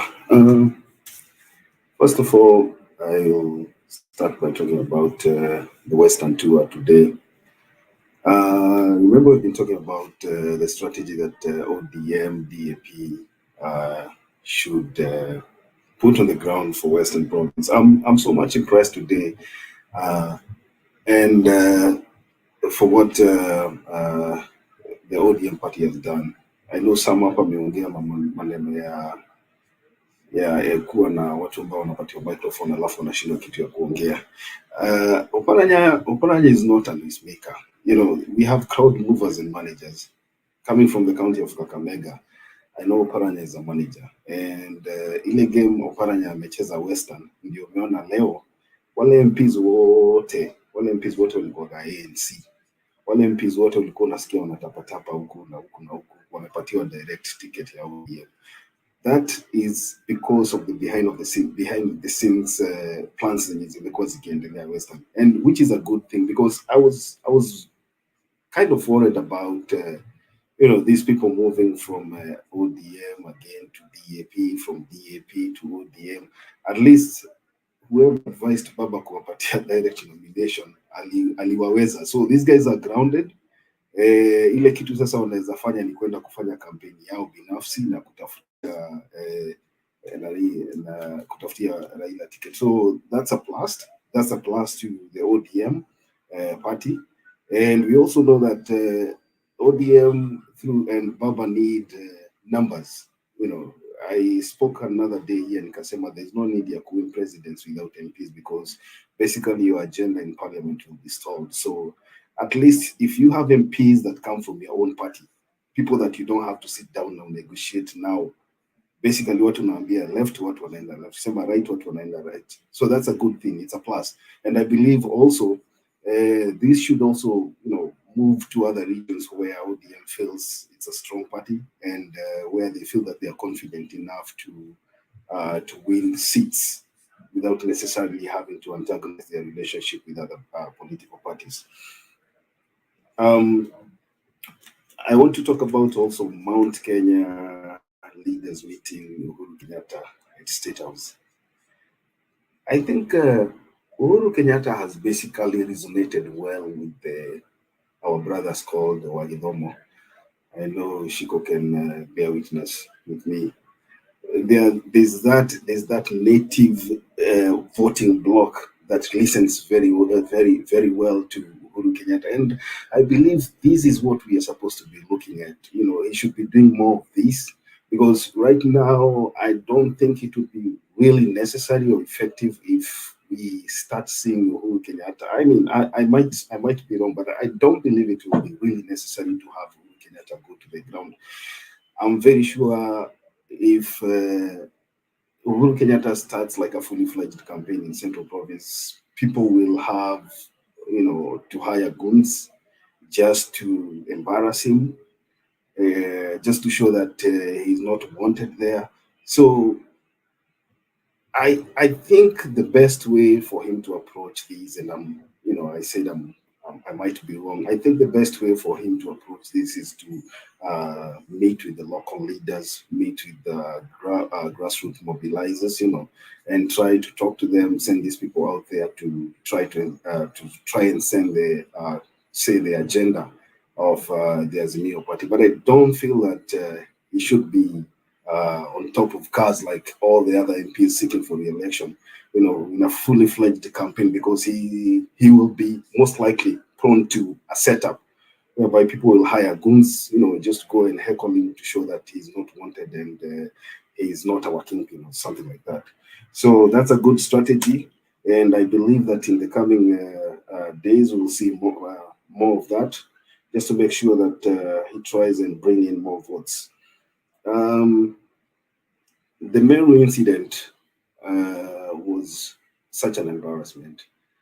I felt really bad because when people do politics, I don't think it's necessary to personalize politics until we bring in family members into this fracas.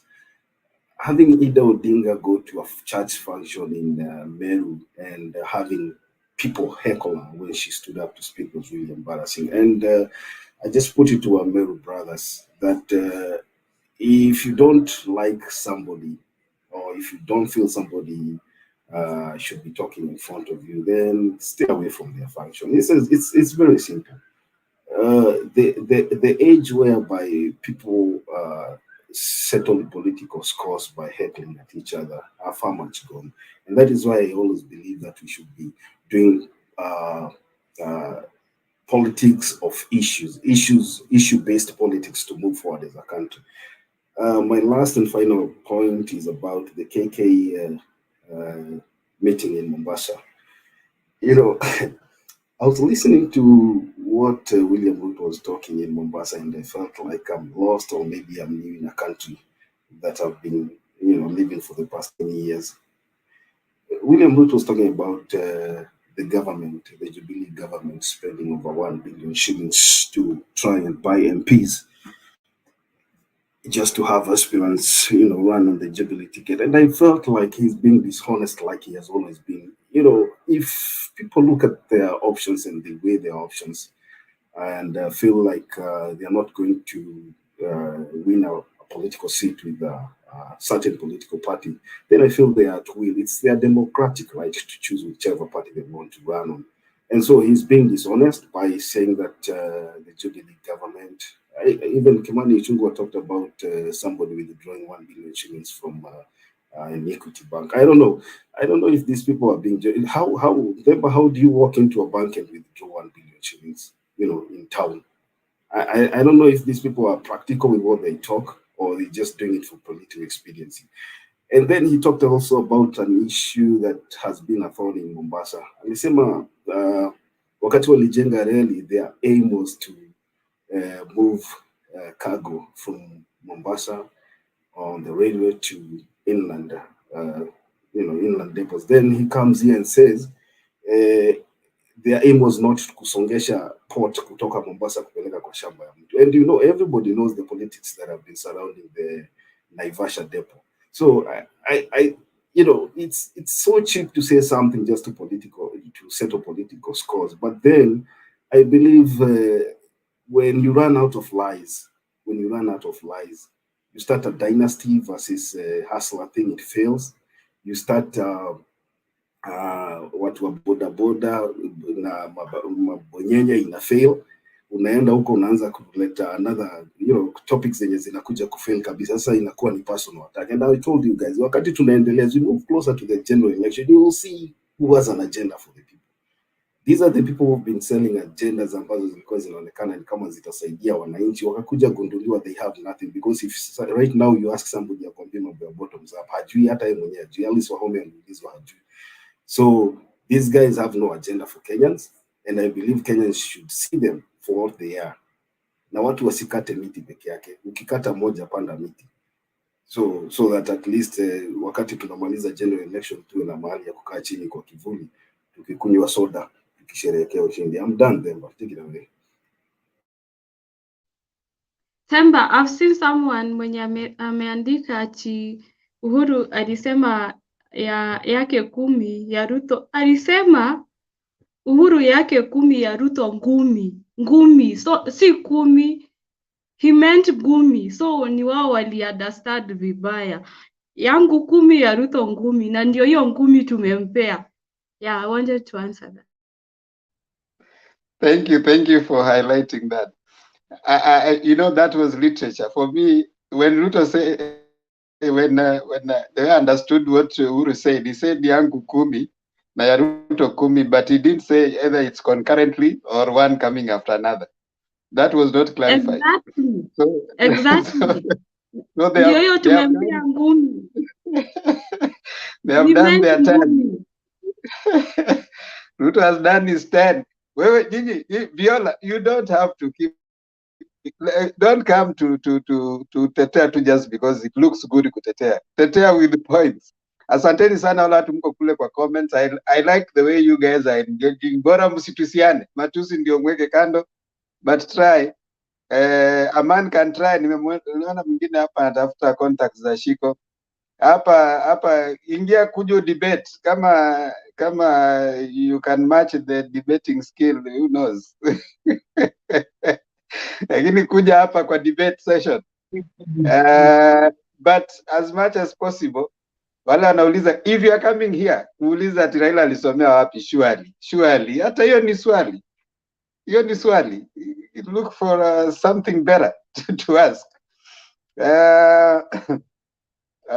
What else? So wale wengine keep engaging. Wale ambao mna respond hapa, wale mko kwa debate, if you find there's a question that you think you can also respond to as you're giving your submission, let's also try to chime in our presentation so that we can also keep those people who are giving their comments that we are seeing, like Shiko has done.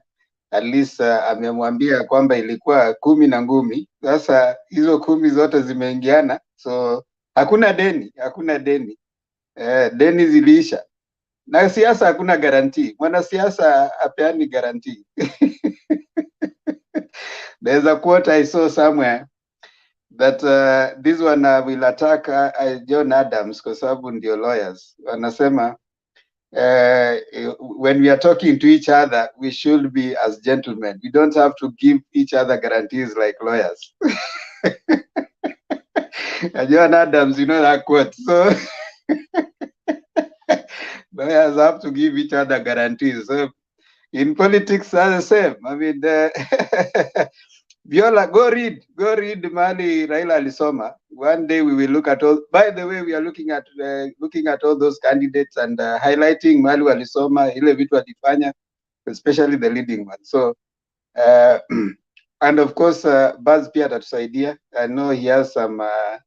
Tunaambiwa Ruto ali akufanya PhD yake, so Buzz will confirm. But you don't want to go there. Next, I was yes, Shiko, unataka kusema kitu? I've seen someone mwenye ameandika hiyo ni ya wazee wa Kiamao wenye walikuwa kwa State House. It was not recorded. Hiyo si kama ile ya Sagana. The same way, if you come to pay my dowry, whatever you guys mtaongea nao the elders ama hao wazee, me I will not be there. No one is supposed to even to tell you, even when you walikuwa hawezi kuja kuambia ukiwa msichana, this is what we discussed. So watu watasikia propaganda, na kuna huyu anajitanga the egg ataanza kuandika hizo mapropaganda akisema venye waliambiwa nini. Those are lies. Hiyo hauwezi, haikuangi recorded na hata hakuna yule mwenye mzee, those au unasikia au elders hawawezi sema venye waliongea, they keep it to themselves, they can't say what they discussed. So ingine mtaona huko msome venye tu nimewaambia tu ni propaganda. The way I said here, hata hizo the oath ni hizo ni manini, mnakuwa tu brainwashed na kuambiwa uongo. Whatever they discuss hautaiona mahali, hata hakuna video unaweza ona ati imepostiwa what Uhuru discussed with those, because I feel and I know yeye alikuwa anataka kuwajulisha mbona alitaka Raila na aongee na wao pia wamuadvise. So mkiona the egg ameandika uongo, wenye mnasikia, wenye mnapenda kufuata Azimio, unajua sisi Azimio tunafuata ukweli, msisikie hiyo propaganda, you just. Thank you, Shiko. Ule mtu, if there's anybody believing Itumbi up to today, I don't know where you have taken your brain. Try and retrieve your brain where you took it. But I said something here in a light note.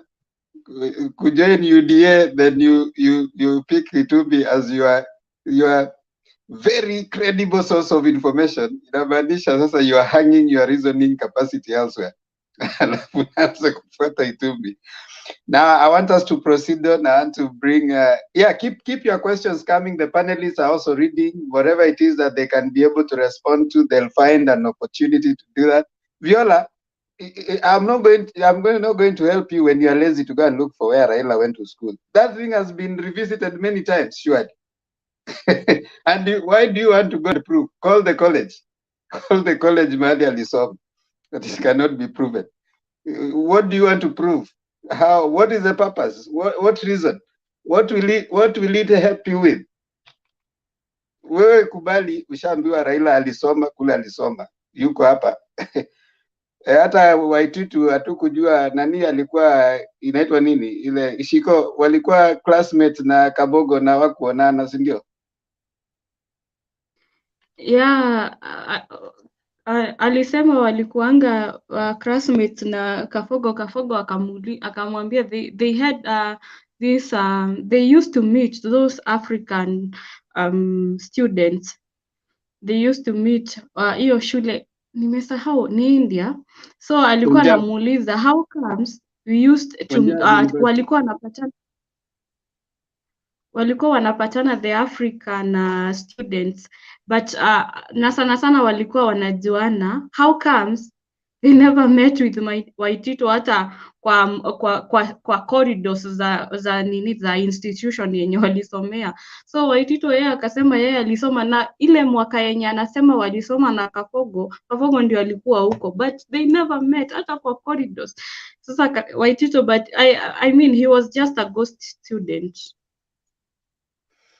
Haya, wengine anasema ati yo sijui, kuna mwingine hapa amesema nini. There's a person who has said something here that I needed to bring out.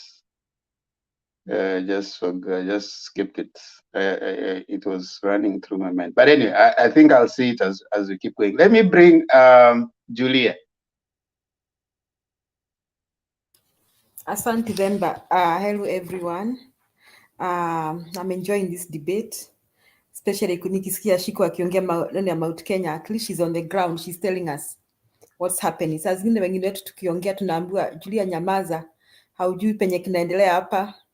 So at least I have someone who is providing us with information of what is happening on the ground in Mount Kenya. I want to start with first I saw something that somebody booed Mama Ida Odinga. I think that is all choreographed and somebody must have paid those women to go and do that. So I want the Azimio supporters here not to buy that lie. Mama is not being rejected in Meru. That's a lie. That was well choreographed. Because show me your friends and I tell you who you are. If you want hecklers, if you want watu wa matusi, people with full mouths, people who are uncouth, uncultured, barbaric, utawapata UDA. And if anyone will ask me why, I have evidence. I can talk about Kuria. I can talk about that barbaric man when alikuwa natusi Mama Ngina juzi. I can even talk about Ruto himself, the things he says. So if you want to describe people who are barbaric and cool and cultured and civilized, primitive, they can do and say anything in the public domain, utawapata UDA. And I was very happy when someone from Azimio was saying here that it is good that people from ODM are getting a new description, sio watu wale wa kurusha mawe any longer. Now, we will not describe them like that. But going forward, I think the people we shall describe like that may be people from UDA. So don't buy that lie that Mama Ida was actually booed. That must have been planned. Those people lazima walikuwa wamelipwa, hawajaribu kumwaibisha. I don't think the genuine people who are there could have done a thing like that.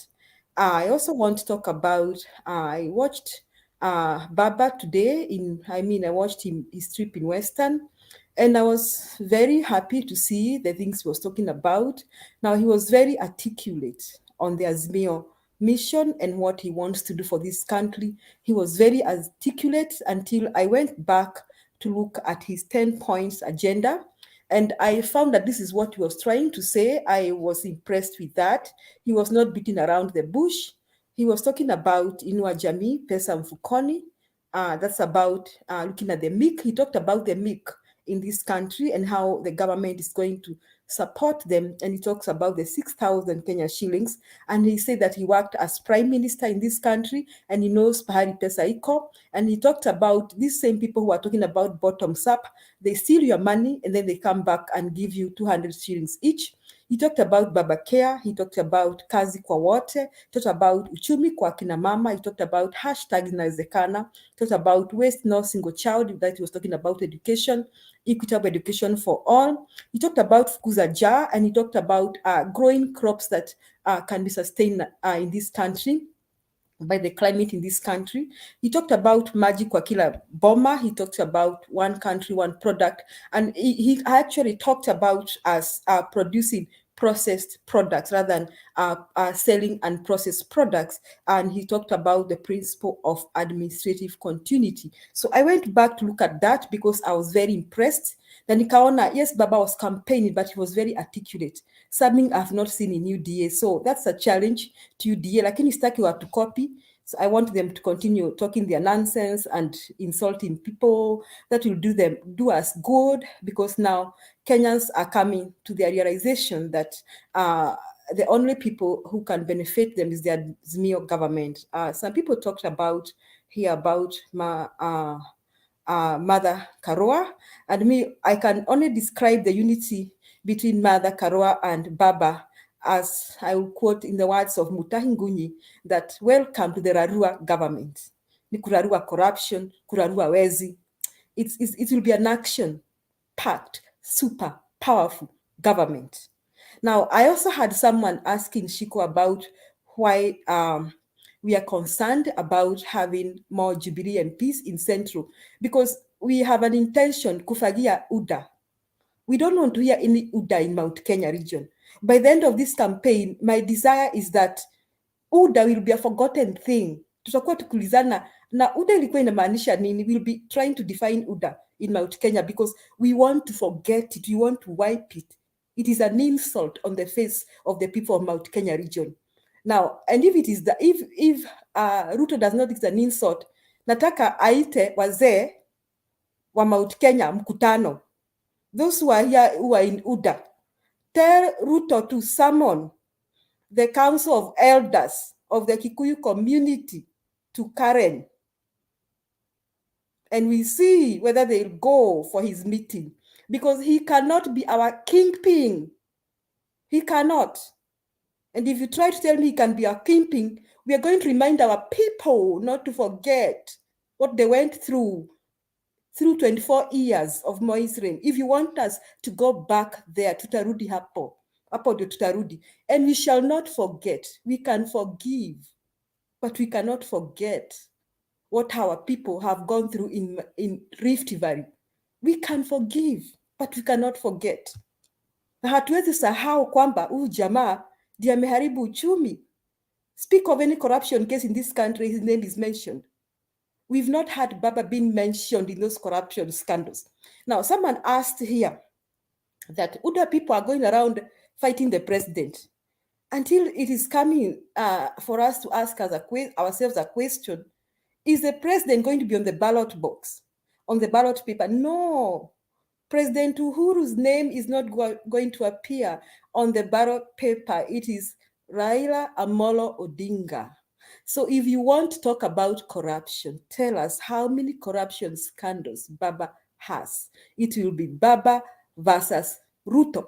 And we can list numerous for Ruto. So we are not going to sell this country to the dogs. I'm using, it's idiomatic. I'm not calling anyone dogs, but we are not going to sell this country to the dogs. We are not going to give this country to people who will loot our coffers. We want somebody who will tell us what is going to do about our health sector. That's what Baba is talking about. We want someone who will tell us how will he make sure that all our children go to school. That's what Baba is talking about. We want someone who will tell us what about the people who are jobless? What is he going to do about it? We don't want to talk to someone talking about bottom up or giving money to the people. Where is this money coming from?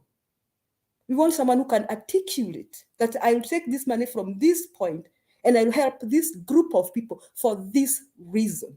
So Kenyans are dying. We are tired and fed up of being fed up with listening to people who are lying to us. Finally, about the Mount Kenya elders renew Endorse President Uhuru, I began by saying, let Ruto summon the Kikuyu elders to Karen and we see whether they'll go. Ruto cannot be Mount Kenya kingpin. Let him take that into his heart. He will not, he shall not, he cannot. And he's never going to be. So if you ask us what is going to happen after a few months from here, Mount Kenya will just flip. I think you can find the definition of the word flipping. F-L-I-P. If by any chance I'm saying flip and not flip. F-L-I-P. Flip. Flip to this other side. Wait, it is coming to happen. Now, finally, somebody asked Shiku this. Ati kwa nini Ruto succeeded in brainwashing a big population of Mount Kenya region? I want to speak to Mount Kenya region. Fortunately, I've worked in Nyanza. And there's something I know about Nyanza people. I stand to be corrected. Nyanza, especially Wajaluo, their yes is yes, and there is no, their no is no. Mjaluo ukimkosea anakwambia live umenikosea na usinifanyie hivi tena. Hawajui, they don't know the meaning of the word hypocrisy. Hawajui hivyo.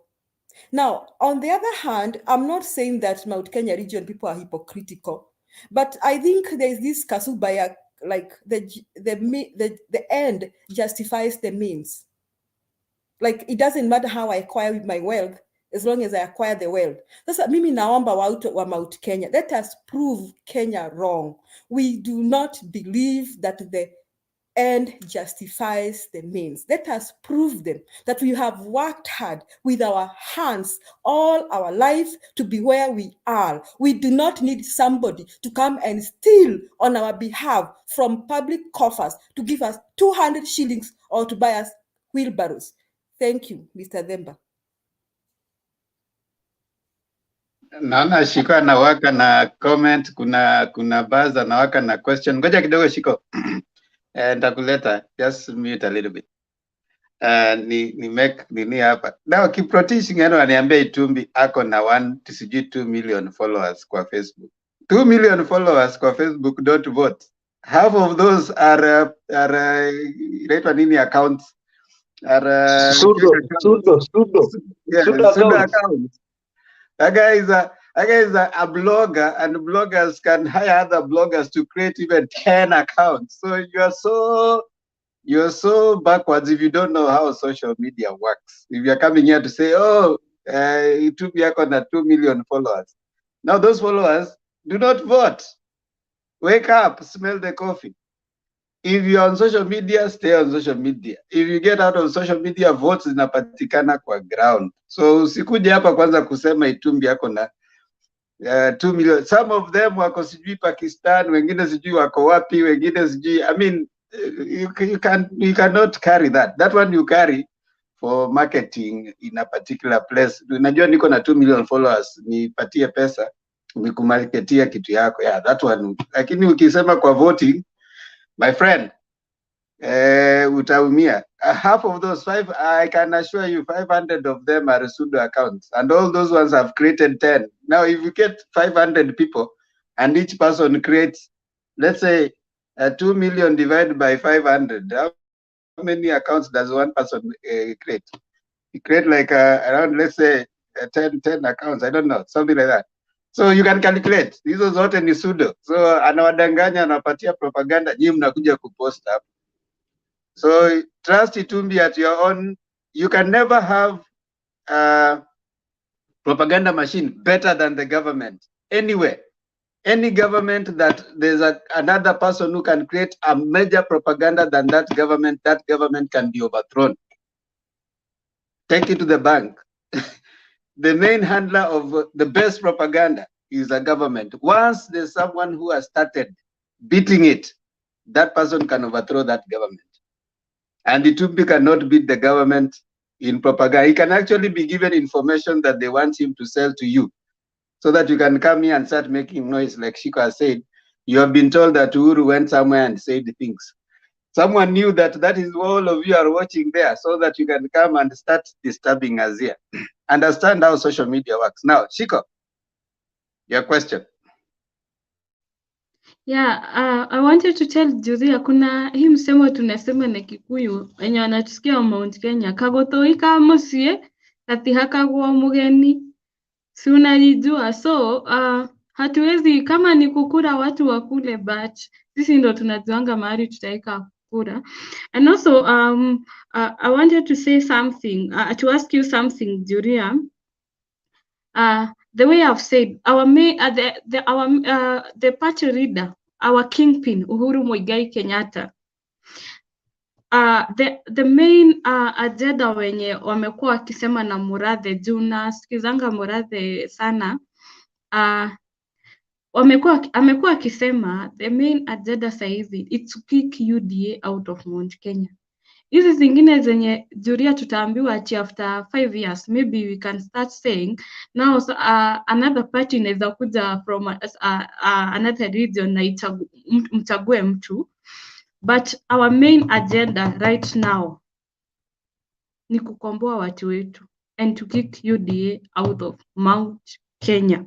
That's the main agenda. So hatuwezi kubali Julia, and like I've said, suppose kukue na Raila Ruto handshake, sisi tutakuwa wapi? Where are we? Tutakuwa wapi sisi kwa hiyo serikali?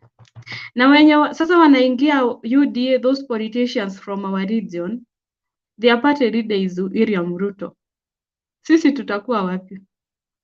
Na hii ya kuambiwa watu wanaambiwa ati Uhuru anataka kurudi, sijui anataka kurudi. So I think watu sijui kuna it's like a cult. UDA imekuja Mount Kenya, it's like a cult. Mnakuja mnaambiwa hii, mnaambiwa watu wameingia kwa hiyo cult in the name of Uhuru, the Kenyatta's family ndio ati ndio wako na mashamba, ndio wanafanya tusifanye hii, ndio nini, ndio wanafanya biashara zikuwe hivyo. And I've said it here, Julia, it's not only the Kikuyus who are doing business, other communities are doing business. It's not only the Kikuyus. If I'm suffering, the other person is suffering. Kama mafuta wanasema mafuta ni pesa iko juu, hata mwingine hapa mwenye ako hapa sahi anaweza sema pia mafuta iko juu. Si ati iko mafuta sasa kwa Wakikuyu sisi ndio tunauziwa mafuta kwa bei kali. Can I just finish, then he will talk, because I want to finish what I'm saying. Yeah, Julia. So sisi tukuje tuambi, people should stop kukua that brainwashed. Mnakuja mnaambiwa this is what it's doing, this is what Kenyatta family is doing, this is what they are doing. We are all suffering. If kama economy ni mbaya ni mbaya, si ati economy iko mbaya tu kwa watu wa Mount Kenya. And also something you said about the Nyanza people, they are very royal, very. Get a man from there, you will never regret.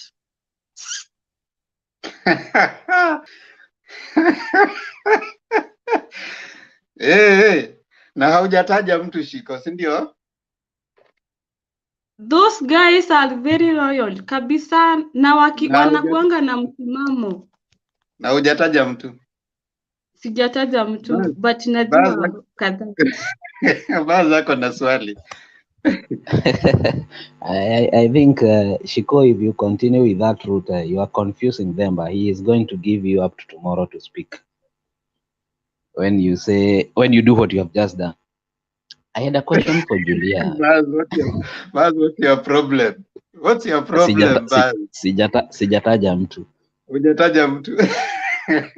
Aya, uliza swali yako. I have a question for Julia. You know, Julia has spoken very, very, very well, and unfortunately, she has contradicted herself.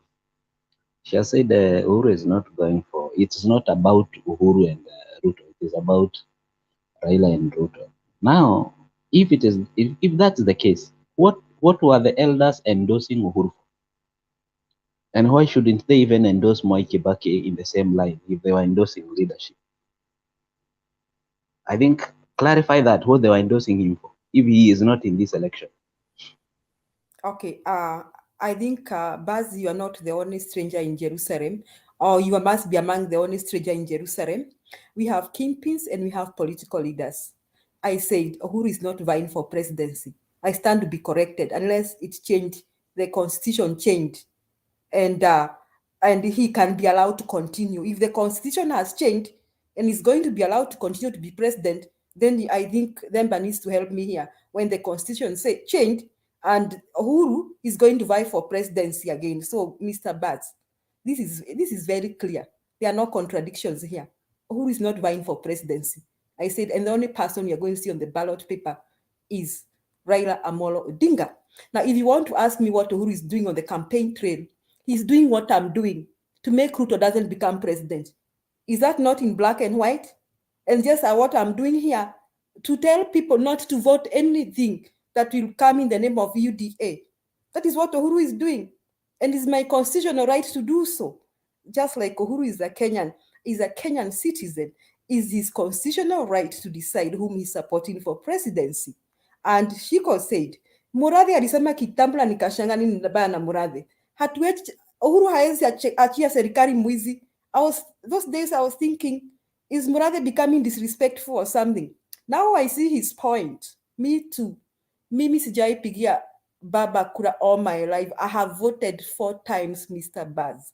But this time, I belong to the group of Kikuzu who are saying, Baba tosha. Kwa sababu hata mimi hatuwezi patia serikali yetu wezi na wakora and people with foul mouths. If you want me to prove where I'm saying this, I can list for you at least 5 people with foul mouths in UDA and at least 5 people with corruption scandals. Kama unataka tufanye hiyo kazi, Femba ita mkutano. We start listing down and we start articulating who is a thief in UDA and give Baz and his supporters to articulate the thieves in Azimio. Right, Mr. Baz? Thank you. Thank you, Julia. I wonder. Sorry, a minute, just a minute to add on what Julia amesema. Uhuru Kenyatta, wakati Mishuki alikufa, Mishuki is from your county, Julia. Alisema yeyote anataka kukuja kufanya siasa Mount Kenya anapitia through Uhuru Kenyatta. Na akisipofanya hivyo, tunatwanga yeye kwa debe. And that's what I've said now. Juu wengine walipitia mrango ya nyuma kukuja sasa kujaribu kudimini Uhuru Kenyatta, who is our kingpin now. Sasa Uhuru sasa hakumaanisha, alisema yake 10 ya Ruto ngumi. And I'm with you, Julia, to block Ruto's presidency. Me and my family and so many people. UDA is not popular in Mount Kenya the way it was. I'm fair to block Ruto's presidency. He will never be the president of Kenya. Thank you. Hata hedi tukose kufanya kazi ndio tuende to vote. So Uhuru Kenyatta ni kingpin, na kingpin anafaa anaongea na watu yake. Anawaambia what to do and what to follow. So hao wengine wenye walikuwa, those are politicians and they went. Sasa Uhuru ndiye kingpin, unless tuletewe Juria wakati tutaletewa kingpin mwingine tuambiwe nao Uhuru amewekwa kando with the same wazee wenye walikuwa State House. Now this is the Mount Kenya kingpin. Huyu ndiye sasa ndiye atakuwa anaongea on behalf of us, lakini hatujaletewa, so he's our kingpin and he is showing us the direction. Point blank. Tosha. Unajua muko two ladies ndio maana I'm being a little lenient na waacha. Kwa hivyo men, msikasirike, tuwapatie kina dada. Unajua tena wanasema a lady has 25 words, a man has only 10 words. A man can listen 10,000, 25,000. A man has only 10,000. A man can only listen to 15,000. A lady can say 25,000. So you can imagine, mkienda kulala baada ya kona zingine zimebaki. So let's allow them to speak. And I like what they're saying. Buzz, before I bring John Adams, amekaa hapa sana, alafu ndio nianze kuleta hao wengine. Buzz, assuming, fast forward, the president today was supporting William Samoei Arap Ruto to be the president of the republic. Would you be having the same argument that Uhuru should stay aside and wait for the deputy president to fight it alone? Would that be your argument? Just for the sake of argument. Would you still be having the same kind of view like Alimwambia, assuming, take it back, it's 2017, they are still together, they are still, ameongoja anasema kwamba saa yake 10, the next 5 inaisha 2022, and they are working together. Saa alimaliza zake 10, anakuja kumaliza zake 10, anataka kumpatia sasa the next 10, and the president is putting in place every kind of mechanism to make sure that the deputy president picks over. Jubilee is so strong together, and the thing is right now it is Ruto against Raila, and Ruto is with the president Uhuru Muigai Kenyatta, keeping his promise, according to you, of yake 10. Would you still be having the same idea that the president should stay aside? Just in a minute, then I bring someone else. I think that could be fabulous, because that will be signaling that the president is exiting and paving way for another generation. It doesn't matter whether he would be supporting him or not. It is about transition. The community must transition. That's all. Okay, so transition to you will be only transition if the president will be supporting Ruto. If he would be supporting Ruto, he would still be preparing for his transition. First, he would have to relinquish the Jubilee Party leadership to him. That means he would be on his way to retirement. Okay, so according to you, what I'm getting from you is that transition to you only means when it is being passed to Ruto. Transition means when he would have left the Jubilee Party position leadership out and paved way for another person, whether Ruto, whether Didinyoro, or whether who it is, or whether Shiko, but he could be on his way out to retirement. We would be wishing him very well. For you, your argument is not leaving the leadership of Jubilee Party. Our point is hold on. Just wanting to stay on in active politics. That is the issue. It is not about who he is. I get you. Wacha nilete John Adams. He's been staying here for a while. I'm sure he has gathered a few comments. Then I'll bring all of you guys who have come in. John Adams. All right. I won't take much time, so I can give the opportunity to the colleagues on the panel. I think I wanted to first say, I don't know whether to say thank you to Shiko and Julia. There's something Shiko mentioned that I particularly picked, and she was very honest about what she felt was a mistake in electing Waititu. for the reasons that she gave forward. I have had a chance to. My better half comes from the mountain, and I have been able to see firsthand at times how the decisions that were taken in 2017 have been regretted by many. And it's refreshing to see us all, because it's not just Mount Kenya that made these mistakes. We've all done them at different levels. It's refreshing to see what you would call the linchpins or the pioneers of this kind of transformational change speak out and say, we want to try and do something different this time. It takes a lot of courage, by the way. It doesn't always work easy. But I'm going to make a comment on only one thing so that I give everybody else a chance.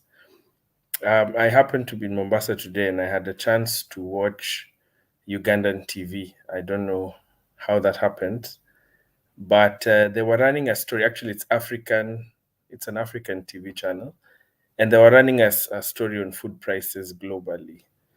And they gave us a brief of what's happening in Tanzania and Uganda.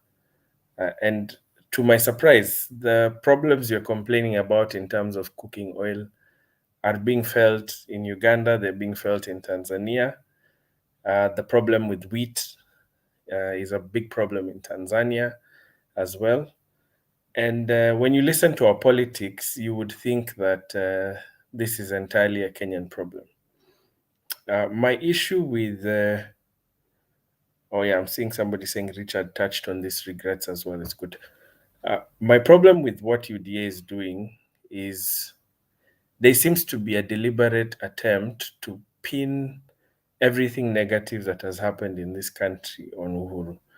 And Uhuru has made his mistakes. I'm not one of those Azimio supporters who believes Uhuru and Raila have done everything well. But to see that the problems this country faces, when you hear Wetangula talk about food prices, you would think it is Uhuru that labeled, just woke up one day and said cooking oil will increase. Maybe just for the sake of information, as you complain about cooking oil, please kindly remember that palm oil is the main raw material in making cooking oil. In May or March of 2020, it was going at $700 for, I think, a kg or a metric ton, I'm not sure. It is now at $1,980. And if you see that is more than double. And if you can track your cooking oil prices, they have increased severely.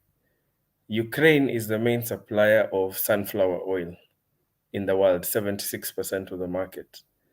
Sunflower oil is another ingredient that can be used as cooking oil. So you can trace wheat in terms of wheat production, which we use for many things. The top two wheat exporters in the world are Russia and Ukraine. They're currently at war. So for me, it's sad that you hear people say that since the handshake, food has gone up, and blame it on Raila and Uhuru. And, some of us will sing that tune without sitting down to really understand what the problems are. So moving on to the solution. Tanzania, Kenya, and I'm sure a host of other African nations are net wheat importers. We have a wheat deficit in our country.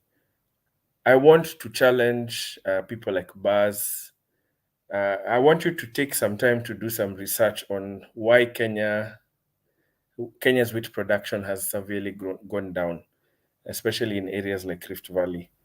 Those are the discussions we need to have. Those are the questions we need to ask so as to be able to find solutions. It is through these things that we'll be able to generate the employment that people need, together with agro-processing and all these other things that we're saying. In Tanzania today, I don't know if you saw Mama Suluhu launching the affordable houses. They're just picking on the things that we said we will do and doing them better. They now have a very advanced plan to work with importers of wheat to grow wheat with farmers locally and then have it purchased and they plan to export it to other net wheat importers across Africa and across the world. So for me, I really hope that we can shift from this accusatory politics, shallow politics. People in this country are not as educated as perhaps those who are watching this panel are. So you come and say cooking oil is as a result of the handshake, and there are people who will take that home. But at the end of the day, let us remember that our people are suffering for genuine reasons. And if we are not honest in our discussions, this same argument that they're using now, saying the handshake is the reason of the problems, that is the same way that they will wataruka your story. Once they come in power, they will start telling you, oh, it is COVID or it's something else. I want a leader who takes responsibility and says, yes, there's a problem. How do we find a solution? That is how we move this country forward. But if they can lie to you that cooking oil has risen because of the handshake, and clearly anybody who takes their time to do research can tell that the reason cooking oil has risen is because of disruptions in global supply chains. Trust me, that person will lie to you when they fail to deliver. And I'm hoping that it's okay to support whoever. I like Buzz for one reason. He never shies away from coming here. And I hope other supporters of UDA, Kina Viola, whoever else, I'm not saying Viola is a supporter, can join in so that we listen to their reasoning. With that, I want to say thank you for my time. Thank you. I can see a question from Buzz. Yes, Buzz, go ahead. Thank you very much, Adam, for that information about the rising food prices. Well, we are well aware there is some challenge globally with the food prices, and they are not exception to Kenya. But they have to be apportioned to those who are the policymakers in this country. And the policymakers currently is the handshake partners. Just like Azimio would like to fully and completely allocate corruption to William Ruto. Well, we know corruption in this country is not a one-man show. It is systemic, and it starts from the bottom level of policy making, that is including parliamentary, budgets and everything. But every Azimio leader who rises up will say that it is William Ruto, that's why this country is losing money. It is, let me say, it is reciprocal. You give us this and we give you that in equal measure. It is politics. We know, we are aware, food prices are not as a result of fully Kenyan. It's not a Kenyan issue. It is beyond us in some way. Thank you, Buzz. Temba, maybe just 30 seconds to just say something small. Yes, go ahead, John. Buzz, I agree with you, and that is why when I commented, I think it was sometime earlier, I said Martha Karua brings that refreshing aspect, because she said the one thing nobody had the courage to say in Azimio: there are thieves on both sides, and if we're going to deal with corruption, we cannot pretend that this is a one-side issue. This is a Kenyan problem. We must address it. But Buzz, I know deep in my heart, if there's one UDA supporter who will vote as Azimio, it will be you by August of 2022. You just need to listen to the right people.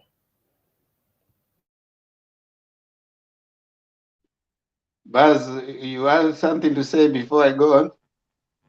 Remember, when I started coming to Mutebe TV, I said, I don't have hatred to Raila Odinga, neither do I have love to William Ruto. It is just few tweaks that I just don't get it. And this all goes to the economics. You can't say you will continue borrowing. Well, we as the business people need to borrow. You must clarify that. That's the only issue I have with us. If they clarify the issue to do with the access to credit locally, then I think we will be at equilibrium. I have got no. Wewe ushaingia Azimio basi. Now that you have said that, that one that you have said basi, hiyo umesema wewe uko Azimio sasa, kwa sababu even Ruto cannot explain where you'll get 100 billion. Sasa wewe ni mtu wa Azimio. Sasa I think we have done, but keep on with your side of debate so that we keep hearing. Hiyo ya borrowing hiyo nayo. Yes, Julia, unataka kumwambia Baz kitu? Okay, I just want to correct Baz. Every time they say that the problems we have is because of the handshake, I never get it too. Because so far as I know, Baba doesn't hold any cabinet seat. He doesn't have control over the treasury. He doesn't make any legally binding decisions when it comes to spending in this country. So that is a point I'll never understand coming from UDA or people who talk about the handshake and the economy. Now, about borrowing, I agree with you, Baz. We cannot continue borrowing. We got to cut down the borrowing.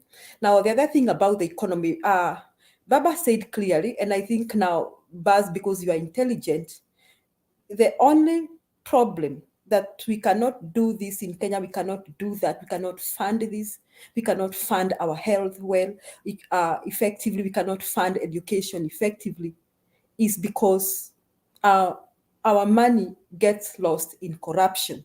And that is the biggest disease we have in this country.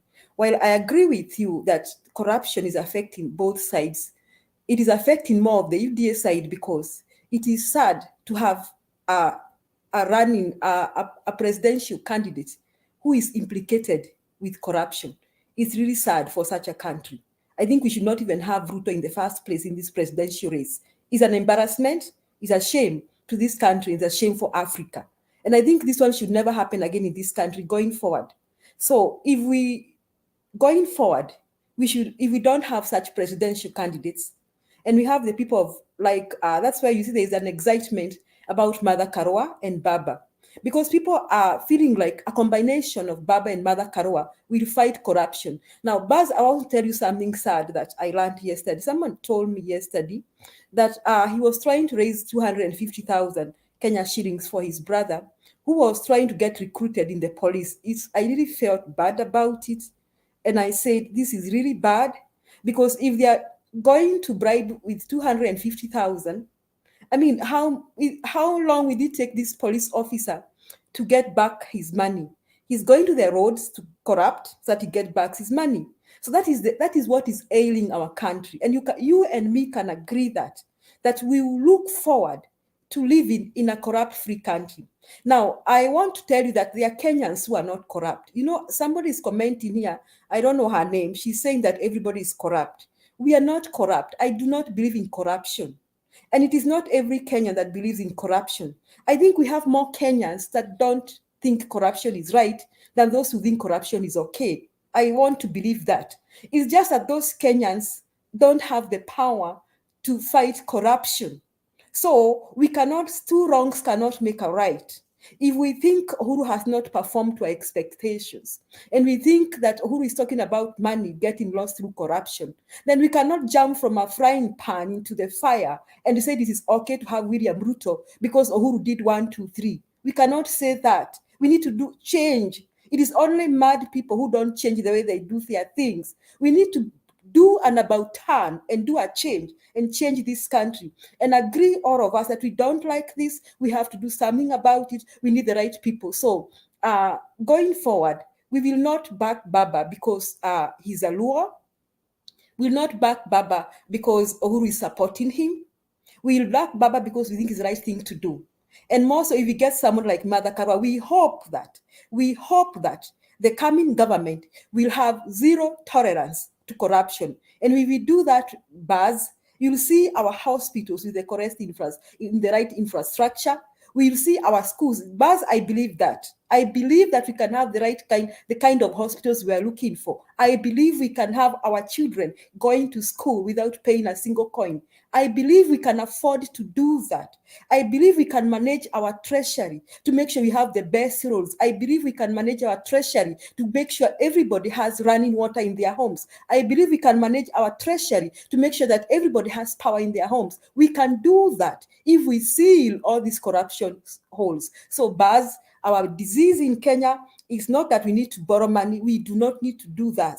We only need to do one thing, to make sure all of us here, we agree that when I go to apply for my passport, I'm going to bribe anyone. When I go to do this, we have to agree, all of us, and we have to have the right kind of government. So if you are saying that Uhuru has done 1, 2, 3, Uhuru is not vying for presidency. For once, fellow Kenyans, let us make up our mind to do the right thing. Let us have maybe, hopefully, a Mother Karua Baba combination and see how it will go.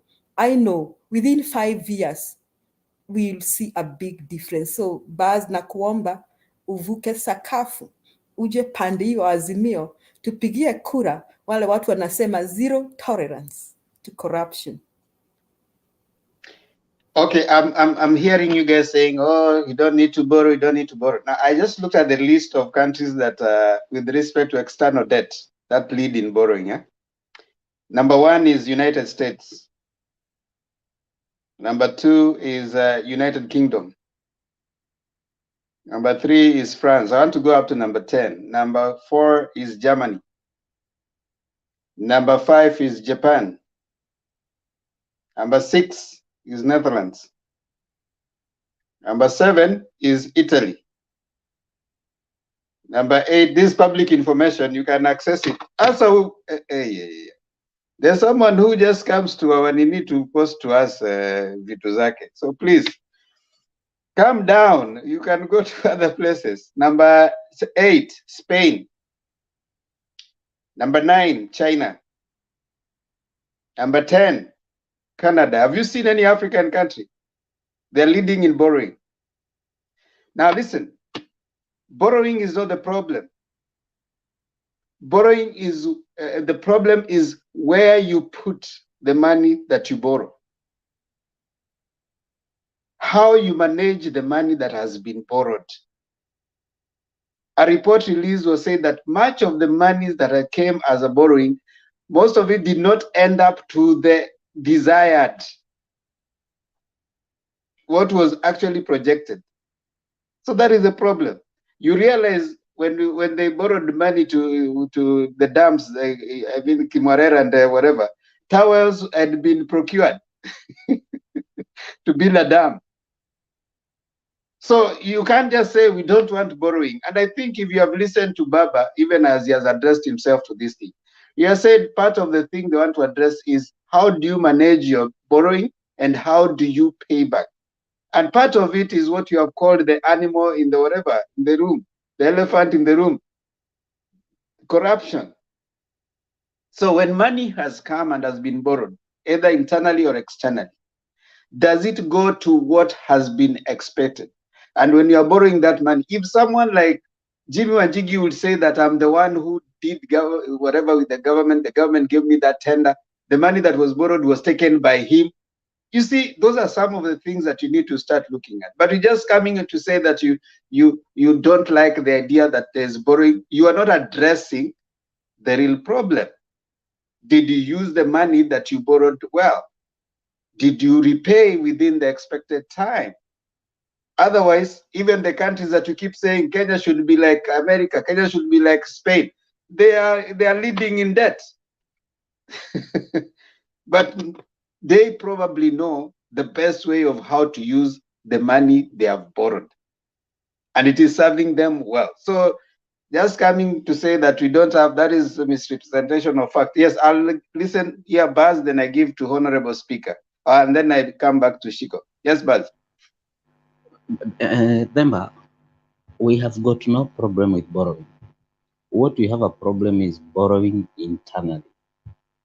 You know what internal borrowing does to the business community? Business community cannot access credit. We are not of the school of thought where we have to line up to government institution like the youth fund to seek funds that you cannot start up anything with them. So little, 100,000 or 200,000. We don't care whether government borrows 300 times the GDP outside the country. It has got no impact on our internal borrowing to finance our businesses. Remember in 2014, when Kenya went to the Eurobond, the reason for going to the Eurobond was so that they do not borrow from the domestic market.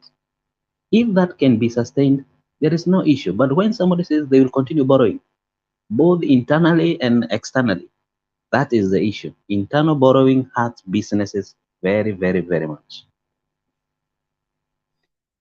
Borrowing is borrowing. If you have a repayment plan, if you have what do you borrow, where you're going to place it, it's up to the managers of the borrowing. You know, whether you borrow from internal or you borrow external, if you don't know how to manage whatever it is that you're borrowing, definitely you'll end up into problem. What are you borrowing for? Where are you going? How do you manage the money borrowed? You see, like for example, people you can get money from people through treasury bills. The guys who are there can purchase when you have, and how do you do that? When your population has money that they can put aside for a certain time, so you can invest in those areas. That means what? The industry within that countries are working, and people have. You cannot go buying treasury bills if you don't have surplus. Until you have surplus, then now you can go and even invest in treasury bills within the country. So it means your economy is doing well, all right? For you to even afford, when you get, let's make it easy. If you have 100 shillings with you, and you are still struggling with basic needs, like for example, eating, will you go save that money or will you eat first? So there are people who don't think like that. But when the economy has grown, you will afford surplus. You are able to say, okay, fine, now this one, I can go buy shares in Safaricom. I can go buy shares in this place. I can invest in treasury bills locally. But if the economy has not grown, the infrastructure that you guys are mnaipiga, nyinyi ambao mnasema sijui kwani tutakula barabara, that's a very myopic reason. If you have produce in your farm, it has to get to the market. If that road is not good, how are you going to get it there? Utakuwa umelima, uko na hiyo mboga, but you can't sell it. So ukitengeza barabara, you guys are coming to say, tumejengewa barabara, kwani tutakula barabara. You see the kind of thinking. Go sell this. Hii barabara imetengezwa is supposed to facilitate you. Get your produce from the farm, get it to the target market, let them bring you, you'll have money, you'll employ more people in that farm. These people will be having running money circulating. Then you can also afford to even buy the treasury bills. The government can afford. Now, when you're not doing that, borrowing is borrowing. If you don't manage it, there's a problem. Let me bring someone else and then I'll come back to you, Baz. There was Honorable Speaker, then Shiko. Honorable Speaker. Thank you, sir. I'm not a financial expert, neither am I an economist, but I want to persuade my brother Baz. He is arguing with a prejudiced mind that already the issue about borrowing is ill-fated. No, it is not. Any country that has an economic base in the world, they have an history of borrowing. What Themba is saying is the management of the borrowed money. That's where we have the problem. If we're going to handle that problem of having a super management scheme, that when we borrow this money, if this money is meant, if this 100 shillings or 100 billion is meant for project A, let 99%, if not 100, go to that project. Let's kill this animal of corruption. Let's strengthen the judiciary and all the arms of government that are supposed to fight corruption. That's exactly, if you listen passionately to Temple, that's what he's saying. It will be so much unthinkable and unfathomable when we argue that we stop borrowing because there is misappropriation. Suppose, Baz, you have a family, you don't have any income. Then you realize when you go for money from your friend, You bring it to your house, you borrow from your friend gives you at a rate of, let's say, at a relative at a cheaper or a lesser percentage in terms of profit. When you bring it to your house and your wife misappropriates the money, are you going to change from where you're going to borrow, get it back to your wife and misappropriate it again? Or are you going to persuade your wife to teach her on how to use money appropriately? That's what the problem is. How should we manage our funds? That's the point. Period. You see, all this money that is borrowed, okay, let's be practical, Baz. Can you imagine if there was no existence of the Thika superhighway? How could the Thika down be right now? Look at the infrastructure development along Thika Road. It is because of the open up of the Thika superhighway. Look at Kenyatta University, how it has developed to be a world-leading university. Look at JKUAT. We are not looking at the short-term solutions. We want long-term solutions. I think I'm done. And if at the end of the day, Baz, we're not going to cross over to Azimio, then I think I should resign from being a political student. I will resign. Okay. Themba, just a minute. Just a minute. Ngoja kidogo, Baz. Let's bring Shiko and then you respond to all of them. Shiko, you had something to say. Shiko, are you there? Huyu hata hayuko. Go ahead, Baz. I think you are getting me wrong. If you say borrowing is borrowing, that is like saying money is money. Remember, when the government borrows from domestic market, it is crowding the business. It is competing with small-scale business to borrow from the same market. Yes, government should borrow from international market to finance infrastructure. Nobody is against that totally. But when I, as a person, I am borrowing from Equity, and the same government is borrowing from the same Equity bank, who is going to get the loan? It is the government. What happens to the businesses that we run? We cannot have finances to expand our businesses to be able to put the huge infrastructure into use. What I'm saying is the government can borrow, but not domestically. Let the government borrow from outside so that the businesses can borrow from the domestic market so that they can be able to utilize the infrastructure done by international borrowing and bring economic sense to it. That is the major issue. We don't have to compete with government. And that is why then I brought you to 2014. And I want you to listen. Baz, so you Yes. are changing the argument. Now you're discussing the merits and demerits of either external or internal borrowing. So you're changing the debate to the merits and demerits and the other things that might come in. However, you appreciate that there's internal and external borrowing, and you don't have a problem with borrowing. And of course, you also say that the government can borrow externally and internally, but now you're bringing in the challenges of internal borrowing, which is what you're saying that one of them is there'll be now competition. So you want us to discuss merits and demerits of internal versus vis-a-vis external borrowing. John Adams want to say something before I bring you back, and Shiko has come back. So John Adams, then I bring Shiko. I just wanted to say, I think I understand what Baz is saying about the crowding out effect in terms of increased borrowing of increased domestic debt. That is generally true. But I think the real problem is not essentially that. It is the budget deficits that we are running as a country are huge. And I was listening to Ruto the other day, and he said one of his strategies he's proposing is to increase social security savings, the NSSF, to a percentage of your salary instead of the figures that have been put there, and then have money being borrowed, government borrowing money from our own savings instead of banks and external sources, etc.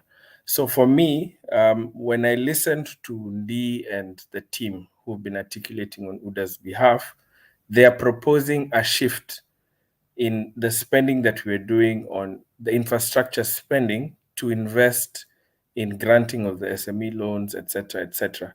What they have not told us, though, is to do that, there are projects that will probably have to experience a moratorium. Moratoriums. So if there's a road that is not complete and you want to divert resources, you will have to pause such projects to be able to undertake. So for me, I get what Baz is saying, but the real issue is Ruto genuinely going to, one, place a moratorium on such projects? Two, Ruto has been in government, Raila has been in government. In the time that Raila was in government versus the time Ruto was in government, both as number two, quote unquote, who is associated with a government that adhered to the principles that you are articulating? Is it Ruto or is it Raila? If you can answer that question honestly, I don't see how you will sit there, Baz, and defend Ruto's position on this.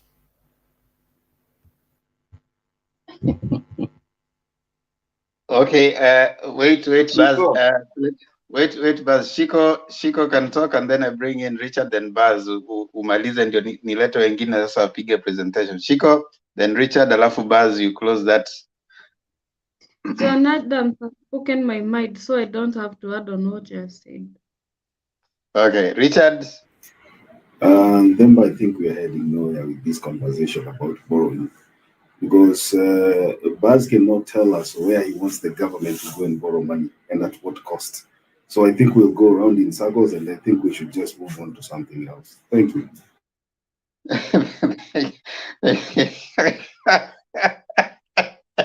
Richard, did you have to be so to hit below the belt? You know, I used to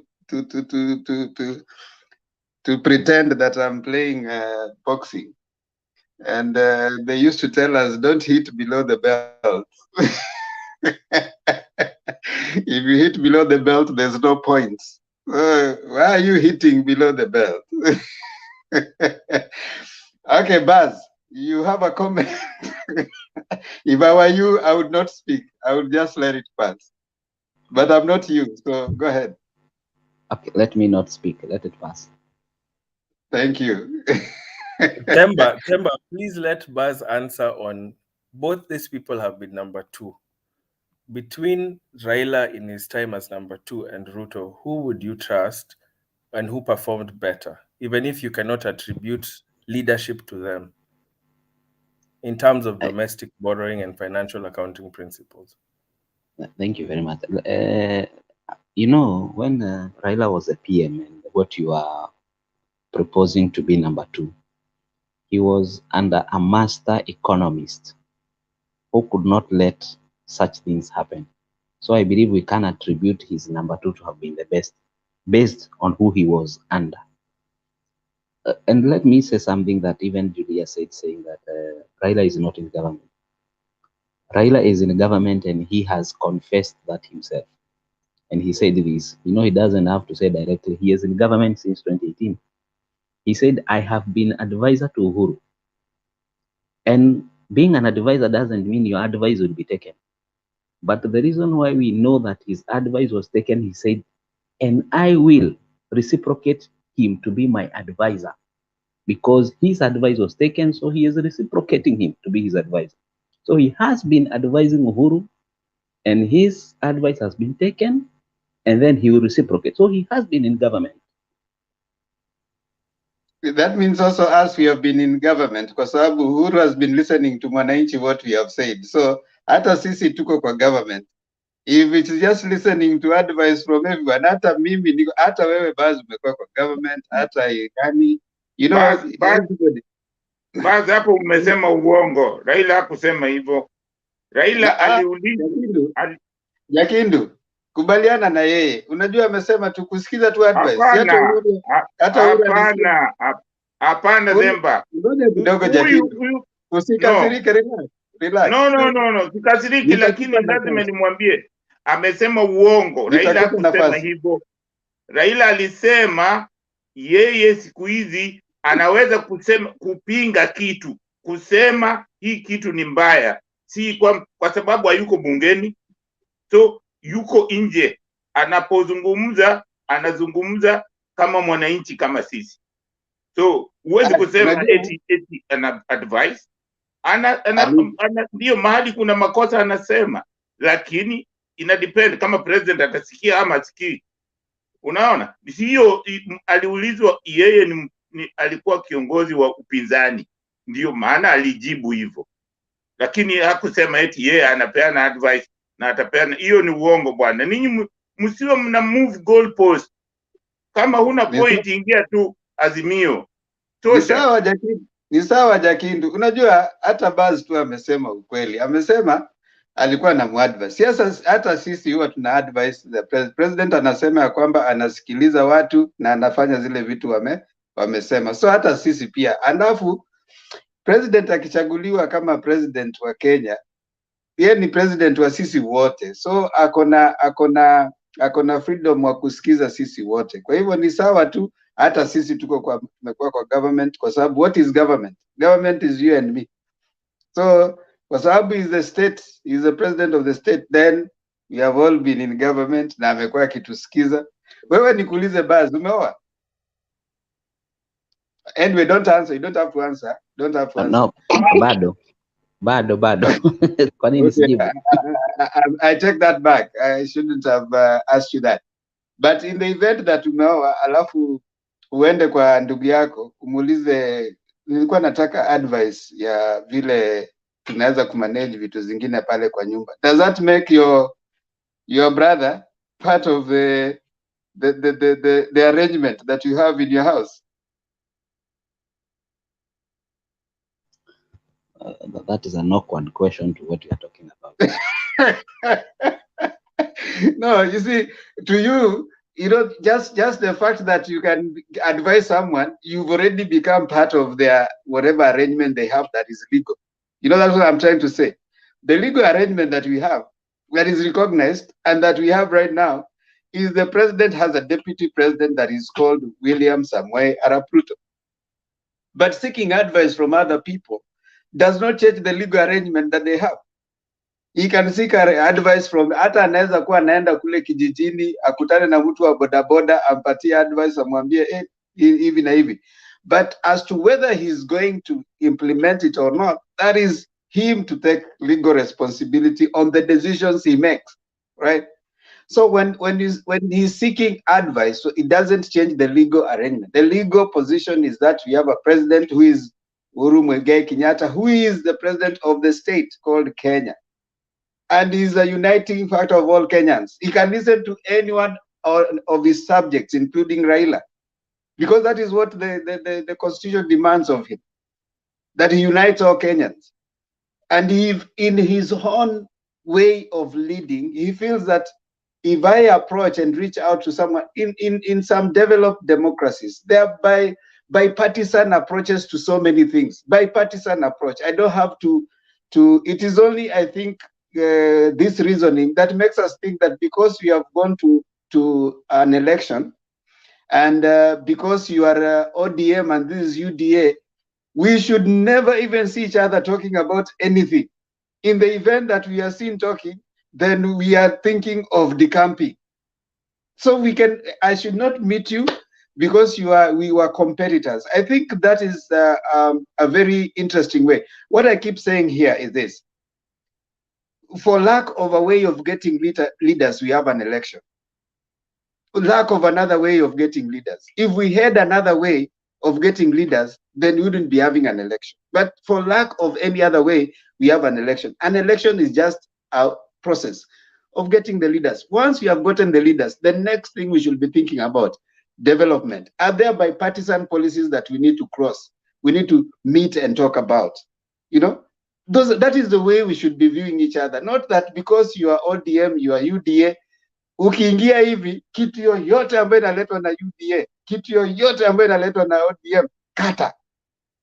Usiwahi pigia hata mtu simu. I think that's not the Kenya we want. You and I think, hope for a Kenya where we can come here, Buzz, because I'm looking for a way of being a leader, I go and go with a political party. You go with a political party. When you get to parliament, we are not enemies. We should be having bipartisan approach to policies that can help your people and my people.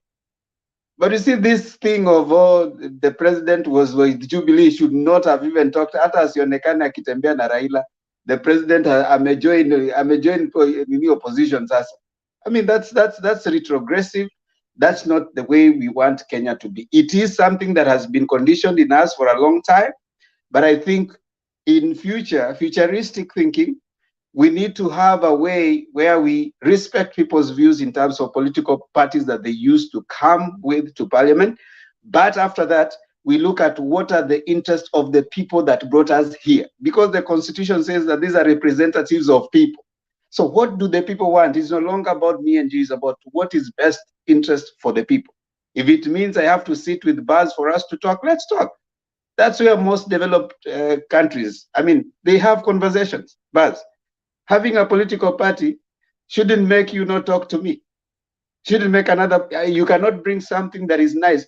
You know, that even is reflected in this debate. So that even those people who are coming here with UDA, they are coming to win. You are coming in kuja hapo kuwagonga. So even if you are looking at something that could be progressive, mtu anasema nyinyi ni watu wa Azimio. That's already defeatist perspective. I mean, Baz, I respect you because you are pretty much, objective at times, but at least you make it a habit to come and give us. But there are people, even see them in comment section before they start in channel Azimio. So first of all, you need to think these are Kenyans. So the first thing you should see, Kenyans are talking. Let's come and discuss Kenya. Discuss debt and all those things without thinking about us doing 90. The things you're bringing up, very, very sober topics that we can discuss. But now when you start looking at, this is the Azimio, this, we'll not have a conversation. I think with this kind of engagement, we hope and we pray that we shall first of all look at ourselves as Kenyans, not asking why did that, who is that brought it? You are ODM, you are UDA. Apana, does it benefit Kenyans? Ukienda kwa hospitali unauliza ilijengwa na Jubilee ama ilijengwa na ODM, si wewe unaenda kutafuta service. That is what we need, not this other drama. But anyway, let's keep having the conversation. I want to bring in Baz because you came Aujatoa your submissions, and then we go to Jakindu Bay. Baz. Thank you very much, Baz. Thank you very much, Themba. I feel like I have even given my submission. We have rebutted so much that it almost equates the submission itself. I think today's meeting at State House is nothing unusual. I think it is quite in order for the president to meet with the elders. Whatever they discuss, I don't think anybody can claim to know exactly all the details, though we know it was all politics. The guys here have said it is about kicking out UDA from Mount Kenya. I think we as the UDA people from Mount Kenya, I think we can help Jubilee to kick out UDA from Mount Kenya. We can help Jubilee kick us out of Mount Kenya. We can kick ourselves out of UDA, that's what I mean. But we will not do that through force. We will do that through in a sober manner. Hatuta meza kama dawa. Tutatoka pole pole. And we can do that by addressing some of the issues that are pertinent to that region. And I think Mount Kenya, although people are saying they are not the only one affected by the economic problems, I think there are some key things that have happened to that region that they have felt. They have seen a little bit of a distance between them and the president. The president, I can't blame him very much, but I think the people who have been giving him response from the ground have been giving him something short of the reality. The issue of, they have said about Nyamakema of destroying goods for traders, that was, and chasing people during COVID in, I think, Roai, That was very bad. And mostly the people who are affected by those two scenarios came from the mountain. You see, when you tell people that you are in government, and then they see the same government doing some kind of, in quote, inhumane acts to the same people who have been profiled to be in government, then they come to the realization that we actually don't need to be in that government anymore. We actually don't need to be in any government. We actually don't believe again that when our person is at the helm, we are at any advantage than the rest of the Kenyan. So that is why they are saying at this time, they don't even care who is, whether Ruto names a running mate from the mountain or not. They're just going to vote for him just to make sure that there is a change. There is a paradigm change of the thinking. We have had successive governments, and I think they have all kind of read from the same script when it comes to the insensitivity to the common mwananchi. And I think this is what is the rallying call for the UDA. The message they are selling is one that says all the government has been reading from the same. It is time we get to another script and see things in a different manner. I have seen some things moving in the social media saying that Azimio parading people who have been claimed to be the second liberation heroes. Yes, they did a very good job in bringing back democracy in Kenya, and we are better off with the sacrifices they did and the services they offered at that time. And I think this time Kenya is moving to the third liberation, and this one will be economic. You cannot be in the first liberation, second liberation, and third liberation. You can only play part in one event. This time, that is why we are saying it is time for the third liberation. And this liberation is about economics. It is not about reincarnation of democracy or anything. We already have democracy. We already have a very progressive constitution. Now, what we don't have now is a sound economic framework for this country. And I think that is where the president had a disconnect with the Mount Kenya people. The gentleman called Richard said, talked about what happened in Meru, and I think that was very wrong. It is very clear, and I stand with him saying, if you don't like a certain person, kindly don't just attend his meeting, just stay away from it. Let the person go and meet an empty stadium. Let him go and meet an empty an event without the people, and I think he will not even proceed with the meeting. That is the best way. It is the most, ndio ustaarabu huo. Mtu akienda apate hakuna watu na alikuwa ameitana mkutano, hapo ndio atajua ni kweli nyinyi hamumtaki. But the moment you engage in primitive activities of heckling, I think that does not take this country forward. So what they did in Meru is is not sound, more so to a woman. That is very disheartening when we are encouraging women to take over leadership in this country.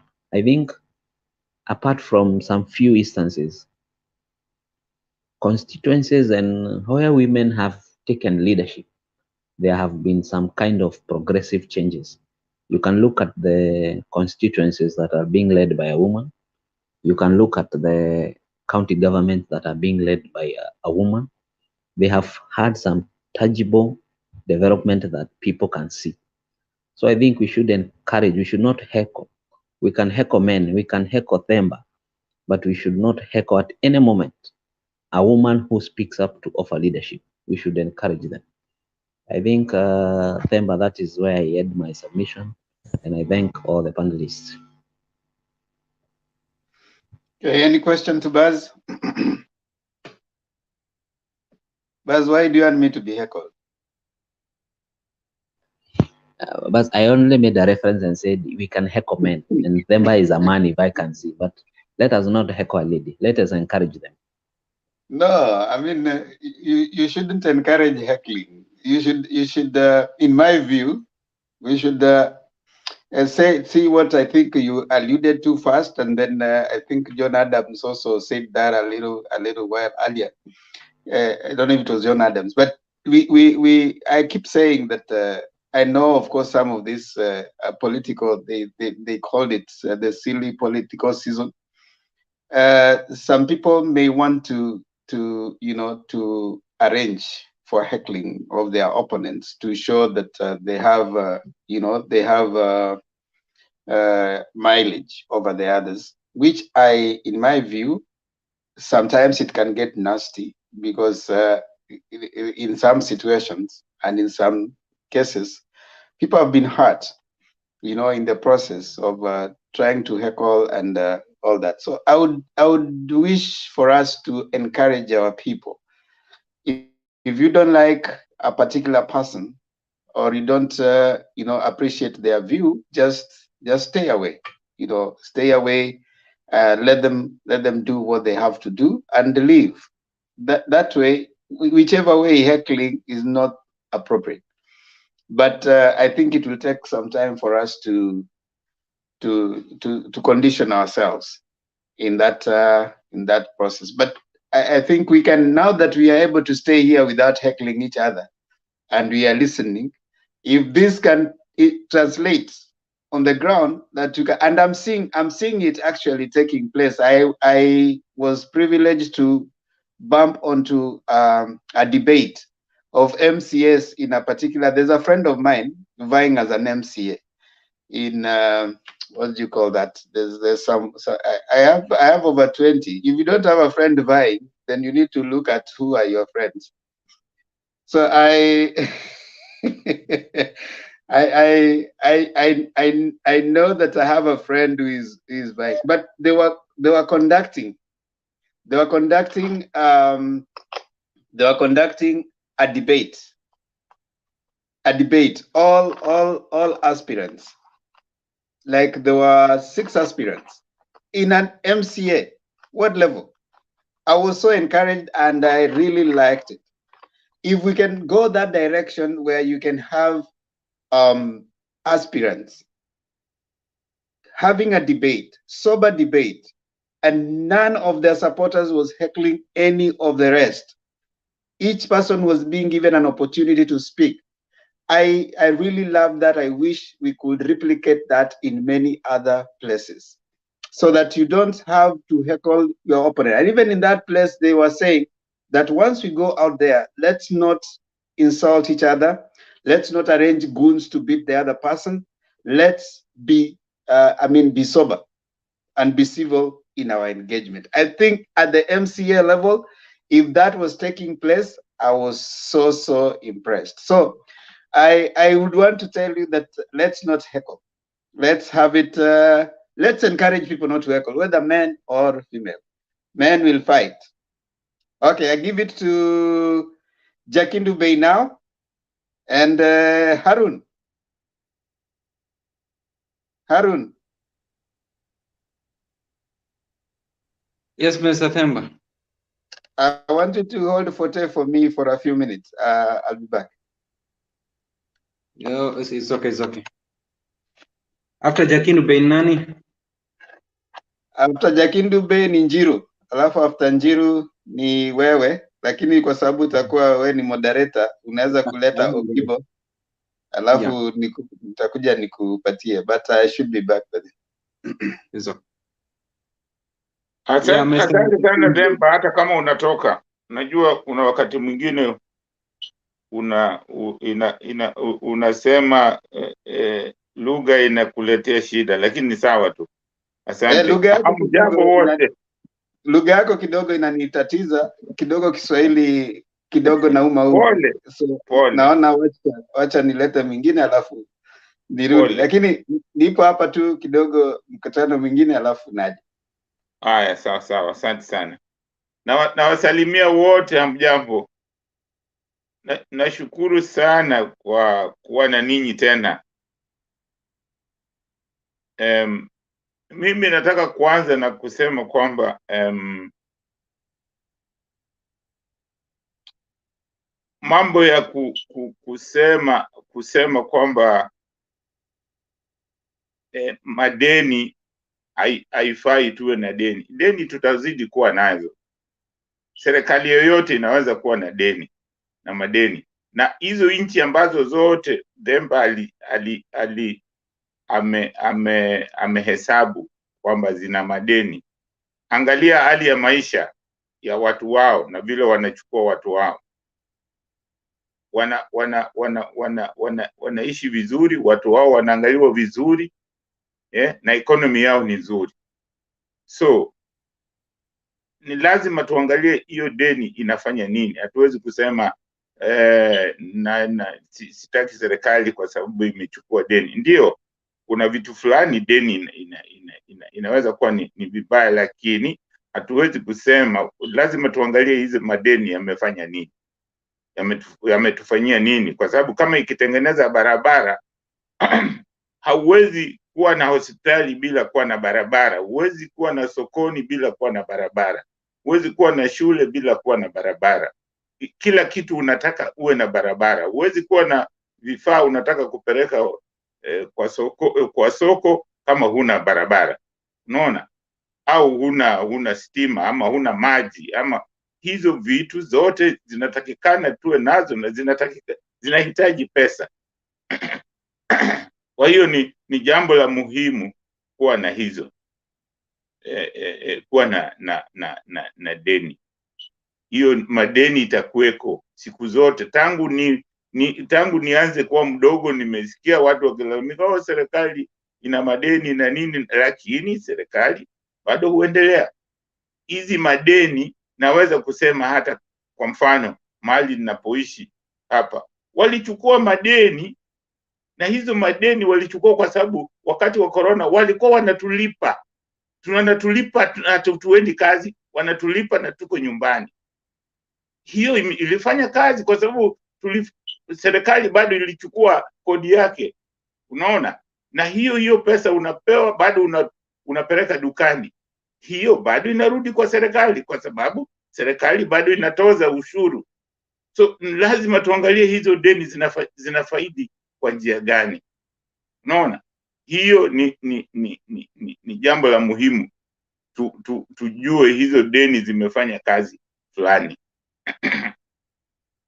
Lingine juu ya kuzomea watu, hii hekla, mimi kwa kweli huudhika sana. Hata mikutano tu yetu ya kawaida, Wakenya wako na sisi Wakenya tuko na tabia ya kutosikiliza huyu mtu ambaye amekuja hapa anatuambia nini, points gani anasema. Watu wana heckle, utakuta wengine wanapiga ngoma, wengine wanapiga buzela, hawasikilizi ni kitu gani huyu mtu anasema.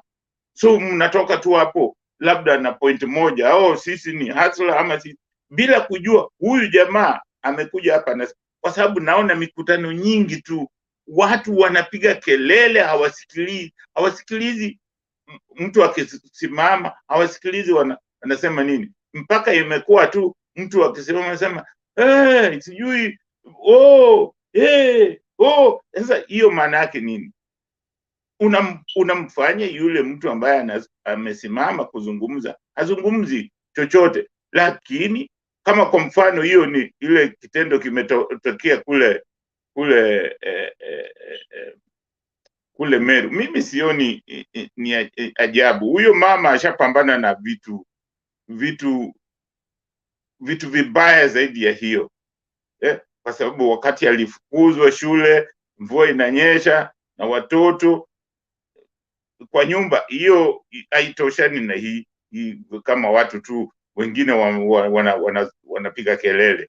Hiyo mimi naona, lakini kwa maoni yangu nashangaa ni kanisani, watu wako kanisa, hawa watu wanajidai ni Wakristo. Kama wewe ni Mkristo kweli, watu ambao wanasema ni Mkristo, hauwezi kufanya vitendo kama vile wamefanya. Kwa hiyo saa zingine unanifanya naonaga hii Ukristo ni wengine wanaadaa watu. Kama wewe ninyi ni Wakristo na mko pale kanisani na huyo mtu anazungumza, si unyamaze tu. Kama hutaki usimame polepole na uende. Ya nini kuanza kupiga kelele kanisani? Hiyo ni kusema Ukristo wako ule wa kuonyesha mapenzi iko wapi? hiyo mapenzi hakuna. Hiyo mimi naona hiyo inaleta inatuhadaa, kwa sababu kama juzi nimeona Moses Kuria ako mbele ya sijui mapastors sijui manini, bado anarudia yale maneno alisema juu ya Wajaluo, na hiyo kitu inanifanya saa zingine najiuliza kirohoni, watu wa Central kwa nini wanachagua viongozi kama hawa? Kuria hata simsikia akisema chochote bungeni, sijamsikia chochote, lakini nje akifungua mdomo ni anachosema. Hata sio kwamba vile wanasema mtu amesoma. Sasa unafikiri kusoma kwa mtu inamfanya anakuwa na utofauti?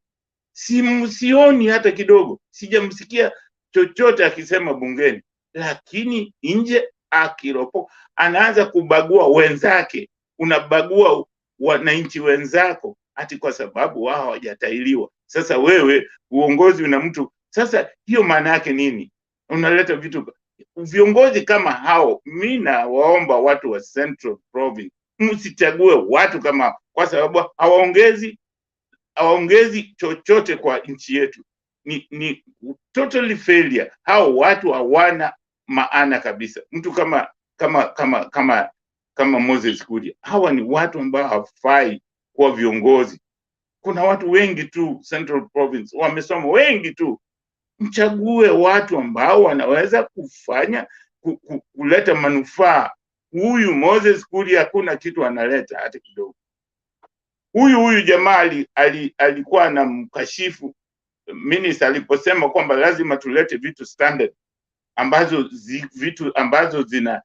zinajulikana kwamba ni zinaweza yani zile ambazo standard zake zinaeleweka. Alipinga akisema hapana, sisi tunaweza kuchukua chochote, na si yeye ndio wa kwanza kuungua. Sasa hizo vitu labda zimeumiza wengine ambao hawana uwezo.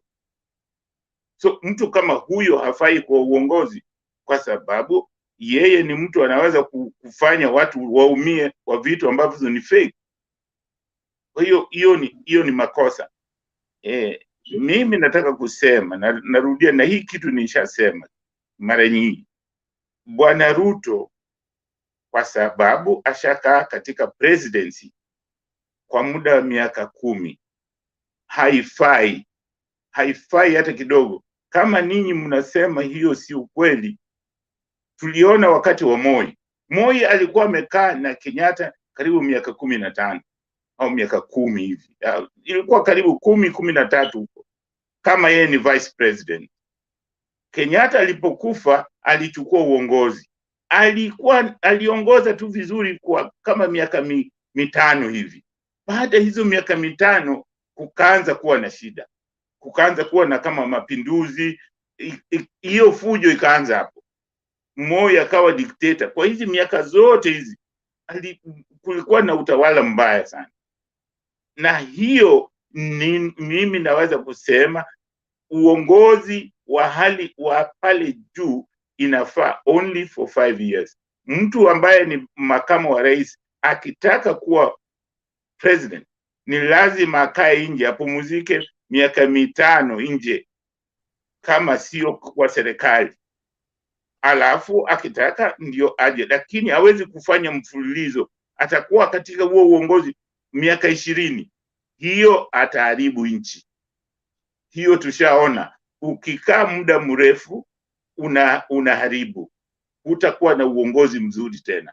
Uongozi utaanza kuharibu. Kwa hiyo Ruto mimi nasema hata akiwa president, nawaambia mtaona upresident wake haitakuwa, manake hiyo miaka 10 ambayo washakuwa pale, hizo miaka inataka apumzike kwanza, miaka 5 apoe, alafu angalie vile yule ambaye atakuwa pale president vile anaongoza. Kama aongozi vizuri anaweza kuomba, kwa sababu atakuwa ameona yale makosa. Ni kama mchezaji ambaye yuko kiwanjani, unacheza mpira, ukiwa umetolewa Ukiwa umetolewa nje ukae kwa bench, unaweza kuona mpira inachezwa, makosa iko wapi, lakini ukiwa pale kiwanjani ni vigumu kuona. Kwa hiyo ni vizuri wakati mwingine akae nje. Ruto hafai kuwa kiongozi sahihi kama president. Ni makosa, kwa sababu hata campaign amekuwa amefanya campaign for the last 4 years. Wenzake wale wanataka kuwa president ndio wanaanza saa hizi. Hiyo ni kwangu ni utapeli, sio haki. Kuna jambo lingine mtu alisema kwamba hii kitu nimesema kwamba mnatakiwa akileta pesa mchukue. Mimi ninasema mtu akileta pesa ambazo sio za serikali, ambazo sio za halali, msichukue, kwa sababu ukichukua atazidi kuiba. Mkatae kuwa masikini jeuri. Afadhali uwe masikini ambaye hachukui mali ya kuiba, kwa sababu ukikubali kuchukua hiyo pesa hata we ni mwizi. Ingawaje wewe ukwenda, lakini unashirikiana na mwizi.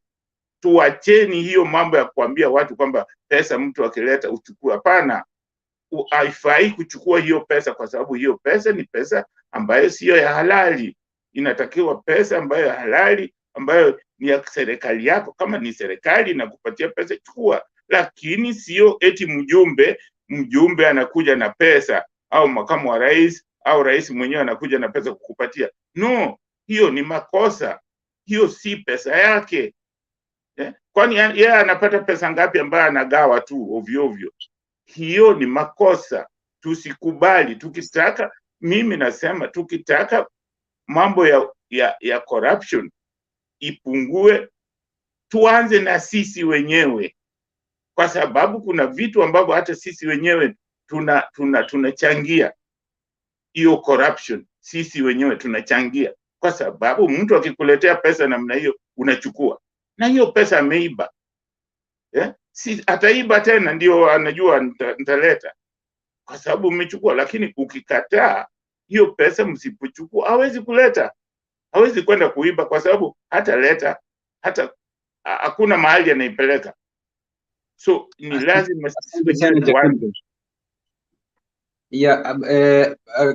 kamilisha nileta Mr. Njiru. Asante sana. Thank you so much Mr. Jakindbey kwa wazo lako mzuri. Nami ningependa kusema namna hii, kuchangia about kuna statement umepeana kuhusu loans. Kuchukua loans si kitu mbaya, but hii loan wakati tunapoichukua, are we using it or are we directing that loan into the projects which we borrowed that money for? Hicho ndio jambo la muhimu sana. Ukiomba deni, hakikisha kuwa kama ulikuwa unataka kununua gari, umenunua gari na hiyo pesa yenye umefanya nini, yenye umeomba. Lakini the moment utaomba hii deni alafu uidirect kwa project ingine tofauti, still ile gari yenye ulikuwa unataka kununua itabaki tu ni ndoto. So the best thing, tukiomba pesa kama ni za kutengeneza barabara ama hospitali, wache hizo pesa ziende hapo, na yeyote asije akafanya nini, akanyakua hizo pesa aende kujilisha yeye mwenyewe na familia yake. Thank you Mr. Jakindbey kwa wazo lako mzuri. I agree with you totally. Mr. Njiru, welcome on board baba. Okay. Thank you Bwana Aaron. Asante kwa kila mtu aliye hapa. Na wasalimu nyote. I hope we are doing on well. Mimi nataka tu kuchangia tu, and allow me to begin with the debts and the loans.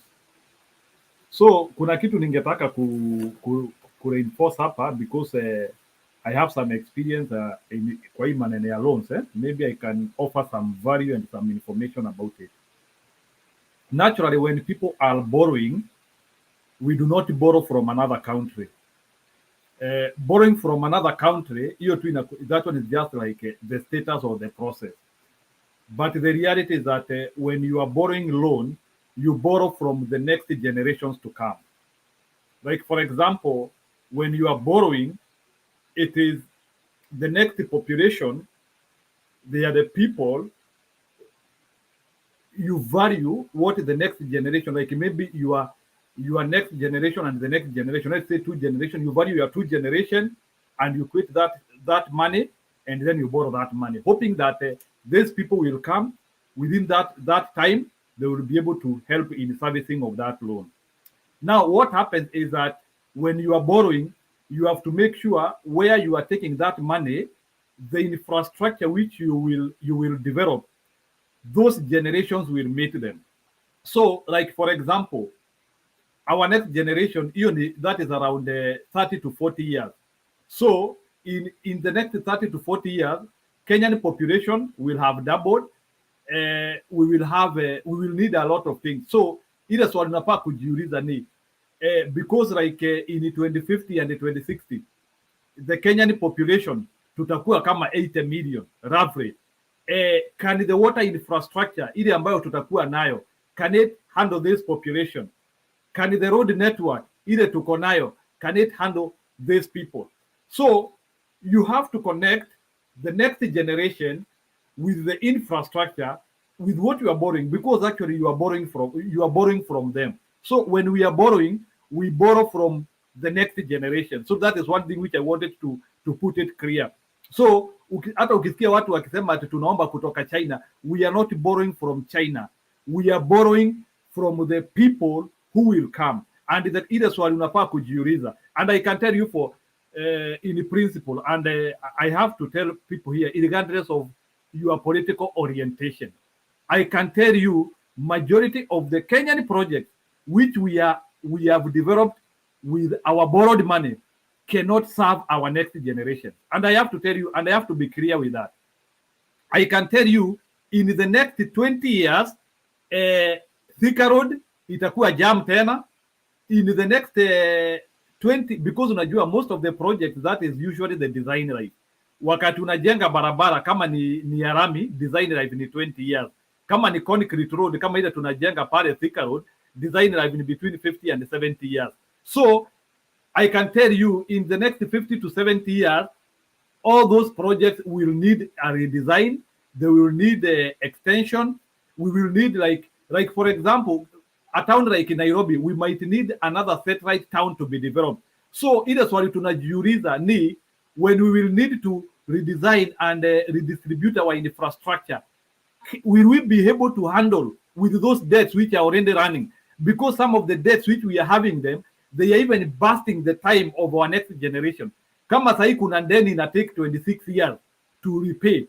And that one is if we are prudent to pay. So what I'm trying to say is that our economists are failing us, because our economists are not equating what our next generations can afford with what we need to invest. So I want to see us, if we are borrowing, let's do projects like the ones which are being done in Singapore, or the projects which have been done in Dubai. I hope some of us here have gone to Dubai. You can see the amount of infrastructure which is being done there. I think in my country, Kenya, there is a joke we are doing with the infrastructure, and we have to be serious. This idea of doing small projects which are not helpful, it is not fair. If we have to borrow, let's do serious projects. Let's do mega structures. Yes, I'm happy with the express highway, but I want to see serious projects. And some of those projects, we can do them even at a lesser cost if we can be able to eliminate corruption and we do serious planning. So this one is beyond any political gathering which you might be. You might be in Azimio, you might be in UDA, but I can tell you for free, our debts are not being managed properly. Full stop. And I don't need to explain about that. And I want to see a turnaround of what is happening in terms of planning, of the future generation, because that's what we are not doing. We are not equating what we can do, because I want to see, because Kenya very soon we are going to become 80 million citizens. can that infrastructure handle 80 million citizens? Already Nairobi is having close to 8-10 million people. Very soon in Nairobi, when Kenya will get 80 million people, Nairobi will be having 17 million people. Can our current infrastructure, which we are developing using loans, can it handle 17 million people? Ama sasa zitakuwa zile jam na conglomeration ya slums kabisa. There is a danger if we continue in this trajectory. Nairobi will be a large scale slum. Kibera itakuwa mara mbili, and other slums areas zitaendelea kuongezeka na kuongezeka, and it will be a danger. Okay, the other thing which I also wanted to contribute about is I was here yesterday and I talked about corruption, and niliona kuna watu they didn't agree with me too much, but I want to reiterate again, and I want to be frank with everyone here. Let me tell you, from Morocco to South Africa, there is no any African country which is showing audacity to fight corruption to the nail. What we are having what we call proxy wars, pretend that you are fighting corruption and you are not doing it. And I can tell you for free, I'm not electing Baba, and I will say it again, I'm not electing Baba to come and finish corruption. He can't manage. I can tell you. What I want him to come and do, I want him to come and do some order. I want him to come and at least rearrange some structures, and then we see if we can be able to scale down our corruption from the level of 80% to maybe like to a level of 55%. But tukikuja hapa kila saa tukisema ati baba anakuja kumaliza corruption, baba anakuja kumaliza corruption, we are lying to ourselves. He cannot manage. He can only reduce it. But the question is, I don't know to what level he can reduce corruption. Mimi sitaki kumutetea na sitaki ati kusema ati baba atakuja amalize corruption. He can only reduce it, and let us not be over optimistic saying that ati baba akiingia pale hakutakuwa na corruption Kenya.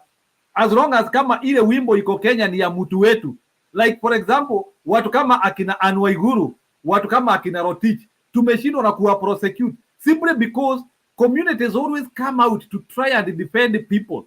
There is a problem in the war against corruption. I can tell you, even IBC itself cannot manage. Why? Because at times we turn war against corruption on politics. Saa zingine, if you are not having very good terms in the government, unajikuta saa zingine unakimbizwa tu. So until we have an homogeneous system which can follow you whether you are in opposition or in the government of the day, and until, because we know like we have mega scandals. Pesa imaipotea Kenya starting from all the way from 1992 wakati wakina Kamresh Patin, Anglo leasing, hata kwa makaunti saa hii pesa inapotea. So there are mega scandals everywhere. Cabinet secretaries wamekuwa kiiba pesa, and now those people are working scot free. Mtu anaenda anaiba 6 billion ama ile pesa yote ameuzanishwa nayo, then court inaenda sijui inasema alipe sijui ya 20 million atoke, then case ina drag, tukikaa hivyo scandal ingine inatokezea, na then unajua Kenyans ni watu wa version. When nikiongea story ya version ni scandal ikitokezea saa hii, ile scandal ya last year tunasahau, so tunaanzia kufuatana na scandal ya saa hii. So I think Kenyans have to get serious. And this war on corruption, sio Kenya peke yake, even from Morocco to South Africa, there is no any serious country in Africa which is willing to fight corruption to the tooth. And it is a danger for Africa as a continent. It is very unfair, the continent which is having the greatest resources in the human history.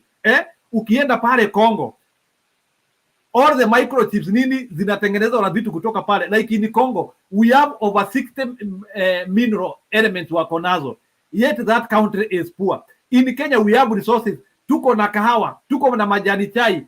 We have people who are doing science of pyrethrum, yet those farmers are working naked, they are moving without money. Whereas, but like when you go even in some other countries, mtu tu ako na kashamba ndogo, they are benefiting from what they do. Why should we not guard our people on and they get the productivity of what they do? Niingie siasa. Kuna kitu mimi kidogo Mr. Njiru, before ingie siasa, naona mzee Jakindu Bey akona jambo hapo. By the way, Jakindu Bey baba, hebu uliza swali lako, ingia. Nataka kumwambia nani Kamau kwamba anasema kwamba hakuna jawabu. Jawabu ni moja, azimio la umoja. The reason nasema hivyo azimio la umoja ni kwa sababu ni lazima sisi wote, ukisema kufight corruption sio ya baba peke yake, ni sisi wote. Ndio maana mimi nasema lazima corruption tuanze na sisi. Wewe uanze na kusema hutaki corruption. Ndio maana nasema mtu akileta pesa ukatae, kwa sababu hiyo ndio utafight corruption from within.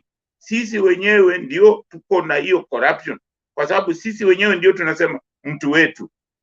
Sisi we have to change ourselves. Okay, I agree, but let's not say that we are electing Baba to come and finish corruption. He will not manage. Let's say he will reduce, but let's not enter into delusion of frustration.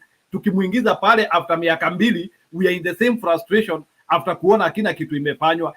Every government we have elected in Kenya, wamekuwa wakisema watapigana na corruption. I've told you very well, from Morocco to South Africa, there is no any single country which is willing to fight corruption. And I still need to see somebody. We are just doing proxy wars. We are not serious. And I want to see somebody who can come, who can be serious, prosecute people, rudisha property ya watu. Kama sahi, Anglo-leasing pesa ilipotea. Hiyo tumesahau. Goldenberg ilipotea. And those are the people wanaomba kura sahi. Sikiliza, Kamau, Makufuli alifanya kitu ambayo unasema hapa juzi Tanzania. Wakenya sisi watu walikuwa nasema yeye ni dictator, anafanya vibaya, anaonea watu. Yeah, he's a dictator. So sijui kama hiyo, lakini ni kama wewe ukisema hakuna uoni mtu, lazima ukisema hakuna mtu, ini ukisema hakuna mtu atafanya hiyo kitu, ndio kusema unaweka mkono wako, you are giving up, kwamba hiyo mambo ya corruption imetushinda. Ni lazima sisi tuanze kuchange, sisi wenyewe tuanze kuchange, kufight. Ndio manake Raila mwenyewe hawezi kumaliza bila sisi kukubali. Ni sisi wenyewe lazima tukubali. Sisi lazima tuzungumze na watu, tuambie tukubali. Lakini vile nimeona kule nyumbani, watu siku hizi wanafanya debate, wanadebatiana, wanafanya debate bila kuwa na fujo. Hiyo ndio kusema watu wanaweza kusema kuna kitu fulani mbaya, because if you talk you can mnaweza mkafikia solution.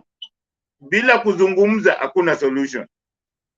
Asante sana Julia, naona mkono, hebu chukua usukani. Yes, I don't want to take the trajectory that Mr. Mwaura is saying he's taking, because if we do that, then we'll not get anywhere with this corruption war. And he said that he doesn't see any countries in Africa. I want to list for you top countries in Africa that are succeeding in fighting corruption. One of them is Botswana, Cape Verde, Seychelles, Mauritius, Lesotho, Namibia, Rwanda, Ghana, South Africa. Someone's mic is on, in that order. So it means that even if they have not succeeded to get to zero tolerance to corruption, they have started to do something. So, Mr. Njiru, we cannot throw our hands. You know, there is something, now I want to talk about our president. There is only one thing that our president did not do, and even now I still feel that he should have done better. Alirusha mikono vile wewe unarusha mikono. Akaanza kutuambia that we lose these billions to this. Now, I didn't like that statement. If you know you lose these billions to this billion, what have you done about it? I want to tell you, Mr. Njiru, there are Kenyans who are doing the right thing. And believe it or not. Now, I taught in a school. The school is called Mutira Girls High School. It's an extra county school. The years I taught there, it had the lowest fee In fact, the lowest fee, I think, among many schools in this country. I worked with a board of management, yenye wakikutana kwa mkutano walikuwa naenda na constitution, Basic Education Act. They could not pass anything for the budget until they were sure that it was going to be spent well. I worked with a school principal. Mwenye aliniachia, I managed the purchasing of a school bus that was going to cost 13 million. I awarded a tender to Thika Motors na hakuna percentage ilipewa principal hata mtu yeyote, and no member of the board interfered with the purchase of that school bus. So Mr. Njiru, they are Kenyans who are doing the right thing. We cannot throw our hands and say we are not getting anywhere. We got to do something. Now, I am not expecting that all the people that are implicated in corruption will be arrested when Baba gets in. Why we are losing this, we sometimes lose this war on corruption because we have several challenges. First of it is the judiciary. I think we got to deal with our judiciary. We got to deal with our corrupt judiciary. The other day, mulisikia vile Sonko alisema nini? Alisema vile amepatia members of the judiciary money. Those are the kind of people we don't need in this government. And I hope Mother can see it. That's why we need Mother Karua in that government. We have people who will go there and will be determined to have zero tolerance to corruption. And that is why even Mother, when she was talking about Baba the other day, alisema kwamba, that she knows that the two sides of the divide, of the political divide, have people who have been mentioned in corruption scandal. She said that, and she was saying the truth, which means if we have a few mothers there, Mother Karuas in that government, it means we'll make some steps. We will not succeed 100%. We will not get there as to zero tolerance to corruption, maybe within 5 years, but we will have made some steps. We will ensure that government institutions are not indulging in corruption. We will ensure that schools are being managed effectively. We will start somewhere. We will ensure, when I was talking here earlier, I mentioned something sad that I came across yesterday. I came across somebody who said that the brother was trying to raise 250,000 to be recruited in the Kenya police. Those are the things that we are going to fight first. Even our armed forces, we are going to make sure that people can be recruited on the basis of merit. We can do that. Now, one evidence, I have been in the education sector, Mr. Njiru. I want to prove to you there are Kenyans doing the right thing. There are many Kenyans doing the right thing. We cannot give up this war. Now, what about the TSC recruitment? I understand there is a lot of corruption in the TSC recruitment, but I've also sat in boards of management recruiting teachers, where we have recruited teachers on merit. Tunaangalia marking scheme, tunaangalia grading scheme. They are graded according to the number of years of experience, according to the degrees, whether they have masters. Tunatumia hiyo to the end, to the latter. We don't deviate at all, and the person recruited is the most qualified. So me, I totally believe, I will not take the trajectory Mr. Njiru is taking, that it is so hard, this mountain is so hard. No, we just need Baba and his government to sit down and decide what is making us lose this war. There are several things that make us lose. So one main thing is our judiciary and the prosecution section. That is what is making us lose this war. The next thing that is making us lose is Kenyans. Bonda unaenda apply passport unapeana pesa. Why you can't do the right thing? Why you can't do the right thing and apply for passport? Me, I am a Kenyan, I can tell you, I have never given anybody my single coin to apply for anything. I can say this in national TV, that I don't think I should give anybody a single coin to do for me anything. Even now, even if people are bribing, I will not, I shall not, and I'm not going to do that. And when I was talking here, I said, I know majority of Kenyans, I belong to my school, even those who are in UDA. I believe they think and they believe that corruption is not right. So I will not take that trajectory, Mr. Njiru. And I have just listed for you some countries. They are talking about Botswana is a stop, but I want to talk about Seychelles. Seychelles has fought corruption so much that they can afford to take their children abroad for college education and pay for them. They can pay for their students to go for college education in the United Kingdom, which means they are succeeding. What about Rwanda? Rwanda is doing far much better than us. Why is Rwanda doing that? Because they began somewhere. We got to start somewhere. We can't throw our hands like President Uhuru has done a good job with investing in infrastructure, but there's something we can point fingers at him. alirusha mikono vile unasema, alirusha mikono. Kaanza kutuambia that every day this billions is being wasted. He should not have done that because the bulk stops at him. The bulk stops at him. He should not have done that. He should have told us that my prosecution department wameshika huyu, wamepeleka huyu kotini, koti imewaacha. We want to see such cases. We want to see people taken to court. We want to see the government repossessing their property. We want to see that. So me, I truly believe that we can do something. I belong to this school of thought that our future president, Baba, me, I expect him. I truly expect him, and I hope that he doesn't disappoint me. I expect him when he gets to power, he should know better that our biggest challenge is not the amount of money we have borrowed or external borrowing or internal borrowing. It is how that money has been managed or is being managed. That is our biggest challenge. He should know that Kenyans are going hungry. It is not because Kenya doesn't have resources to take care of its people. It's because the resources that we have are mismanaged. Our children cannot go to school. It's not because we cannot afford to finance education for our children. It is because the education budget, the budgetary allocation for education is misused. It is not because we cannot afford to take our people to good hospitals or take good care of them. It is because the budgetary allocation on services is being misused. It's not because we cannot have good roads. It's because the budgetary allocation on roads is being misused. It's not because we cannot provide water for every Kenyan. It is because the budgetary allocation is being misused. So that is the war we have, and we must start somewhere. There is no other way. There's no other way to it. If Baba doesn't do it, we don't need him. I'm telling you the truth. He doesn't do it in the last 100 days. We want to see people arrested and taken to court. We don't need him. We must tell this clearly. That is why when I was talking earlier, I said it is even a shame that we have a presidential candidate vying for presidency, and that presidential candidate has been implicated with corruption. It is a shame for Kenya. It's a shame for Africa. He should not even be vying for presidency, because now we have to tell people things in black and white. Our biggest challenge is corruption, and we must start somewhere. Thank you. Asante sana Madam Julia. Josephine, naomba mute, alafu nilete Mr. Richard aongee dakika mbili, nirudishe kwa Njiru, then Kasuti akuje next. Mr. Richard, hata wewe umelose hope kuhusu corruption ama iko namna gani? Dakika mbili ama tatu, then nilete Njiru. I think Julia amemaliza. Ile kitu nilikuwa nataka kusema Julia amemaliza. Wacha Njiru aendelee.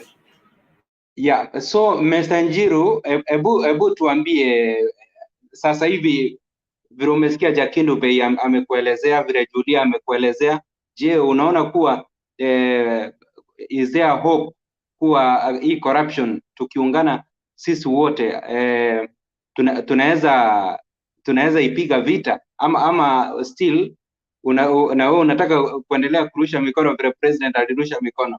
Before nilete Mr. Kasuti, our pastor. Mimi nataka kuwauliza swali moja tu. From president alisema we are losing 2 billion in a day. In a 10 years term, hiyo inamaanisha ni 1.4 trillion. Hiyo pesa iko na nani? Na Raila akiingia atatufuatilia hiyo pesa, sababu already after presidency ya Uhuru tume lose 1.4 trillion. Hiyo 2 billion per day. Hiyo do iko wapi? Ni watu wa UDA wako nayo, ni watu wengine wako Azimio wako nayo. Who are with this money? Because that is what president was not clear to tell us hiyo pesa iko wapi. 1.4 trillion inaweza lipa hiyo deni ya China yote, imetengeneza Thika Road by the way na vitu zingine. It's a lot of money. So tumepoteza 1.4 trillion. Hiyo do you want to tell me that we are going to commit Raila Odinga hiyo pesa atatufuatilia?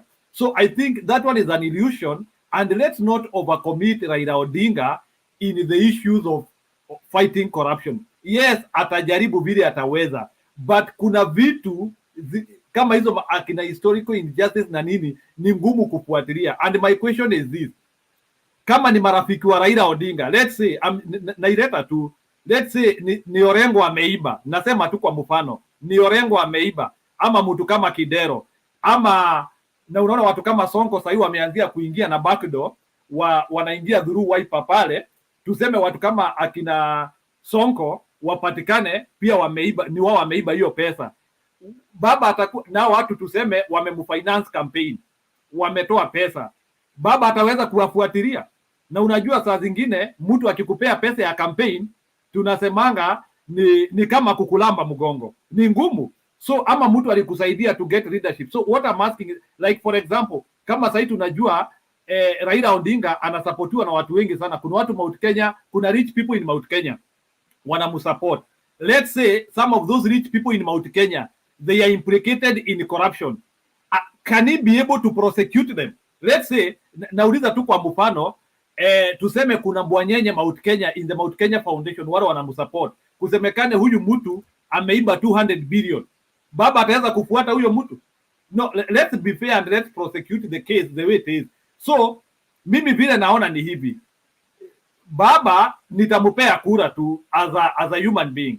Lakini I'm not committing baba to come and fight corruption. Still up to date, kazi ya corruption ni Anti-Corruption Commission, which is toothless and which is doing nothing. So until we have a serious, and let me tell you, until we have a serious, unajua hiyo Anti-Corruption Commission, the amount of money tunawalipa, unaona hao makomishina wote and mapension na nini au watu wote, the amount of money we use to service Anti-Corruption Commission is more than the amount of money we recover from corruption. Why do we need it? Hiyo kitu ni hasara, inatuweka bure hapo. Au watu nakuambia ile pesa tunawalipa is huge. So I want us to, we have to work like business people. If an organ is not doing what it's supposed to do, we deal away with it. I can tell you, nimeangalia budget yao. Watu every year wanapewa close to 15 billion. Every year, Anti-Corruption Commission from the treasury wanapewa 15 billion. Can you tell me anti-corruption ya Kenya ama kila mwaka wana recover even 7 billion? Tell me ile pesa anti-corruption ya Kenya ime recover. And na uniambie, we are not serious in fighting corruption. Unajua, if anti-corruption kama sasa ningesikia wali prosecute so and so, amerudisha 7 billion, wame prosecute so and so, amerudisha 2 billion, wame prosecute so and so, wamechukua manyumba zake, wame prosecute so and so, wamechukua meri yake, I can understand it. So what I want, and this is what I want, Raila Odinga manifesto to be serious, because he has not given a plan of how he is going to fight corruption. Whatever we are doing is rhetoric. Ni kusimama kwa podium na kusema nitapigana na corruption. They have not given a frame. And I can tell you, niko Azimio na concept ya baba kupigana na corruption ni zero. Zero. Hakuna kitu amesema. I'm in Azimio, but zero. Hajasema chochote. So I want to see what Raila Odinga na vitu tangible. Aseme nitafanya ABCD, hii hapa nitafanya hivi, lakini historia ya kutokezea kusema I will strengthen Anti-Corruption Commission, that one is a rhetoric. Hiyo ni kitu hata mimi siombi kura naweza sema. I can come out na niseme we need just to strengthen Anti-Corruption Commission, we need to do this. He is still speaking as a politician. So I want to see somebody who is now bringing the idea home. Let him convince me that hiyo 1.4 trillion imepotea na already tunajua 60 billion kule iko. 60 billion already iko Kimwarer. Hiyo tunajua already ndio inatumika saa hii kuingiza mtu kwa usiasa. Hiyo the reason why unaona hata pale kama Mount Kenya people undermine that way. Sababu hiyo 60 billion inakula huko Mount Kenya saa hii. Hiyo 60 billion ya Kimwarer. Na tunaongea tu hapa tu. So baba atoe concept. Otherwise hakuna concept ametoa. I support him as a 1992 second liberation fighter, but I'm not supporting him as somebody coming to change Kenya in terms of corruption. Otherwise, I will still need to be convinced more that Baba can do something on corruption. I'm not pessimistic. I'm judging him. Baba hajazaliwa leo. He has been in the government, my friend. And I'm judging him from instruction. Story ya corruption tuwache. Baba atatujengea Kenya. I am double sure he is an engineer. He will do a better job than Uhuru Kenyatta in terms of infrastructure na nini, sababu ako na idea. Lakini story ya corruption hiyo tuachane nayo. Corruption ni kuketi, tutaketi tuseme sasa this is the framework. As long as our Anti-Corruption Commission is just a flower girl who is just doing nothing, we are in terms of corruption, tuongee vitu zingine. Tutapigia baba kura, but mimi nitampigia kura with hope at least he can reduce corruption in Kenya by 15%. Mimi sitaki kumovercommit. History ya 02 at zero tolerance to corruption, hiyo tuachane nayo. Tuliona iwezekani because the people who are stealing ni wale uko na wao hapo. Ni wale watu wanakupigia campaign. Saa hii people are investing in campaign. I can tell you baba mwenyewe he is receiving money from people, and you have to know that those people will expect the reward after the election. Tuache kujifanya hapa. Hata Ruto kuna watu wanamfund and they will want tenders, and I can tell you tutaongea hapa, Mungu atupe uhai. 2023 utasikia zile, kwanza unaona ile pesa inaibiwa saa hii sababu ya kupiga campaign. The first 2 years in Kenya inakuanga ya kurecoup hiyo pesa wametumia kwa campaign, and this government will not be different. I can tell you hata serikali ya baba ikiingia pale, miaka ya kwanza 2 ni kurecover ile do yote watatumia kuassemble kuwapigia kura. So be assured the next 2 years will be very slow years. Watafanya kazi mwaka ya 3 na ya 4, alafu ya 5 tena ni re-election tena. Kenya inakuanga hivyo. That is the trajectory. So let's be fair and let's analyze Kenya from how it has been operating. Let's not analyze Kenya kama ati Kenya imezaliwa saa hii. Kenya is not in space. That is how Kenya operates. Ndio unaonanga mwaka wa uchaguzi vitu inaenda juu, alafu immediately after uchaguzi tena vitu inaenda juu because wanajaribu kurecover ile pesa wametumia kwa campaign. Let's analyze Kenya from there. And Raila Odinga is not an angel that will not follow the same trajectory. That is the trajectory which has been used. Yes, I'm happy he will become a president, but I'm not committing him to fight corruption. Thank you. Yeah, asante sana Mr. Njiru, but mimi nakuambia namna hii kuhusu the fight against corruption. Baba in fact alikuwa through BBI, ukisoma BBI vizuri ulikuwa kuna kipengele cha kufight corruption whereby in fact hata hizi cases zenye zimekuwa zikidrag in our courts for 15-20 years mpaka hata the culprit anaaga dunia, like now the issue of unakumbuka the issue of Anglo leasing whereby the late former the late finance minister Muirari alikuwa anaitwa Francis Muirari, something of that kind in fact, aliaga dunia na hiyo pesa hata kama maybe alikuwa amehusika haikuwa recovered kutoka kwake. So in fact hiyo ndio BBI ilikuwa inajaribu kutibu, but mliona the likes of William Samoei Ruto vile walipigana na hiyo BBI cause walikuwa wanajua kuwa huenda hii msumeno yenye iko kwa BBI itakuja kuangukia the issue of Kimwalet, the issue of land grabbing ya Western Hotel nini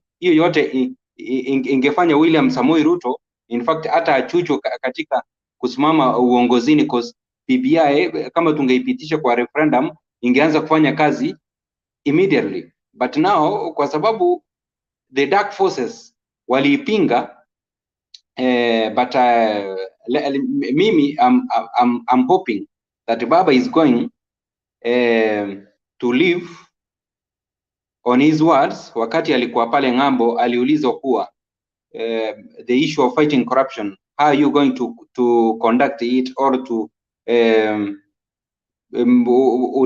utafanya namna gani? Baba akasema kuwa even if you are my brother kama umepatikana umeiba pesa ya umma, you will carry your own cross. So mimi hapo ndio nakufa na baba. Hata mimi by the way nitampatia 100 days nione ni mikakati gani ataweka in the issue of fighting corruption, because corruption ndio imelemaza uchumi wa taifa ya Kenya. Ndio maana in fact unaona sasa hivi hata bei ya bidhaa inaenda juu kwa sababu tunaongezewa bei ya bidhaa kwa sababu kuna mtu aliiba pesa zetu akaweka kwa mfuko. Sasa kurudisha imekuwa ngumu because wakati tuliomba maybe hiyo loan na hizo pesa zikaibiwa zikaingia kwa mikono ya watu, kulipa hiyo deni imekuwa ngumu, so inabidi tuongezewe vitu ndiposa hizo pesa za juu zirudi kwa ile nafasi ya zile zenye zimeibiwa. In fact iko namna hiyo, na baba in fact mahali hata William Samoei Ruto mahali anamuogopea ni ile anajua kuwa wakati William Samoei Ruto alihusika na ile scandal ya maize, mliona baba mwenyewe alimsimamisha kazi. So kama baba ataingia na hiyo fujo yote, aseme kuwa hii nyoka yenye inaitwa corruption, let me just grab it by the head ni nyonge, I'm telling you my brothers and my sisters, tutaona manufaa ya the freedom yenye tulipata kutoka independence, kutoka our freedom fighters wenye walifight for our independence, tutaona matunda. So let's tusije tukasema kuwa baba in fact is not going to wage war on corruption. Wacha tumpe muda and atatupeleka mahali. Lakini sasa William Samoei Ruto, he has been with Uhuru Muigai Kenyatta. 2 billion zimekuwa zikipotea wakiwa wanaangalia. William Samoei Ruto nimewaambia vizuri, alituambia kuwa anajua pesa vile uwanga zinatengwa 100 billion na zimeongezwa zimefika 500 ni 5-fold, zimeongezwa mara 5. So this is the same person mwenye sasa hivi anasimama urais. How sure are we that atafight corruption na ilhali amekuwa akiangalia pesa zetu zikiibiwa? So huyo tunamweka nje, but baba, let us try him.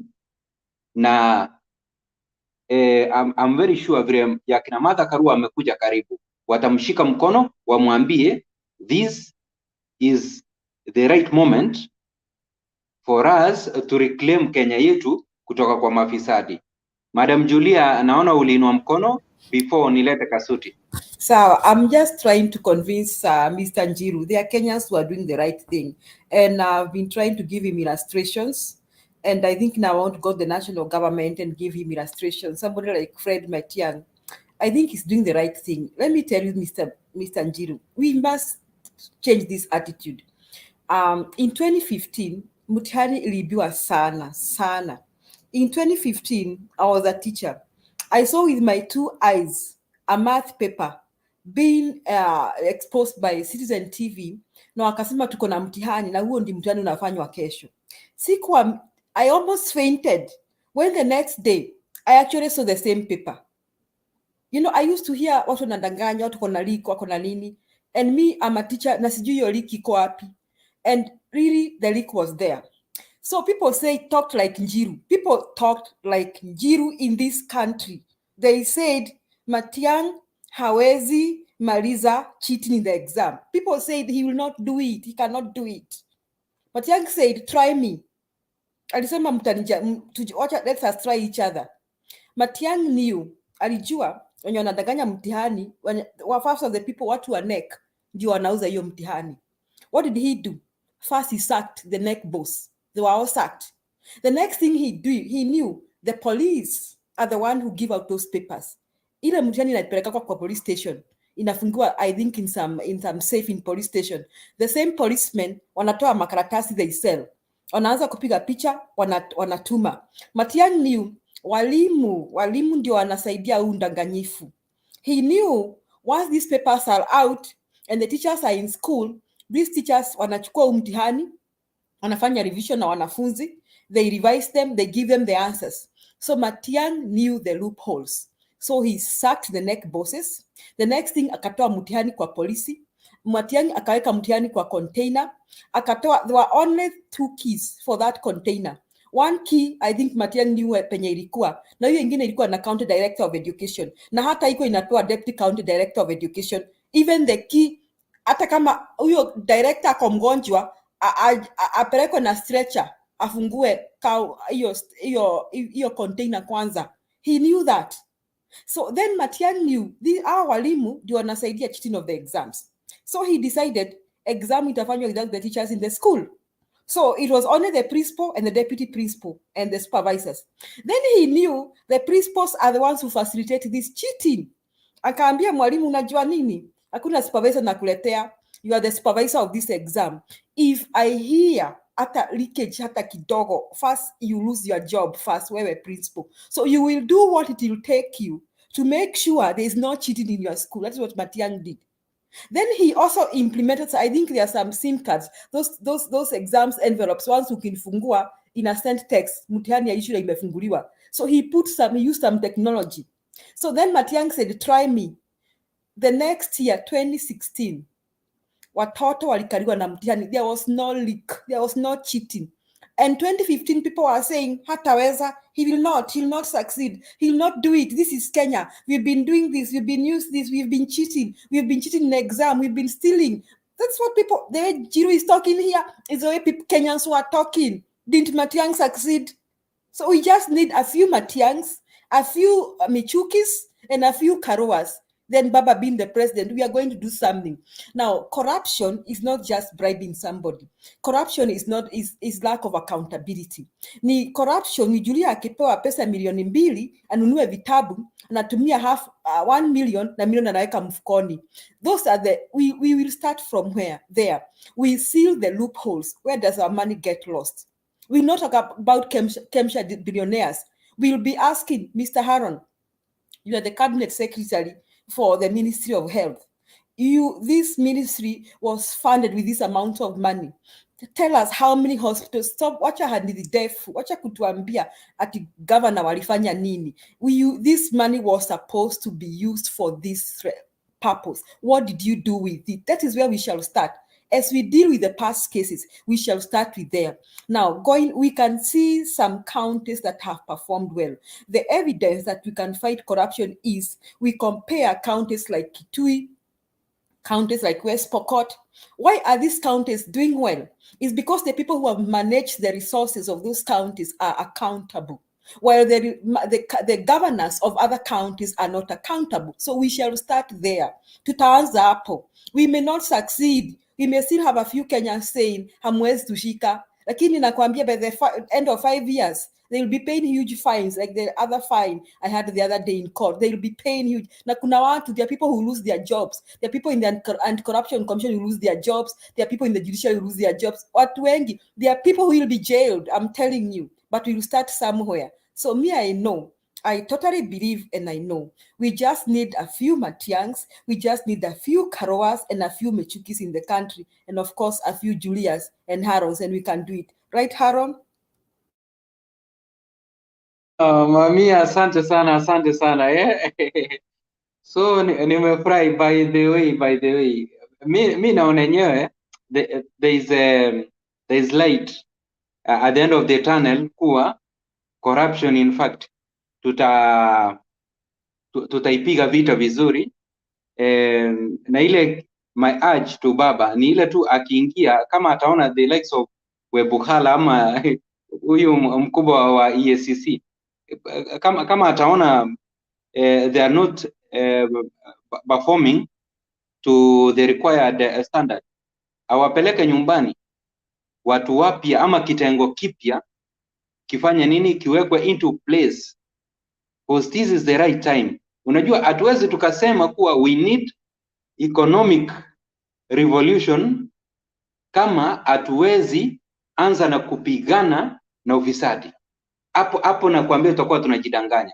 This is the right moment, but I'm very sure Baba is going to try his best kutuonyesha kuwa enyewe inawezekana ufisadi kufanya nini, kupiwa vita vilivyo. Mr. Kasuti, come on board, Bishop. Thank you. Let me say good morning, good night, good evening, good afternoon. Kulingana na vile ile mahali upo na wasalimu wote. Julia, I'll support you 100% without even fear of contradiction. The Bible says that what bonds by the Spirit is the Spirit, and what bound by the blood or flesh is the flesh. This question of the way to manage or to fight corruption, when it was thrown to Baba when he was in Chatham, he said that there is no way, and it has never happened, and it will never happen. You enter in a place with your dirty hand, and you expect to finish or to chop off all dirty hands. That's number one. Number two, the same Bible says that Jesus didn't come to remove yani hakukuja kuondoa torati, bali alikuja kurekebisha na kukamilisha. When the woman who sinned was brought by the people in front of Jesus, na akasema kama hunajua ya kwamba you have never done this kind of thing, be the first to throw stone.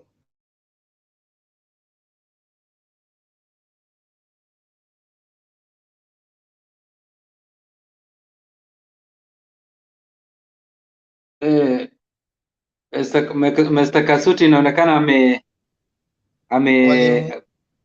walimwachia karibu.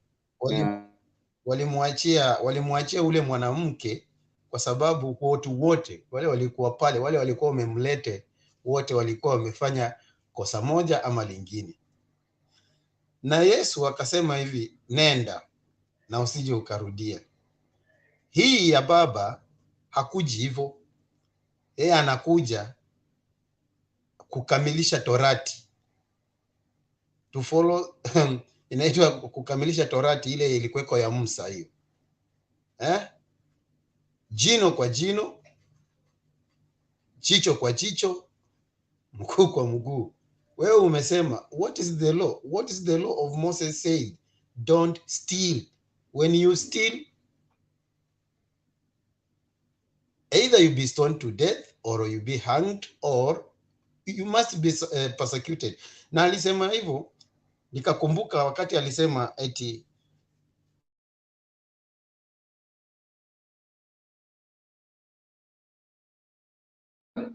Kasuti, your net is bringing you down, huh? Is letting you down, my brother. Mashimo yote anajua. Na kama hiyo mashimo yote anayajua, ako na uhakika ataziba, na akishaziba hiyo, kila kitu itarudi kwa barabara. Kitu cha kwanza, the way Madam Julia ulisema, why are you going to look for the government document and you be the first person unaulizwa unataka aje, unataka kufanya hii kitu, unaitaka haraka ama unaitaka aje? Follow the due process. Follow the due process. Kama process ni ya kuchukua 1 week, 2 weeks, just follow that process. I remember when I was looking for my traveling document, I started zero on the ground kwa chief kwa mzee village elder, and I didn't pay even a single shillings because I required to have ABCD, which my birth certificate, which I didn't have. I went back down there, I looked for it, I escalated up to nikafikia Nyayo House. Nyayo House, my process ikachukua another 2 weeks. In fact, we were the first people to use the online application. We are the first people kwa sababu tulienda huko tukarudishwa tukaambiwa go back and apply through Huduma Center. So akaambiwa hapa, when you come here unafaa kuwa ukuje na receipt yenye umelipia, alafu ukuje na hand copies documents za kuverify ya kwamba umemaliza hiyo process yote through online. That's what I did, which means you follow the procedure. Don't give people your money on something that you know very well that it is yours and you have a right on it. When it comes to counties, I can speak without fear of contradiction. My county, where I come from, Bungoma, our governor is the only, I think is the first governor to give scholarships. Nobody has ever done that. No county has ever done that. As you are speaking right now, we have students in UK, we have students there in US, we have students. Those people, he gives scholarships. What nini amefanya hapo kuhusu education? Amesema he must eradicate what we call foolishness. And when you see wale watoto, he normally goes himself up to the, kwani amepeleka watoto wangapi shuleni? Una wale hajui zile shule zote, wale hawajui, wale wenye wako wale watoto wenye new bright students, alafu wenye hawana uwezo ama nini, mwenyewe personally he facilitate to the, kuna pesa zile alikuwa anatumia za county, na kuna yani ni mtu amejulikana kabla hata aingie kwa county kama kuwa governor. He is somebody who, in fact that one was the thing made him to be elected, kwa sababu ni mtu anafuatilia, akitaka kufanya kitu anafuatilia. Pifata ingie pale, alikuwa anapea kipaumbele elimu. That's why alikuwa kulikuwa na watu wanasaidiwa kwa njia mbalimbali. So what I'm saying here is you cannot fight corruption when you know very well your hand is dirty. So before useme you are going to do it, you have to make sure that your hand is clean, because nobody will point finger on you, at you, ya kwamba wewe kitu cha kwanza wewe uko na hii, uko na hii, uko na hii. Na kile kitu kinanifurahisha, baba has been known as a reformist. Na kuna wakati handshake ilipokuja kidogo, wale watu wote walikuwa reformist, walikuwa karibu na baba, wote walienda. Kwa sababu gani? Waliona ya kwamba hii wewe ndio umekuwa ukishinda ukituambia hivi, sasa saa hii umeanza kucheza kudance the same tune. Do you know what baba did? He maintained, because he knew to achieve a certain goal, you don't need to have all people around you who will support your vision or who will support your agenda. Wakati William Ruto alikundua hivyo, akasema huyu ndiye amekuwa the reformist, amepigania mageuzi kwa njia mbalimbali, akaingiza watu wanaitwa civil societies. Civil societies akawaingiza kwa hii mchakato yake, ndio unakuta the people likes of Willy Mutunga wakaruka upande wake, wakaanza kusema hasa Raila amefanya, Raila akafanya, Raila amekosa mwelekeo. Do you know what happened right now as we are speaking? All those people who fighted, who are in trenches with the Baba, those people who used to know Raila as the reformist, right now all of them they're involved. Tuanzie kwa Mother Karua, huyo ndiye alikuwa amebaki nje, na huyo ndio tulikuwa tunategemea sana, because mahali ungeona Mother Karua mahali hayuko, hiyo hapo mahali utajua ya kwamba hakuna haki iko pale.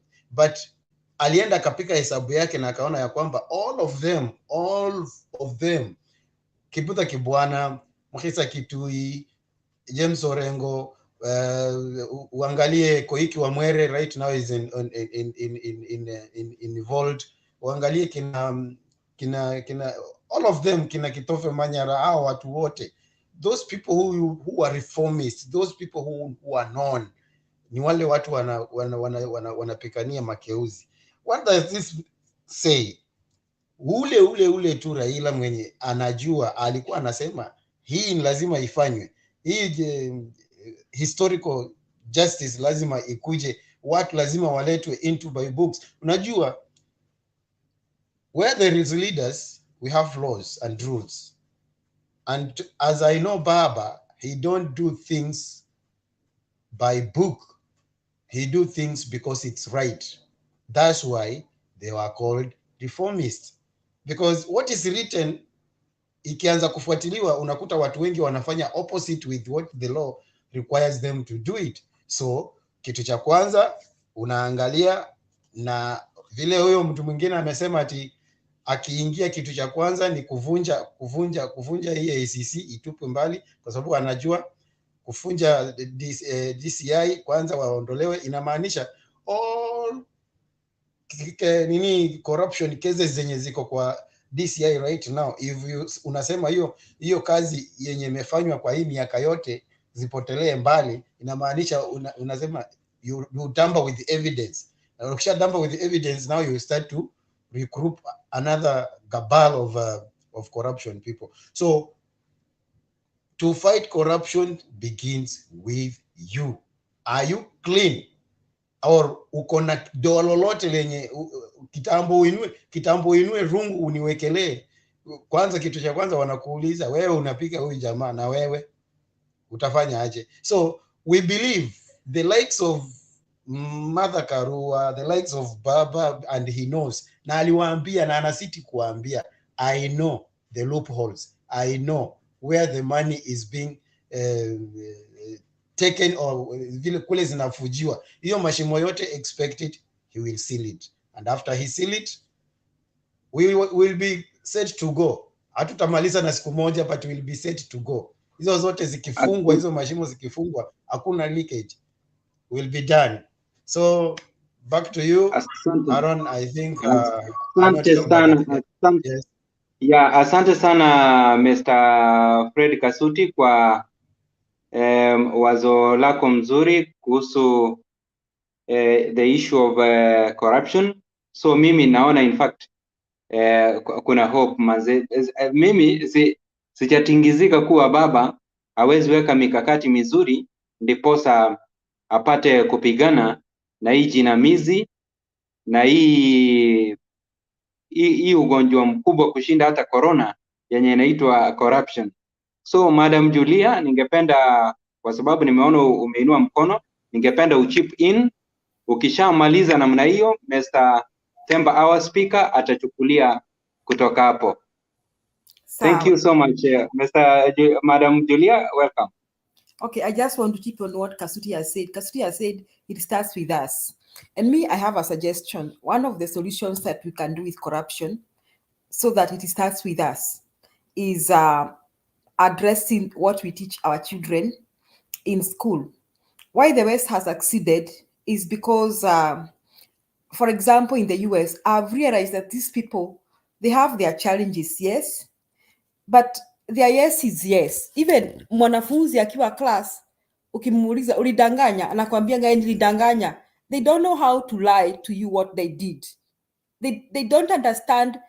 They don't know how to lie what they did. If you ask them, did you pick someone's pen? They say, yes, I took it. They don't know how. Their yes is yes. I mean, it's like they have a culture of integrity. So what we can do, we can reconstruct our education and especially the curriculum and teach our children integrity, right from kindergarten, integrity and citizenship. And we teach them that this is our country. It is wrong to bribe somebody. It is wrong to give a bribe. It is wrong to take a bribe. It is wrong to lie. It is wrong to spend what you are not supposed to spend. If you see the Americans, I see like the Americans, like the schools here are given money. The districts are given money to hire and fire, even to spend, and they account for every single coin. They account for every stationery they are given. If you are given stationery na shule, upewa wanafunzi, ikibaki unarudisha. It is in their culture, it is in their blood. Si tunaanza kutafuta vile utauza hiyo stationery ama utapatia watu wenyu. It is in their blood, it is their culture. So what the first thing we can do for us to overcome this disease is a long time war that we got to fight. We got to restructure the contents of our teaching and the curriculum. We got to teach our children right from kindergarten that it is wrong to do this. And you know, teachers are very effective in implementing values in the lives of children. If you remember what your teachers taught you, you still remember that. The things your teacher said you cannot do this. Haufanyi Haron, ni kwa sababu mwalimu wako alisema hivi, usifanye hivi. Unakumbuka tu mwalimu wako alisema it is wrong to do this. And even today you don't do those things simply because your teachers taught you that. So we can start there. We can start there and it become part of the curriculum all the way to the college. Kama vile in college you do communication skills and quantitative skills. It could be part of the skills, I mean citizenship and integrity skills all the way to college. Every course, hata kama unafanya medicine, unafanya integrity and citizenship skills, hata kama unafanya accounting, every course all the way to high school mpaka ilikuwa an examinable subject. You will find that after few generations Kenyans will no longer condone any corruption. Ask yourself, mbona wazazi wanasema they are paying too much fee in the high schools? Yet the same parents meet and they decide we need to pay tuition money to the school ati ndio wanafunzi wetu wafundishwe. Those teachers are being paid by the Teacher Service Commission. Why then are you raising more money? You are encouraging corruption. Why parents meet and raise money to buy school buses and they can't ask, we raised 50 million. The school bus is 14 million. Hiyo pesa ingine ilienda wapi? Why those parents cannot do that? Why they can't ask? So we Kenyans too, we are the ones who are encouraging this corruption. We're talking about our governors. Why the people in Machakos County or maybe even in Kirinyaga County cannot ask why our county is not as developed as Makueni County? Why Makueni has achieved this and our county has not achieved this? Why? It starts with us. We got to do something. And one of the things we can do is educating our children and teaching them about integrity and good citizenship. So when we teach them, by the time they graduate, they'll be different Kenyans. Watakuwa ukisikia tunapeana hongo, wanashangaa hongo ni kumaanisha nini. They ask you, can you define hongo? Because it will not ring in their vocabulary. And we will not talk like Mr. Njiru that we cannot fight this war. We will not talk like that. We will say we hate it, we have got to fight it. That's how we are what we are going to say. I know Mr. Njiru is going through some frustrations. It is very frustrating too. I feel him. It is very frustrating to think about the bodies that are supposed to fight this work, this war. They are not doing that. It is very frustrating. I feel what he's feeling, but we cannot stop there and say we are frustrated. We got to do something. So I totally believe that Baba will get us somewhere if he has the right people working with him. That's what I wanted to say, Mr. Haron. I just wanted to back what Mr. Kasuti is saying. It begins with us. It begins with us. Yeah, thank you so much. In fact, ningependa ku-add that in fact kama tukifanikiwa kuleta curriculum ama kufix the issue of corruption kwa our school curriculums, in fact itatusaidia sana. At the same time sasa najua inakuwa kitu ya maana sana wakati watoto wanapofunzwa kuwa ukipatikana umeiba chochote wewe unaenda unapelekwa jela. So wakati watoto watakuwa wakiangalia TV taarifa ya saa moja, wanaona maybe Haruni ndio huyo amepatikana akiwa ameiba pesa za watu, amewekwa pingu, anapelekwa kodia kama kamiti, watajua yenyewe tulifunzwa kuwa wizi ni kitu mbaya na tumeona Haruni ndio huyo amefanya nini, amewekwa pingu. Sasa watakuwa wanauliza mom ama dad, Haruni ni nini amefanya? Eti alipa pesa ambazo zingekunulia wewe vitabu na nini. Oh yeah, so wizi ni mbaya sana. So in fact iwe ni practical na itakuwa ni jambo la muhimu sana, mzuri sana. So by the way, tunataka kuona wezi wakifanya nini, wakifungwa cha ukweli. The likes of Gachagua, watu wenye hawezi waka account pesa zenye ziko kwa account yao, they are supposed to be in jail as we speak at the moment. So tunaomba kuwa the institutions in fact kutoka August 10 baada ya baba kuchukua uongozi, in fact zianze kutoa meno. Mr. Victor Nyaking, I recognize your presence. Kindly unmute and give your submission as per, kama umepata hiyo topic ya about corruption, ama unaweza guzia the issue of loans. Are we going to stop over depending donors? Tuanze kuangalia mambo yetu. It is your time. Ama unaweza amua tu kuchip into the topic of today, whereby the issue of Uhuru Muigai Kenyatta kuwa re-endorsed. Sasa amechukua amepewa term nyingine. I don't know itachukua miaka ngapi. Nitauliza Julia hiyo term ya Muthamaki itachukua miaka ngapi. It is in fact politics inaendelea kuwa nzuri kabisa. Chukua usukani baba. Thank you so much. Thank you so much, Aaron. Can you hear me? We can get you clear, Baba. Oh, thank you so much. I'm sorry I've come here late, but I've listened to what is going on, and when we discuss about matters of politics in Kenya, ni vizuri, tunachambua tujue tunaelekea wapi na tuko wapi. Everything that you guys have said there ni valid na ni kweli.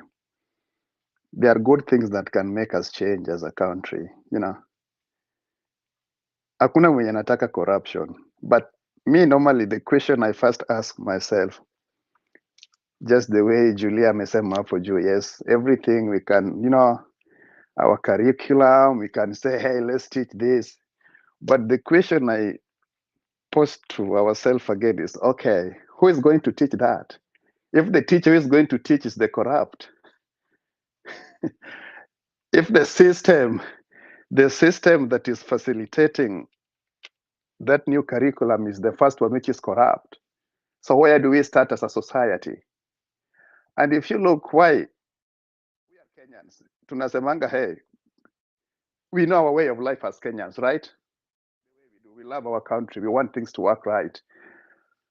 But we ask ourselves, at what point did Kenyans started being corrupt? Ilianza, I believe it must have started with someone, mtu moja. Huh? Then it spread to the whole society. But I look at it this way, the regime, if you start from the Kenyatta regime, or even before that, the colonials, right? There's what they try to instill in us, like, hey, this is how we want things to be done. And then when they left, we took over, right? Now when we took over, we never understood what is enough.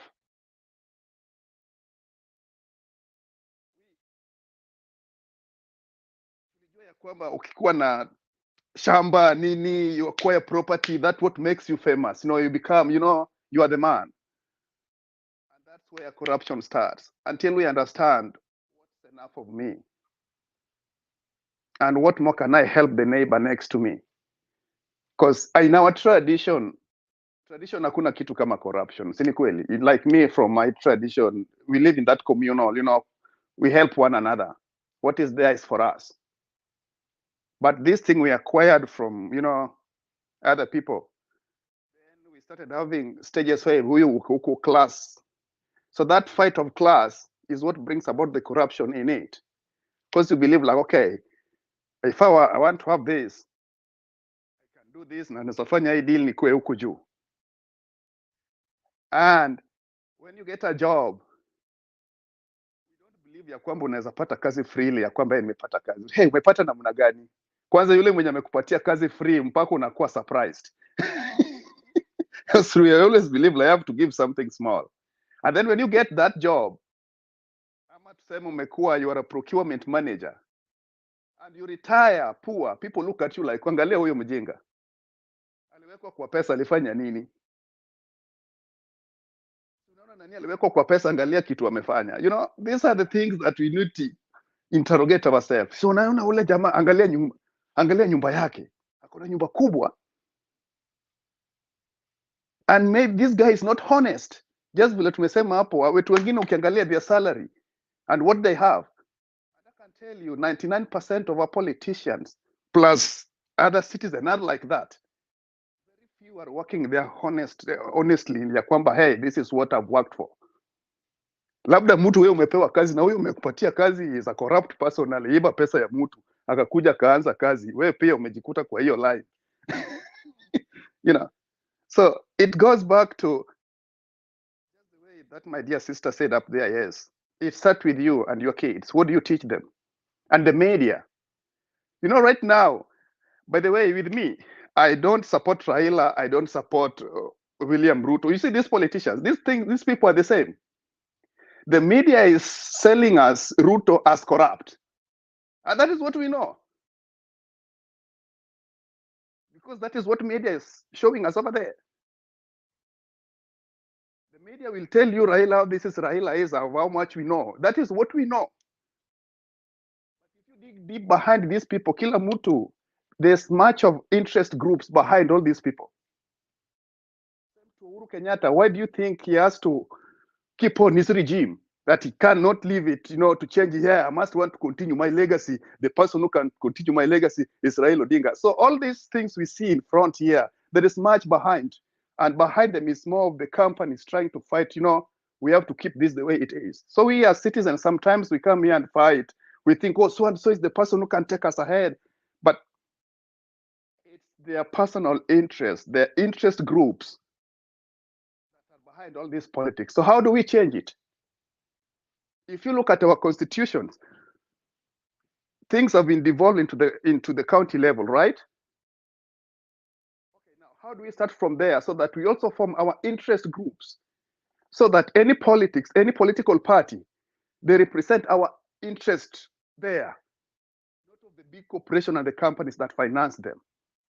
So if we start to organize ourselves from the grassroots like that one there, we will become so powerful such that we control the politics of Kenya. But right now, what we are consuming is what they feed us from the media. And now we start pointing fingers. So and so is corrupt because yes, Arora ilikuwa hivi na hivi. Ukiuliza, how do you know? Yeah, NTV ilitoa hivi so and so na huyo mtu even you don't know, maybe alilipwa na someone else to go and dig into that. So there is much more we need to learn, and I also say like scholars from universities, you know, students in universities and other institution of learning. We should come out right now, because right now there are so many people can do investigations, right? We get to understand this thing, not just from the mainstream media that will tell you so and so is corrupt. Dig deeper, know who is this Raila Odinga, who is this Odinga family, who is this Kenyatta family? What more do we know about these people? Who is this William Ruto and his family and the background? Who is this person we want to lead us? You know, so from there is when we'll know much more of how to handle all that is going in Kenya about the corruption. So hiyo tu ndio ninayo wenzangu, and endorsement ya Uhuru kuwa elder nimeona hapo. One thing that I can tell you that the Kenyatta family have dominated Kenyan politics, and I love that. They have shaped us in a certain way. They have made us think in a certain way. And they will also want to continue that because it is an enterprise. Just want someone from outside that they don't know to come in and, you know, who is this new person who is coming into the game? How is it going to take care of our interest? And just somebody said there, when you want to capture power, you don't start by threatening, hey, I'm going to jail everyone. People will run away from you. You form your government, that is when now you start to form your regime, how you want it to be. I can tell you there's a way I love Raila, there's a way I love Ruto, there's a way I love Uhuru Kenyatta. Ruto is making his own way in politics, right? That is how he is. Raila the same way. We know Raila because, oh yeah, alikamatwa ikuwa hivi na hivi, he has championed this and this. Yes, he's good in, you know, human rights. Tunaelewa hivyo. That's how we know Raila. That is how he has championed himself. To call him a statesman. So I want to let us just study them and let's listen to how they talk. When Raila goes to London tusikie anasema nini. Ruto alipoenda kuna vitu vingine Ruto alikuwa anasema sana about the government, which I know he knows too. He knows those who are corrupt there, including hata yeye kama yeye is corrupt. But you know, sometimes the other side, they only want to listen to their man. No, huyu jamaa ni corrupt, usisikie mambo yake. There are some other things you can learn from Ruto, from what he's saying, because he has been there. Kuna wakati alikuwa alipoenda London alisema in government kuna a lot of money ambayo inapotea, that is not captured in the budget, billions of money. Watu wakashrub tu hiyo, watu wakusikia, but it's there. Hii mambo ya sijui security budget, that one should not disclose, hiyo ni pesa watu wajui. There is much and they know. So these people, they're just fighting because they know what is there. So it is us citizen huku ndio tujiangalie na tuseme, okay, what is that guy saying? What about this? Okay, what can I decide out of this?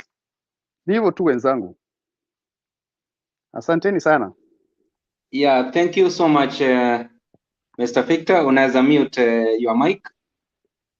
Nimeshukuru sana kwa vile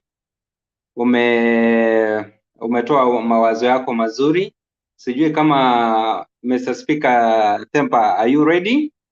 If you are ready, unaweza chukua usukani, then kutoka hapo ulete Mr. Richard. Amenyamaza sana Mr. Richard, amenyamaza sana. Thank you so much. Look, I like what Nyakinga said, and thanks for expressing yourself. I like people like you. But I want to start by, first of all, reading for you a quote. It's coming from what you have just shared. And this is by Pastor Martin Neumüller. If you reader, probably you have come across this. It says this, it's a poem. First they came for the Jews, and I did not speak out,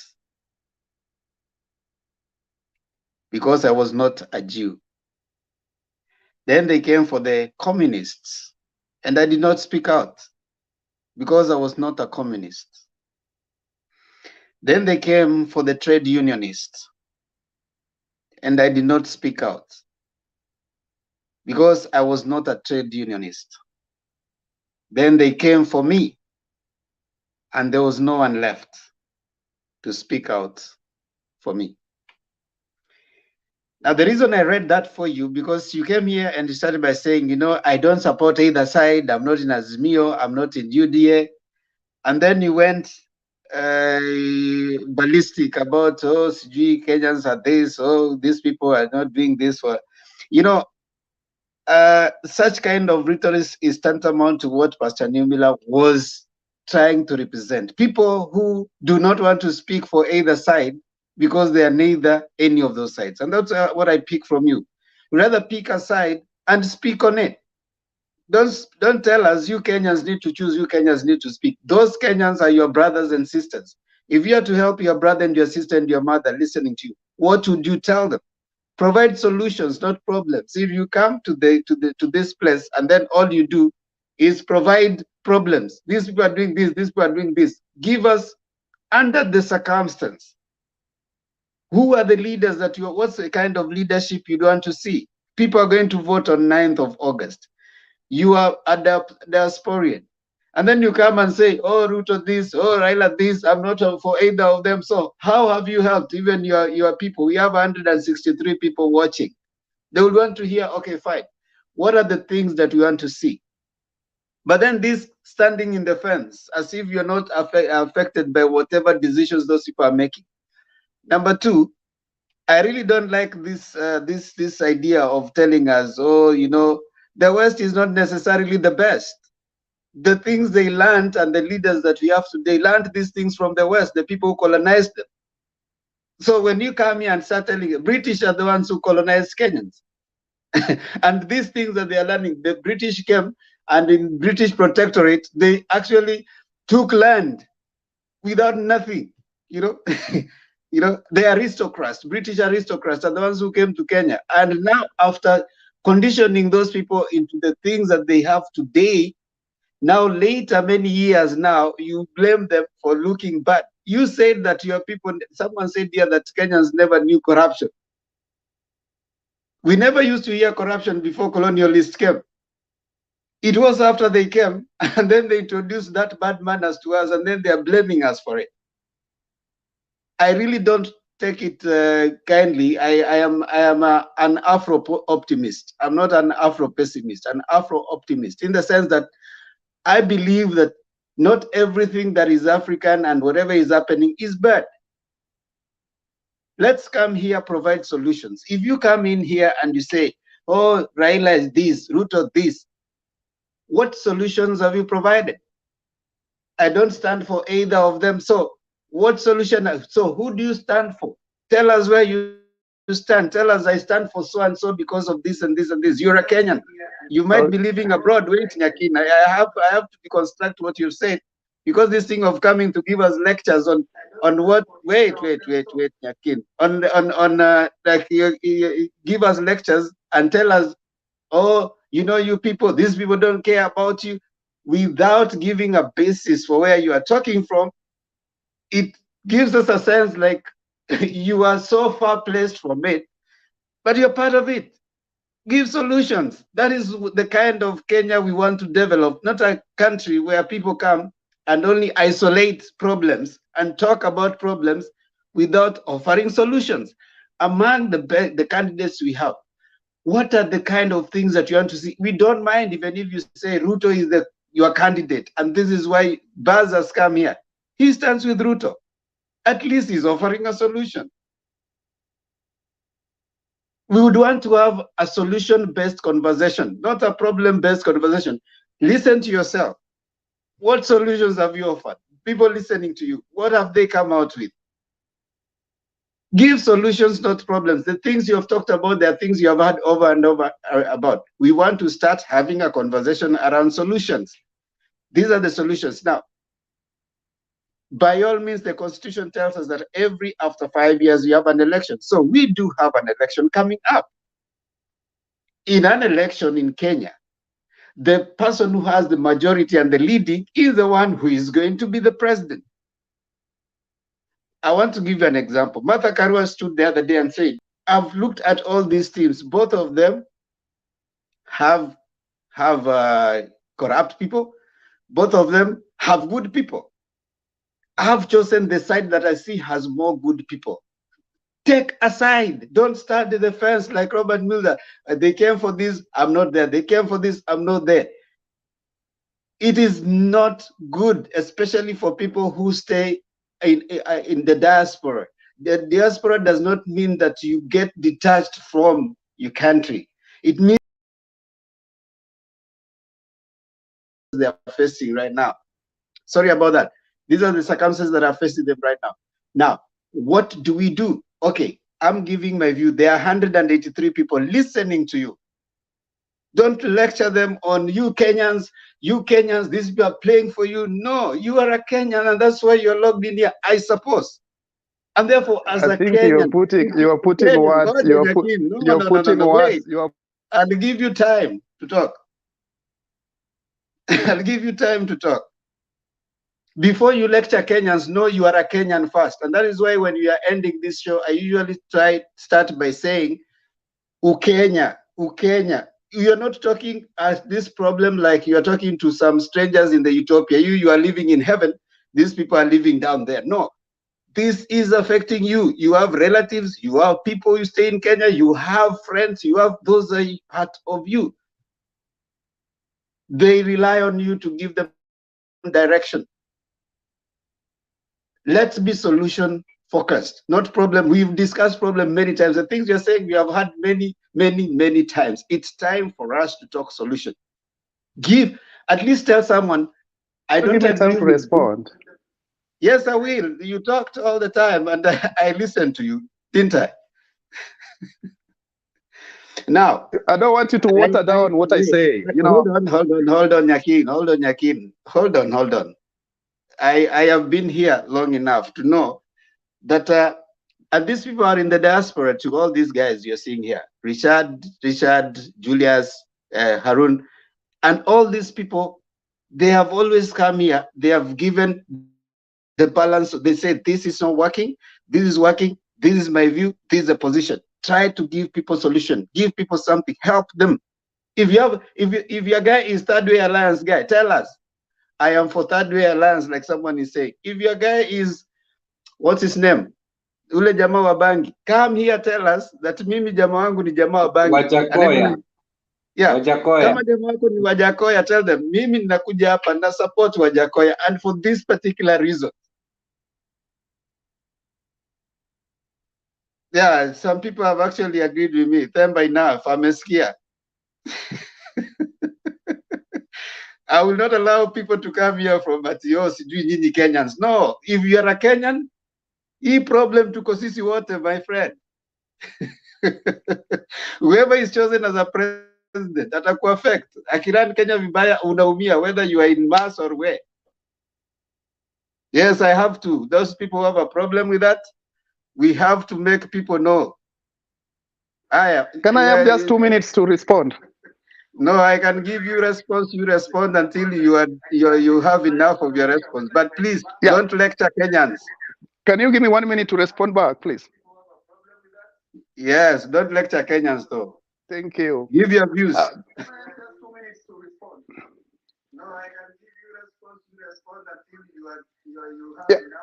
This what I have to say. This what I have to say. This what I have to say that maybe you didn't understand. First of all, I count myself as a Kenyan. And when we come here to debate, I don't have to choose any side. This is politics. In politics, you can remain neutral and you look both sides. Great thinkers don't have to be on any side. And I'm not lecturing anybody. I'm part of that fabric of what is happening in Kenya.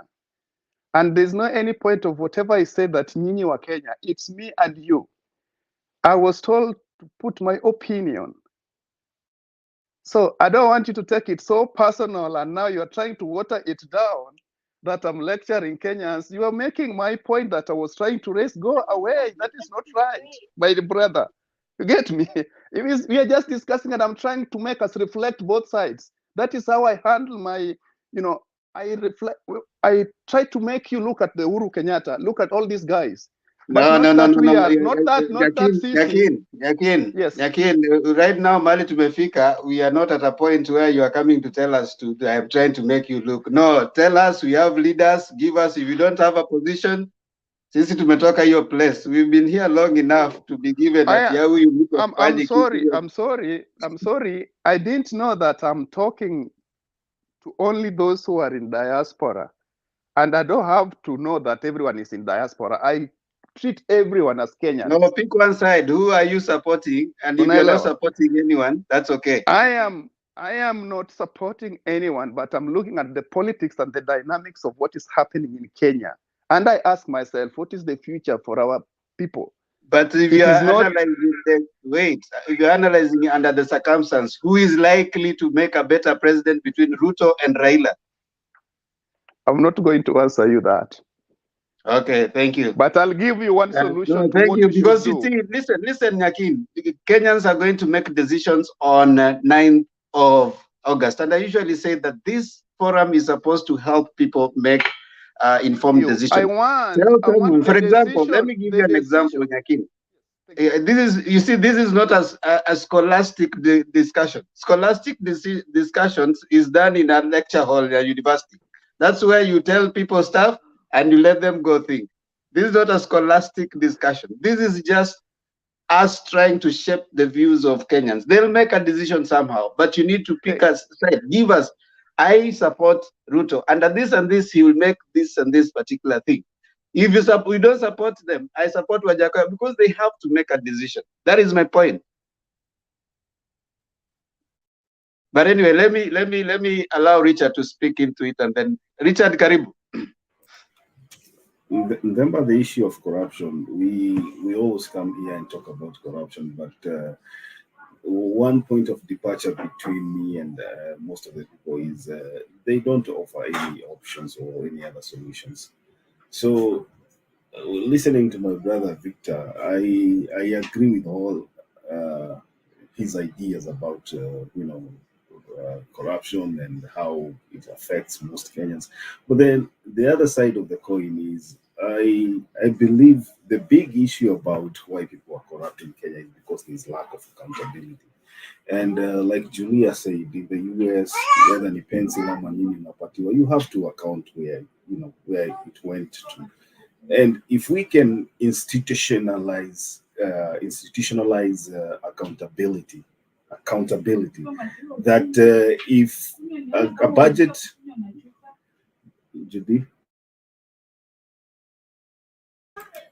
that if a budget of about, let's say, 10 shillings is given to you and you are told you're going to buy exercise books for students, then at the end of the day, when an auditor comes into your office, walks into your office and asks you about what you did with the 10 shillings, then you should be able to tell. MIT, can you just mute the microphone, please?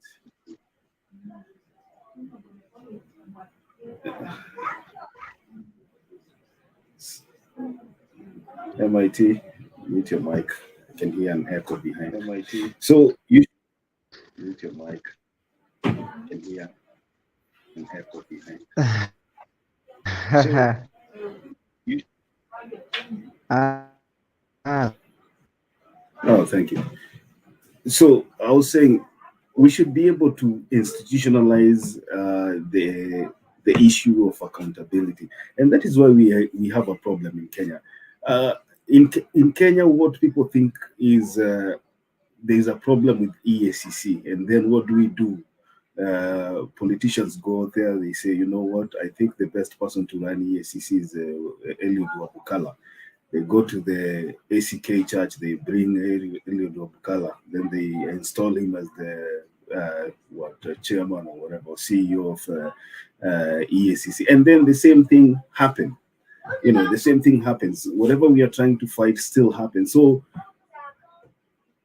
we should be asking ourselves, when we have these two candidates, we have Raila Odinga and William Ruto, who between the two do you think is the best suited to fight corruption? Who do you think between the two guys is a person that will try to put in place measures to protect the public coffers?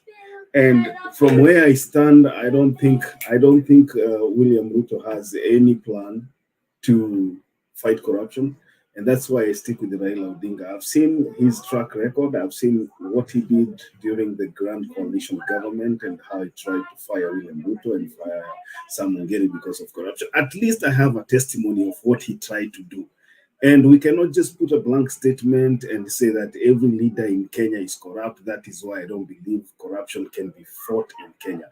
So we have to give this thing a chance. And I believe if we give this thing a chance, just like we did during the Mishuki era, when we, the citizens, were able to arrest policemen because, if they ask for a bribe and the matatu stops and everybody says you cannot take money from this conductor, then that spirit of institutionalizing accountability and fighting corruption goes down. It goes from the bottom. It goes from the top down to the bottom to mwananchi wa pale chini. So we should not give up. We still have hope, and I believe every Kenyan has this desire to fight corruption, and it is still possible for us to do. Thank you, Thank you so much, Richard. At least you brought it into perspective. Julia?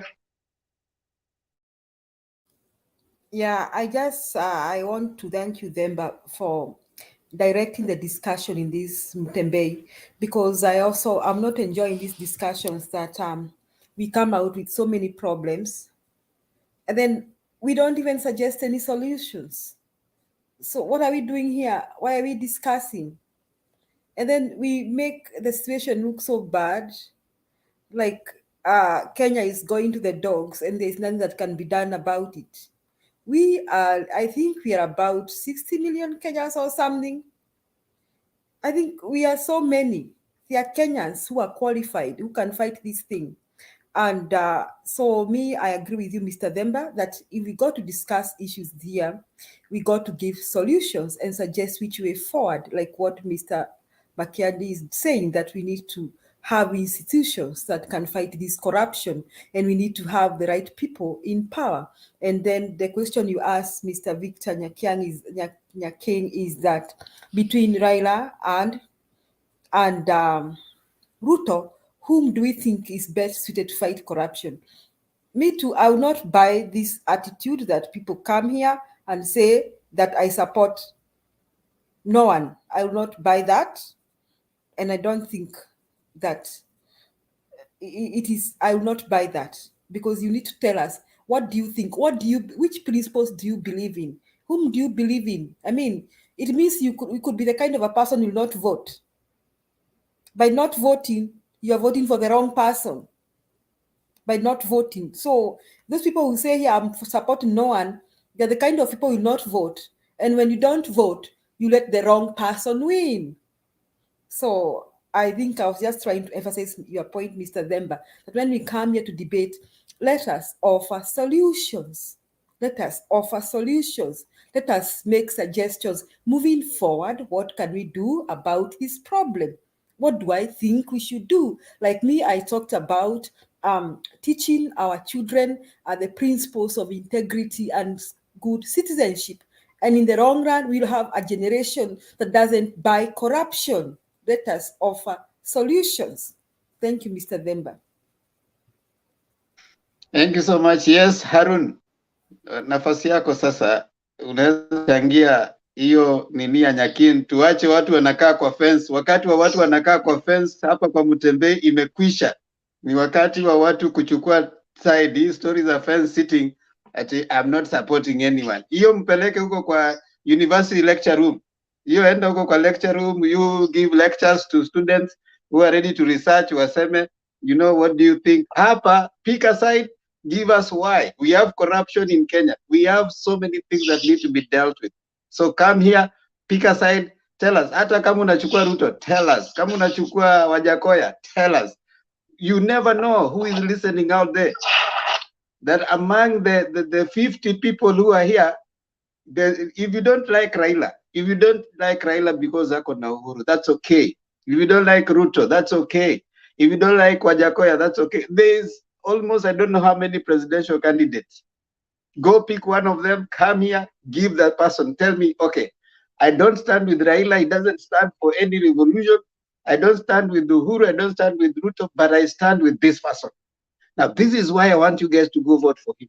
He stands for this, integrity, he stands for this. Give us solution, not problem focused. Not coming to say, I'm just here to say, to help you Kenyans. You are a Kenyan. Tell Kenyans, tumetoka hiyo. In fact, if you are not supporting anyone, don't log in here. Stay at home. You can be commenting huko chini. Karibu Harun. Yeah, by the way, Mr. Themba, umeleta wazo mzuri. Hata mimi ningependa kusema namna hii. In fact, we are almost 4 months to election. Time has come for us, in fact, asa sisi wenye at least tumekuwa na exposure kidogo, tumeangalia hapa ng'ambo, tumeona vile vitu zinafanyika kwa njia ambayo ni tofauti na uzoefu wa nchi yetu ya Kenya. In fact, tuambie wa Kenya waje tujaribu fulani. Unajua, by the way, mimi baba ile kitu ambayo ninajua kuwa is going to rage war on corruption, ni wakati niliona kuwa in fact alileta yeye na timu yake walileta wazo mzuri through BBI, kuwa they are going in fact to ensure that hii miaka yenye kesi za corruption ama kesi yoyote ambayo ina deal na mambo ya economic sabotage, in fact ikuwe dealt in a very short time, alafu mali yenye ilikuwa imeibiwa ipate kurejeshwa, na ni jambo mzuri sana. So kwa hii miezi 4 yenye imebaki tuende kwa election, time has come na in fact sasa hivi jana saa 6 ndio mwisho wa kuruka vyama, which means sasa hivi time has come. Kama wewe ni mtu ni wa Kenya Kwanza, ni wa Kenya Kwanza. Kama wewe ni mtu wa Azimio, ni wa Azimio. Hata sisi time has come tuseme kuwa mimi I'm giving direction kuwa nina vote Baba kwa sababu I saw Baba has got a spirit of a fighter in terms of corruption. Wakati niliona alimsimamisha Ongeri, jamaa yangu ya nyumbani kutoka pale Kisii, alafu na akamsimamisha William Samoei Ruto. So hiyo spirit ya fighter in terms of Baba kufight corruption, akirenew ailete. I'm telling you the truth, hata usoeva mwenye ako saidi yake hata msamea. Hata mimi naambia Baba namna hii, usoeva mwenye ako saidi yake na kuna hiyo uchafu wa corruption, aanze wakati anachukua uongozi, he has to start dealing with them akienda hiyo saidi ingine, ndio hata hiyo saidi ingine waseme kuwa Baba ni kana kwamba anatuandama. Lazima aanze kusafisha kutoka nyumbani, and I'm very sure ndio uliona alisema kuwa akiwa Chatham, alisema kuwa he is going to deal with whosoever mwenye atapatikana akiwa na uchafu wa corruption, hata akiwa ni brother yake. Na kama ata live into that promise, I'm telling you my brothers and my sisters, Kenya in fact it a thrive in terms of economy. So Mr. Nyakingi, kindly give Kenyan people direction, kwa sababu we nimeona ni ndugu ambaye amesoma. Ukikaa kwa fence sana, watu watatoka nyuma na watapenya na wewe. Angalia sasa hivi Kalonzo ako Azimio but ako kwa fence. Martha Karua ndio huyo amekuwa nje, sasa hivi amekuja na amechukua front seat. So time has come hata sisi wenye tuko undecided to take part, ndiposa kutoka sasa hivi iwe kama ni UDA huwa unakuja hapa unaimba ni William Samoei Ruto na unatuambia kuwa I'm supporting William Samoei Ruto because of his agendas, na unazia outline. Na sisi kama watu wa Baba, you know very well, sisi Baba ametupatia 10 point agenda, na hiyo it is just only a slight glimpse of what we expect in his manifesto, na tunajua kuwa Baba is going to put more power in terms of how he is going to deal with the issue of graft in our beautiful country Kenya. So Mr. Themba, kwa hiyo ya corruption ingependa kumalizia hapo. Maybe Nyaking kama akona jambo unaweza mpatia nafasi baadaye atuambie kana kwamba is he ready to take side now, atuambie kama ni UDA ama still ataendelea kusit upon the fence. Thank you so much. Victor Nyaking. Can you hear me? Yeah, tunakusikia. Endelea. Yes, I have this to say. You know, I know people are taking sides right now because of whether we call it a two-horse race or what. People are taking sides and mnajaribu ya kwamba I have to take my side so that because people are taking sides. I tend to be a distance right now doing that with the following reasons. I love my country. And I can tell you, taking side or not taking side does not mean somebody does not love his country. But there are two things of being a good citizen and being a good human being. So I think right now, before I become a good citizen and nijiulize ni upande gani naungana nayo, I'm still studying this, the political scene of how things are developing in Kenya. Yes, these people, kila mtu ametuambia their manifestos. I don't want to jump and tell you, mimi na support Azimio because wamesema hivi. No. The manifesto, I would say no, their manifesto is not officially out for me to see exactly, like, hey, this is how I want to tackle this. It's still their political rallies and trying to sway people on their side. So I'm yet to see what is it that the Azimio wants to provide for Kenyans. What is it that the bottom up of William Ruto side wants? That is when I will make my decision. But me not making my decision now does not mean that I don't love my country. When I come here to contribute, it's because of the love of the country where I come from. And I just want to tell you this, Mr. Themba. In any debate, however much you might have a contrary opinion or you have different divergent view of the other person, there's what we call art of listening. And as much as you'd want someone to give us the direction, what do you want? I can tell you, I can give you a million direction on how we can tackle corruption in Kenya. And if you people were listening to everything I started saying from the beginning, everything began with what my sister said there is about the education. But as I give my solution, you give solution and ask, you keep on asking questions. Every politics, I mean, in every politics, we ask questions as we get answers, we move along. So not that I don't have solution for what we should do, but I cannot, let me give you only one right now about governance and how to tackle our corruption. Look, I said something that if we start things from the grassroots, let me repeat that again, maybe did not get much into, people did not listen to that.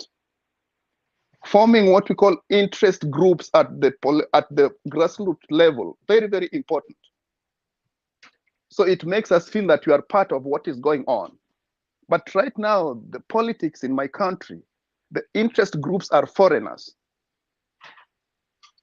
So how do we capture that to ourselves so that we can deal with corruption? If we have societies from, coffee farmers, cotton farmers, border, all these groups, when they regroup themselves and then now their agenda, they push it to the national government, it makes everything come to the people. That is where we start from. Education, just the way my sister said, it's difficult to teach corruption in school. Why do I say that? It starts from the top. And we start from the top by looking at the regimes. I was trying what to talk is the solution, Victor? What is the solution? Okay. The solution is to that's try. Where we, the solution. That's the where solution we are is at this. right now. Yes. Speak The solution. Thank you. Just listen. The solution is this. Start from the top. Look at the regimes. And ask yourself, okay, we had the Kenyatta regime, we had the Moi regime, now we had another Kenyatta regime. We are now going to another regime. We don't know whether it is going to be the Odinga regime or it is going to still a continuation of the Uhuru and Ruto regime, or it is a new regime of Ruto that is coming in. So how do we, what we call the overhaul, bring new thing into it? Let us start breathing new life to the people outside who are not tainted with corruption. And how do we do that? Is by changing our way of life, our thinking about politics. It's not about people. And that is why I don't want to say, mimi na support Azimio kwa sababu Raila amefanya hivi, ama mimi na support Ruto because of alifanya hivi na hivi. How do we do that? The reason why we do that is very simple. Not reason. It goes back to starting things from the grassroots level. How? And from the grassroots level, we start to develop people who are going to champion of what is happening to the common people down there. How? Now listen, Victor. Julia said, and you see, you need to differ with Julia while you are giving a similar or a counter argument. Julia said, Let us integrate integrity in our curriculums. Let us integrate the teaching of good ethics in the people that we are training. That's what she said. Your counter argument to that was that we cannot do that because the people teaching themselves are corrupt. So now we are asking, how do you do that? You're coming back to the idea that let us have it. How? That's what we're asking. How? Because Julia's response was, this is how we do train. it. This is how we do it. Let us listen to the thinkers of the nation, Kenyans, not people from outside. There is nothing foreign. However much we try to say, okay, the one which is foreign is the best. Let's start with our own people. From our own people, there, kuna thinkers. Kuna wale ambao they control what is going on in the media, the perception, what drives our country. But these are people from behind the scene. You cannot see them in front. We don't celebrate them. We celebrate politicians because they think they're the one driving the agenda. But now if you go back to down and go even these professors who have written very good books, great thinkers of the nation, we start from there and we embedded that into our children. And are those not the same professors who are writing the books who have also gone up in the same regimes? That you have castigated, that those regimes are already corrupt. They're the same teachers that you are castigating. They're the same people who are writing the curriculums. They're the same people who are going to ingrain that one in the students. And you're the same ones you are saying that we should use and the same ones you are castigating.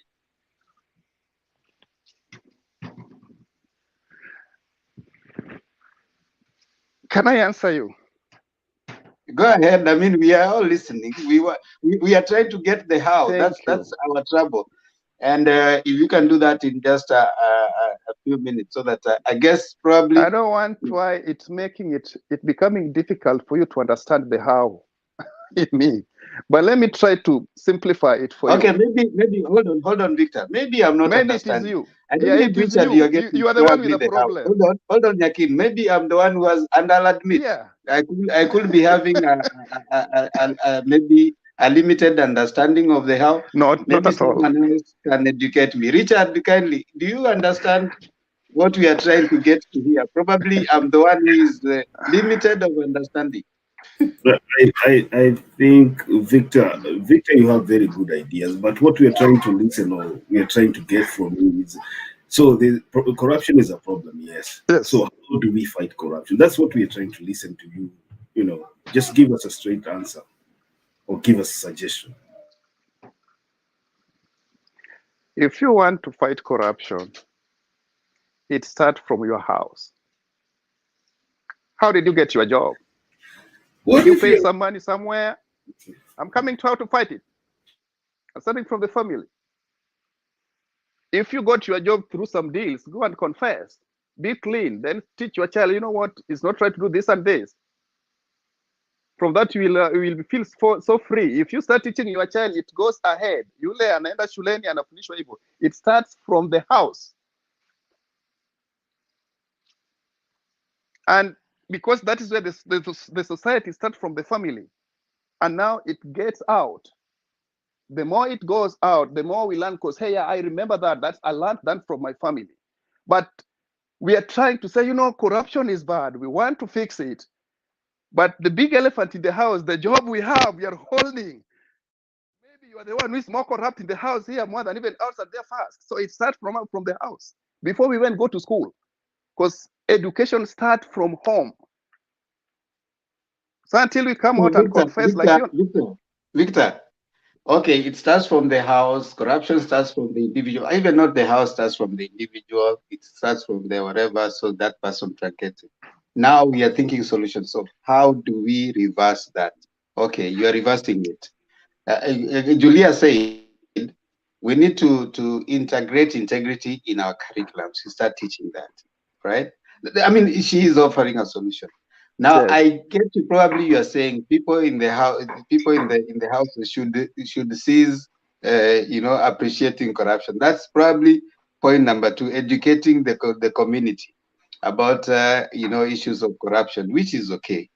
Now you went ahead to say it cannot be taught in schools because those people have been brought up with regimes of corruption. You know, that's another problem. So we are saying slowly by slowly, as we keep on moving on and as we keep engaging, maybe we'll get to a point where we'll try to understand what you're trying to say. But we want you to utuvumilie kwa sababu maybe there's a point you are having and maybe we are having the difficulty in No, understanding it is it. you.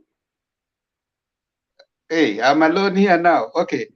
I am having a problem understanding it. Everybody else understands. And I apologize for not understanding you. I hope someday I will. But we want to make progress, move on from there, and try to appreciate. First of all, thanks so much, Victor, for coming on. Sorry I didn't understand you, and I admit it that probably I didn't get. You need to apologize and tell Kenyans there that I'm not referring to them like nyinyi wa Kenya. Sisi ni wote. That is our country. There's some things umeweka kwa mdomo yangu that I never said. I'm like, no, man, that's not who we are. We love our country. We are one, and we are doing this for the best. Kwa nchi yetu. See, thank you. Thank you, Victor. I mean, it's you to give an apology. I picked from what you said, but if I put in anything that probably you didn't say, I apologize to everyone and to you too. Yeah, I do too. I am never too high to apologize. Even when I've not made a wrong, I apologize. That is me. I do too. I do too. Yeah, this life is too nice and too sweet to work with the people kama hawajakusamea. So Victor, kama nilisema kitu ukaona huko umesema na mimi nimekuwekelea, nisamee tafadhali. You ganged up like you have not taken your side. Tell us who you support. I'm like, come on, we are in this together. Thank you, brother. Victor, mimi nimeapologize. Unisamehe kama kuna kitu nilisema na hukusema. Now, ladies and gentlemen, thank you so much for joining us on this debate since we started up to this time. Indeed, it's always good for us to come in and engage because you say Kenya is our interest and Kenya is our business. So we want to really appreciate everyone. So I want to give those who are here at least 1 minute. I know in the next 2 minutes we'll have watu wa Facebook watatupo nje. But I think we can give you guys at least closing remarks as we finalize. So nitaanza tu pale juu tena Richard, Julia, Aaron, and then tumalizie na Victor. Then I think we will be done for the day. So Richard, tafadhali dakika zako 2 za mwisho. We are moving on to our 8th hour. So I think it's been a long day for some of you. You might need to rest in readiness for the next debate. So Richard, dakika 2. Okay, thank you, Demba. Mine is very simple. It's been quite an informative show. We've learned a lot, and we will continue, listening to each other, talking to each other, so that we can help each other build our country better. And I believe one day we'll come here and talk about corruption and borrowing. I've seen those topics are very, very, they are very sensitive to most of us, and try to see if we can help each other. In terms of ideas of how we can move forward and fight corruption, and also try to see if we can offer solutions about the debt issue that is bedeviling our country. So with that, I think I would like to wish all of you a good night, and those who are waking up a good day. Thank you. Thank you so much, Richard. Julia, dakika 2. Okay, I want to thank everyone for the participation, the contributions. And I'm sorry, Victor, I have to mention you, but not on a negative thing. I want to say that this blanket statement that those who are teaching are also corrupt. No, most Kenyans are not corrupt. We have more non-corrupt Kenyans than those who are corrupt. It's just that those who are corrupt are on the limelight and they are our big bosses. So we tend to appear like all Kenyans are corrupt. And majority of Kenyans are really fed up with this corruption thing. So I think when we come next time to talk about corruption, let us offer solutions that can work in our country. And when we said we can integrate integrity and ethics in our curriculum, we can do that, and teachers can teach that. teachers are not corrupt. And if we have one teacher corrupt here, it's not that every teacher in Kenya is corrupt. So I want us to change that thing of saying that Kenyans are corrupt. It is not Kenyans who are corrupt. It's a few Kenyans who are corrupt, who are looting the public coffers. It is not Kenyans who are corrupt. It is a few Kenyans who are corrupt. So we have, and then this thing of corruption, we have to start somewhere. We cannot give up. We cannot throw our hands and say our country is corrupt. We have to start somewhere. So when we come to the show, let us give suggestions. Let us not make a blanket statement that Kenyans are corrupt and therefore we cannot achieve anything. No, we can start somewhere. Let us make suggestions that are going to help this country, because like we see so many people are watching this show, and I believe that they are taking note of what we are saying, and truly we can start somewhere and we can win this war. Thank you, Mr. Demba.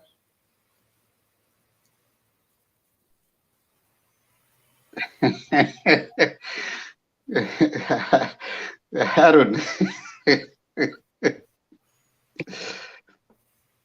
Yeah, thank you so much mwalimu kwa kuweka Victor mahali pake. So I want to finish by saying that congratulations to our president for getting re-endorsed as the Agikuyu Muthamaki for the period ambayo imewekwa into law as per those very elders. Alafu na baba, ningependa kumwambia namna hii that baba, you have to be aware that when victory is nearest, sometimes it becomes messy, it becomes bloody, and it becomes very it becomes hardest. I know you have been winning elections, but your victory, you have not been granted. You have never depended on a deep state since 2007, 2013, 2017, and in fact, without the support of deep state, you have been garnering 44%. Now, 2022 August 9 elections, you also not need support of deep state in order for you to win these elections. Baba, what are you supposed to get in order for you to win these elections? Number one, you have to tell your supporters who didn't vote for you in the 2017 elections that time has come for them to come out all in these August 9 elections to vote for you. And also the new recruits or the new supporters, also you are supposed to allow them to you are supposed to sell your manifesto to them, so that in fact they too come out and vote for you. And lastly, Chebukati also has to ensure that he doesn't interfere with the counting of the votes, be it for vote for Raila Amolo Odinga, be it for Wajakoya, be it for William Samoei Ruto. Let Chebukati allow the systems to run, and at the end of the day, the winner be declared. Let people shake hands. Let whosoever who lose concede, after him ensuring that elections are free, fair, and verifiable. Thank you so much. Back to you, to my Apple Speaker Mr. Themba. Thank you, thank you. Now, Evans Nyantika thinks that Nyaking has a Miguna mentality. I don't know what that means. Si mimi nimesema Victor.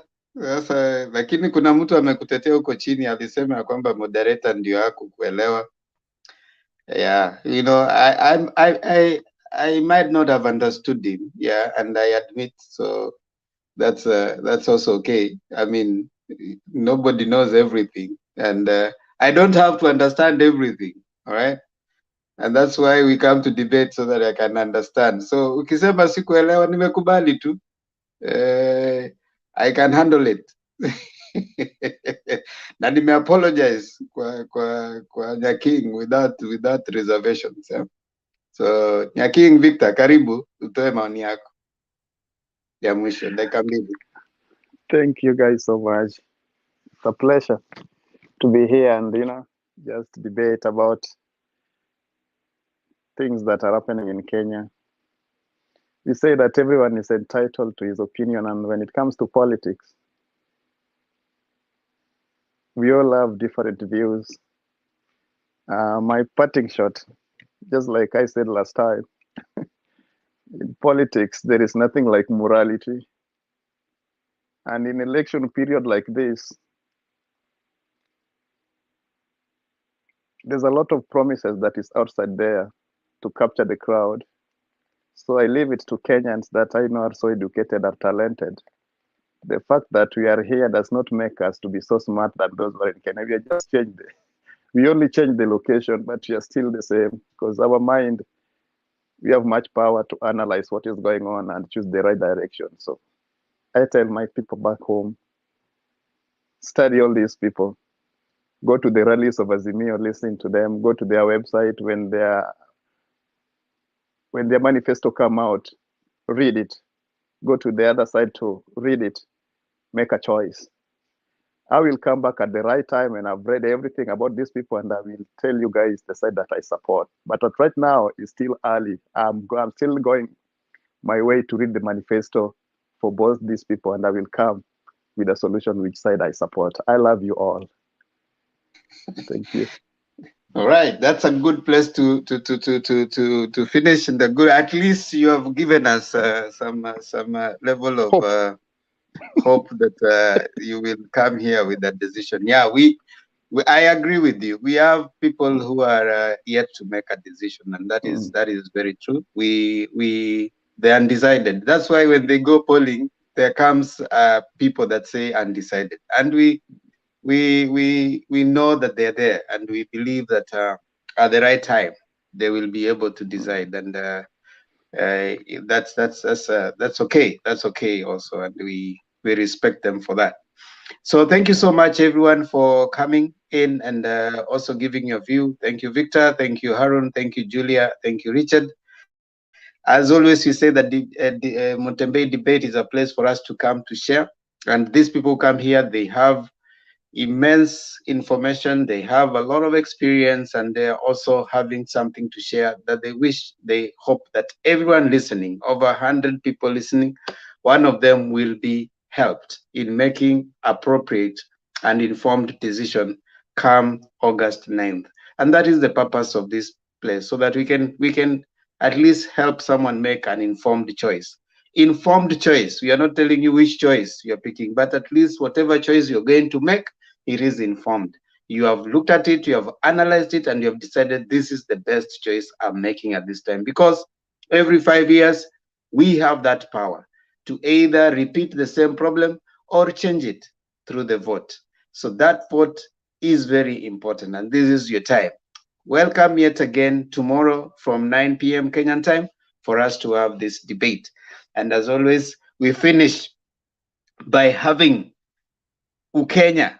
Now today someone has gone ahead and given us, I'm going to post it there so that we can do it for Kenyans to, I'm blessed has decided to help us today. Ametuandikia hapo, ndio sasa yule anataka na nitaweka hapa. Tafadhali mkumbuke kusubscribe kwa Mutembei TV so that we keep taking this information to as many people. I like the information we get from here. Teachers like Julia, you know, she has experience in that area. She sees what is it that can develop, and I think this information that is going to really help. And Richard, you know, the information that you guys give is not going to waste. I'm sure someone is being helped, and Harun, and indeed Victor, and others who always come here. I like the engagement, and I think as we continue having this conversation, they say let's keep talking, because when you stop talking, you start fighting. We don't want to fight. We want to keep talking as Kenyans. Let's keep talking. There's nobody who has monopoly of information. I mean, every time we go out there, there's something that we can learn from someone. Like they say, even a clock that stopped at 3, it's right, twice in a day. Look at it. Anybody can say something. We all need 4 things to come here. You need a working gadget or a phone. You need connection, something to share, and a willingness to learn. And that's all we have. Subscribe to Muthamaki TV, and see you again tomorrow at exactly 9 p.m. for another hot governance and leadership debate right here. Now, Nyakin, you're going to say Mungu, but today you're not going to have a lot of problem because someone has decided to help you. I'll put it for you on the screen. So kindly give us the prayer.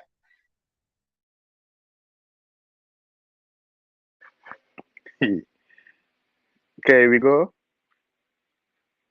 E Mungu nguvu yetu, ilete baraka kwetu, haki iwe ngao na mlinzi, na tukae na undugu, amani na uhuru, raha tupate na ustawi. Thank you so much. You know why I said no somewhere there? I didn't read it well. I thought like we mtu aliandika Uhuru na Raila. That's why I was like, which one is that next? But thank you guys. You know that Uhuru and Raha. I was See you guys. See you tomorrow. Adios. God bless you. See you all. See you, Julia. See you, Richard. See you, Victor. Bye.